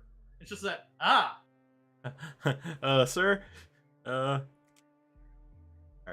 so. A little extra one in. 2d6. Oh. Alright, so 24 goes to 14. Oh, no, lightsaber. So... Lightsaber, no DR. Yeah, fuck their DR. Alright, so 24, 28, 38. That will threshold once. Although 38, so that goes 25, 55. Nope, that is non-functional. It doesn't explode. Well, actually, I don't think actually any of them got exploded. Yes, we They just barely knocked them all out. They all went non-functional with basically, so you just hear like, it's literally the EMP Modern Warfare scenario. It's like they're in there, they can't get out, they need power to get out. Like, man, I'm gonna have to get out the fusion cutter. It's Durasteel, it's gonna take forever. I mean, I'll cut a grenade-sized hole in there if they want. Probably a good... Sarlaac probably looks over to you and says that you may want to warn your pilot to wave off. Oh, yes. I will send a message to Stormy. Nothing else to shoot at here, please. Go hide. I'm a step ahead of you. And I have a follow from Nux Taco. Hello, Nux Taco. I love that name. It's like Shadow Taco. Let's go. 10 out of 10. Dude, would you go to a Shadow Taco Bell? Hell yes, I would. Shadow Taco Bell. I feel like Faye run that. Hell yeah. Take me away, Faye. Let's go. Absolutely. As long as I get to bring Deckle.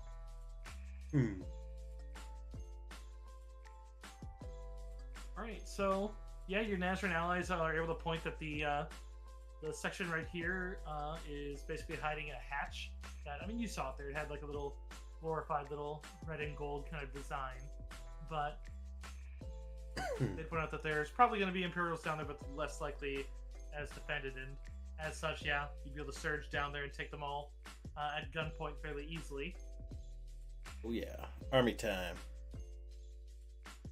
Well, and moreover, at this point, then the Nazarene seem to know exactly where to go as they begin cutting down communications as well as enabling communications for any non-Imperial networks that they know of. They'd also be able to enable yours, so you can actually basically go into any backups among some of the other cities that they know of. They've long prepared to destroy the primary dish and then replace it with their ones under their control. Wonderful.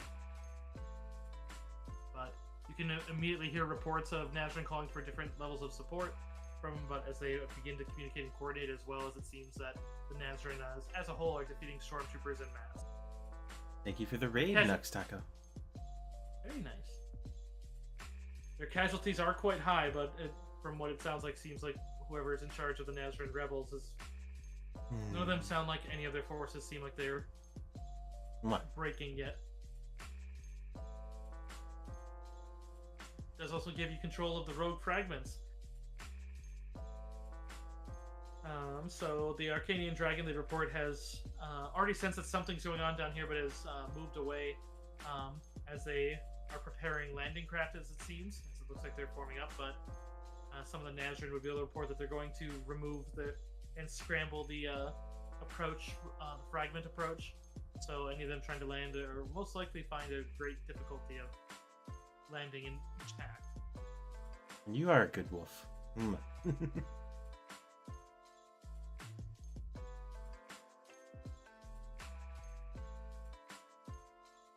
Nice. Sounds like we've given the Imperials a very hard time. Yeah, it's going very poorly for them, but it's not entirely over. There's still the Mount Antis cannon. True. Sarlaac does ask that he would be, as long as you don't need him somewhere else, he's going to stay in here and seal the door. He's going to have his men pretty much just slag it. They'll cut. They know that they can cut. It'll be a long. They'll have to disable some mines that are on this side of it. That is what prevented them from doing so from below. But otherwise, once they cut through the armor and they get back to the sewer, and basically come and go through there, Okay. then he can coordinate worldwide revolts between all the other Imperial planets, and without their communications, they won't be able to signal help. Wonderful. So really, at this point, the only thing left to do is that mountain. Seems.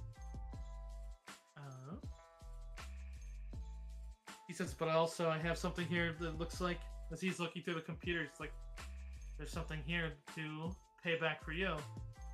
You said Sarlaac project, right? Yes. Yeah, everything you have on it, please. It's not here. It's at the mountain base. As he turns a message, and you can see that it looks like one of the Imperial officers that you caught down here has a message that seems to be sent to someone by the name of Liberate, who is stationed on Mount Antis currently. And it instructs him to wait for any remaining officers within the city, then destroy the Sarlaac project database and evacuate the planet with the last of the Imperials. But otherwise, it does have a comm network for this Vril Vrak. You can give me a galactic lore. You may recognize the name. Galactic Allure.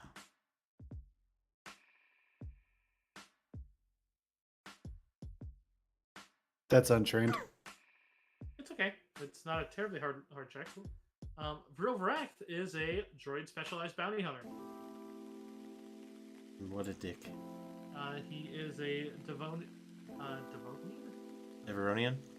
Everonian, that's it. Vril Vrak, then. Yeah, you would know that he was fairly well known because he was actually very, very loyal to the Republic. He basically a local Republic governor, basically. Not local here, but basically local. But basically had taken him in when he was an orphan and basically raised him, and he just basically started hunting basically CIS generals. And then when the purge happened, he basically became a bounty hunter. But he did also work with the Empire, given that that governor did become one of the governors of the Empire. Gotcha.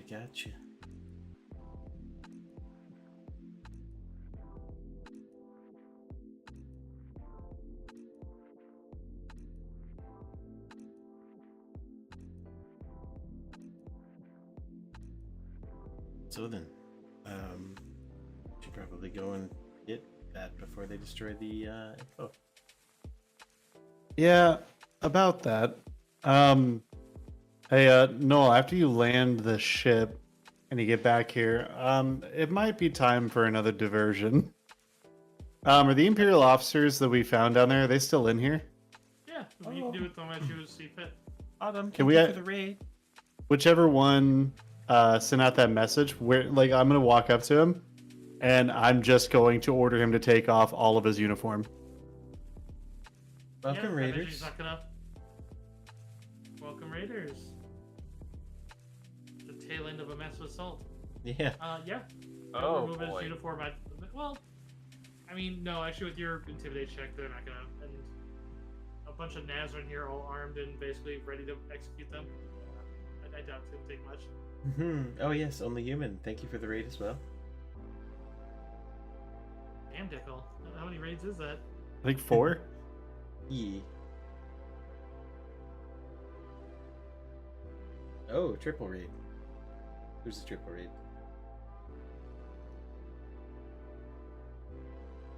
Ah, yes. Storm, you just got booped by Gabriel in my chat.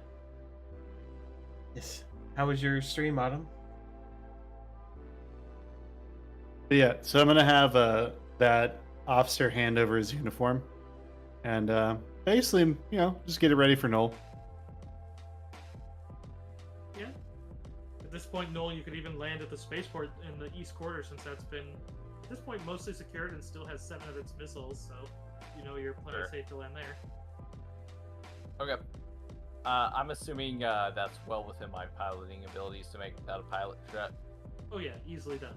This one with Okay. the combat out, I'd imagine if you focused on evading the V-Wings, and at this point, they've already regarded the Martyrs Plaza as lost, and so they're trying Yeah. to focus on winnable objectives rather than just taking down enemies. At this point, it's all about them just winning objectives, and I mean, most of the Imperials you're going to see in the next hour are trying to get to evacuation points and get out. Yeah. Because you've now taken the eastern and the central quarters, not 100% each, but enough that they know that those quarters are going to be lost, and it's not a guarantee at that point whether north, south, and west are going to last, especially without coordination.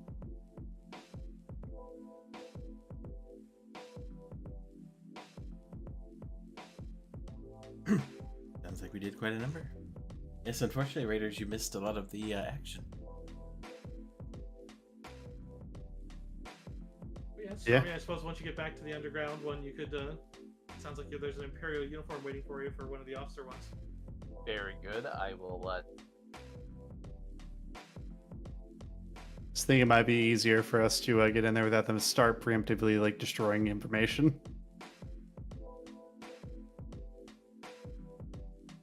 You can try. Yeah. So you're gonna try to call the comm network that goes to Vril then, as an Imperial officer. Uh-oh, I'm being hydrated. Waterboarded, you mean? Mm-hmm. ignore me. I think it'd probably be the wise decision. But at least that way you could, because you said like they would destroy it unless they heard back from an Imperial officer, right? Right. Basically, they're waiting for the last Imperial officers to meet up, and basically, it looks like the bounty hunter was given a final task from the Imperials here to basically wait for the last of the officers, and once you have the last survivors, go. Oh, Stormy. Basically, they have him for escort. Oh, perfect. Well, then, yeah, can we deceive him and let him know that we're on the way? Yeah, you could potentially.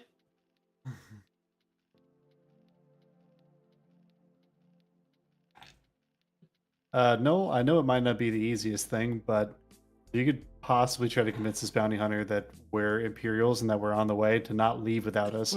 That would stop them from destroying a lot of Sarlaac information before we got there. Sure. I guess I would need to jump on the comms and I mean, I don't know how talking on comms with this uniform is gonna help anything, but I mean, I guess Because we it's a make view screen. Oh, okay. Oh, okay. I didn't realize I had that. Okay. Most Imperial comms, like they have the view screen of the hologram. You can do audio only, but that's generally reserved for the Imperial Navy. Okay. All right. Very As in good. pilots. But sorry. I'll don the uniform, which I believe I said I did before, and I'll dial. I'll dial his contact link.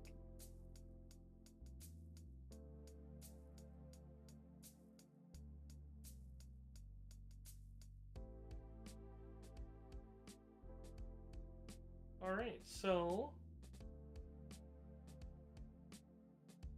let me find my thingy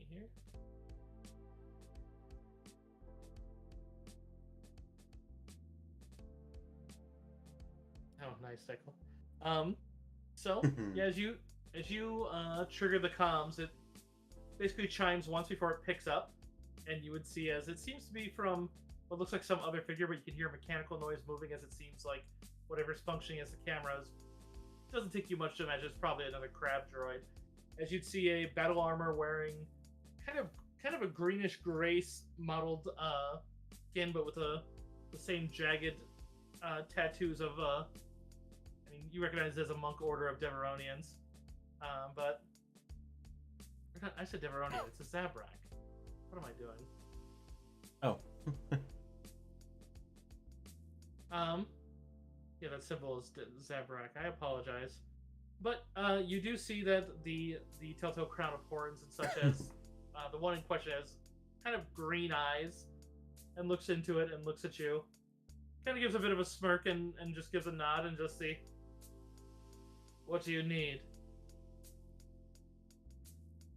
Need you to hold out for a few more hours. Me and I don't know if Ricky's gonna be here, so I'll say a number for meta purposes. if this is gonna be a future session, we'll be there in just a few hours. You'll be receiving in person updated directives. Can you comply?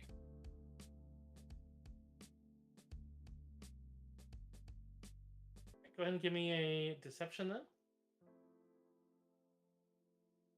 All right.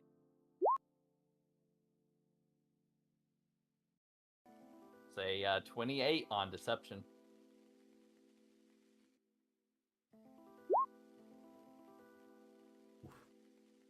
Thinking of you already rolled. That's fine.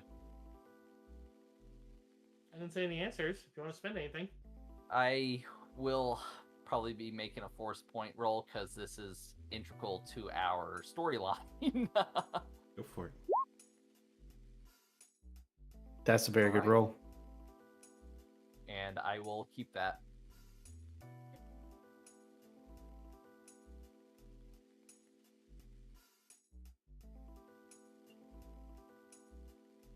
all right.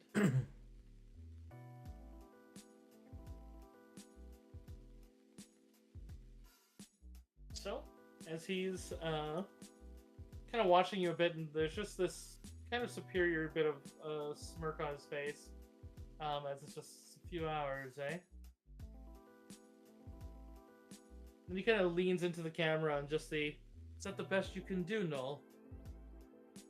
Did you think I Ooh. didn't know what you all looked like?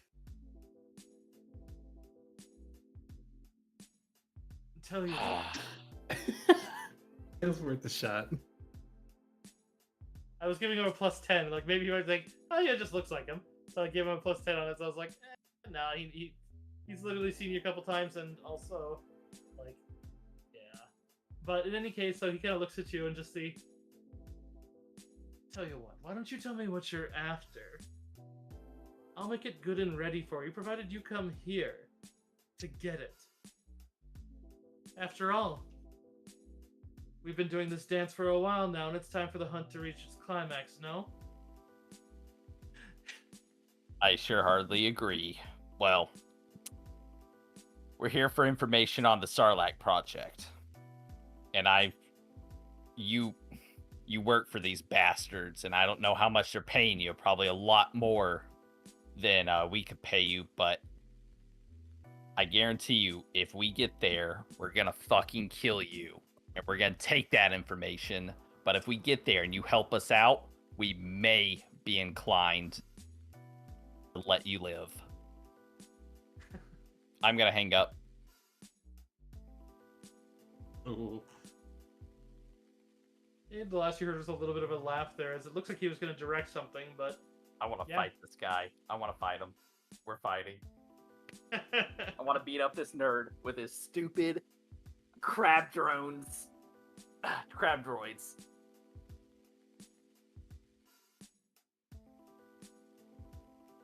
yeah, definitely doable. Hold on, I still have a few 100 more hydrates to give Deckel. Oh no. Oh no. Stormy's yes, yes. Thank you. I'm gonna be very hydrated. From what you could see on his armor, you can see that he is wearing some pretty heavy-looking battle armor. Technically, in game terms, medium quality, but does look like some high grade. You saw what looked like some blaster pistols, as well as looks like some thermal detonators on his belt. Looked like he also had what looked like probably a force pike on his back.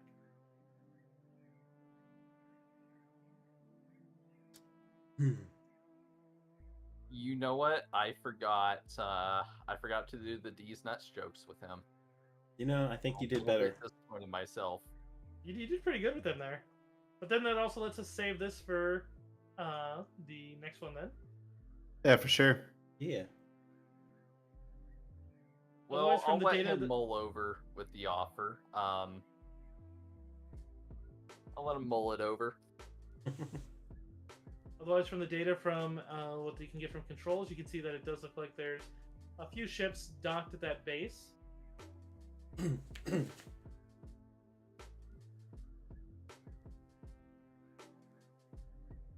An interesting thing to leave off on as you basically hung up on that one. But you would see on the Imperial Network as they're trying to communicate, as it seems like the Mountain is suddenly posting an Imperial distress call. Like they're trying, you don't know what precisely why, but it seems like it's coming from multiple. Like it comes from one, and then about 5 minutes later, it seems to come from another spot on that base.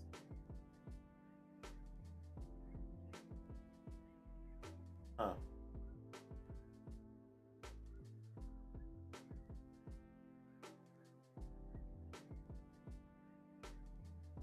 Sargoth kind of just looks at it and just you could always listen to what one of the calls is, I suppose. Yeah. Sure thing. If you listen to one of the first ones, it seems to be that some of the Imperials are reporting that the bounty hunter is attacking Imperial forces and has stolen a top secret server and seems to be moving to his ship with it. Out of character. No, this is meta. I'm not going to do it. You could say it to me, and then I usually will green or red light.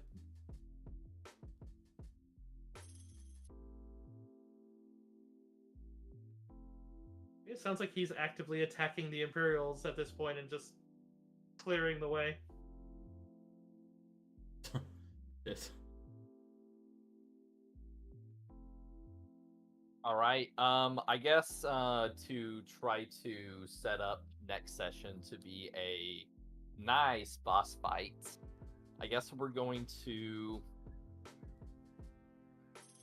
wait for the rest of the party to get on board, which I'm assuming they've already done at this point, and we're going to go up the path that our little bounty hunter friend, quote unquote, is creating for us.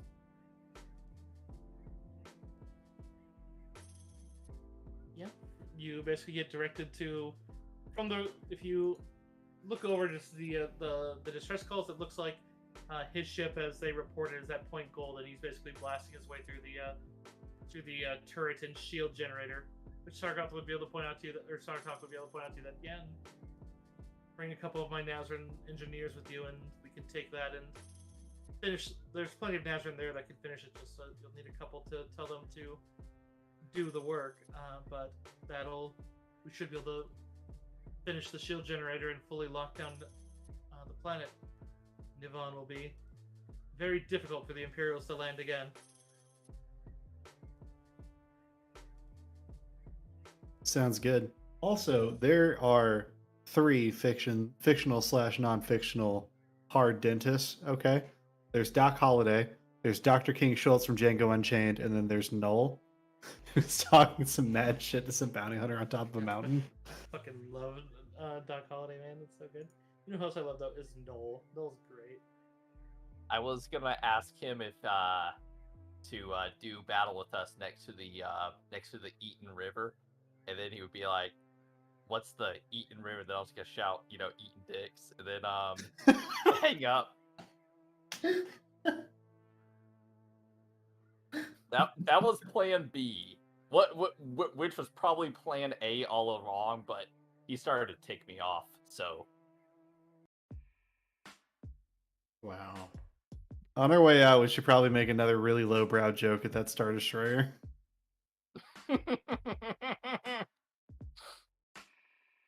Wow.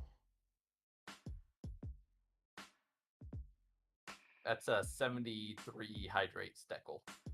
I know. I know. Welcome to my life, Deckel.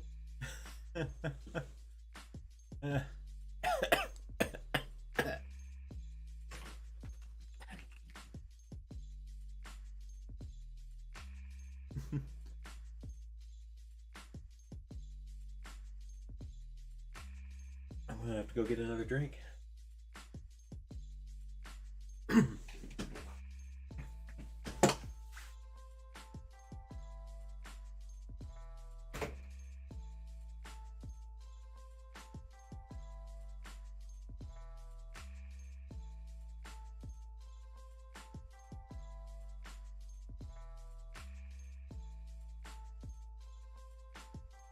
I thought that deception roll was gonna be high enough. That was a 34. I mean, in that guy's defense, he's literally been tracking us this whole time. So, like, of course he knows our faces, but I didn't really expect... I didn't know if it was going to work or not. I mean, we could have put one of those bucket helmets on you or something. I think officers, Han like... Solo. Oh, I got some hydrates too. But in any case, it's about time to wrap up my stream here. Hope you guys have- Yeah, probably same. Thank you so much, everyone, for the raids and the hydrates and gifted subs. I have a kitty now, too. Meow. Meow. Thank you, everyone, for coming by. Thank you for coming, my players. I loved it. It was fun. Can't wait till we get Brothulu back. Yeah. You're gonna need his explosive expertise here. He finds out that he's lost an iron grenade and he's just gonna like stab somebody in the shin. He'll be fine. He asked me how session was going, and I was like, you'd be so proud of your son. All right.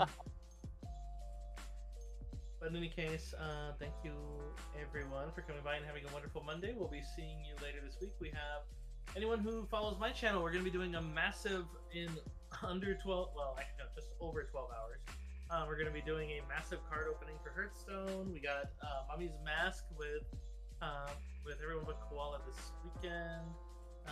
So look forward to it. It'll be fun. Can't wait. And, Yeah. of course, more games of Yeah. More Gonna be games during real the week. exciting. Stay wonderful, everyone, and we're so happy to have you here. So take care. Stay warm. It's cold out there. Very cold. And I'm gonna find somebody to raid. Wonderful.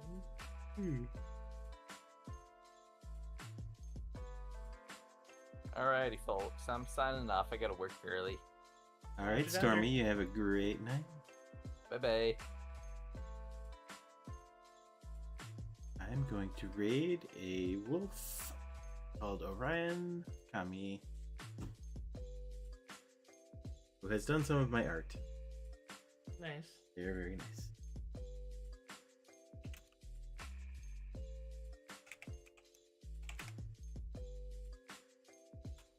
They're playing Life is Strange. I've heard good things about that series. I should watch that one.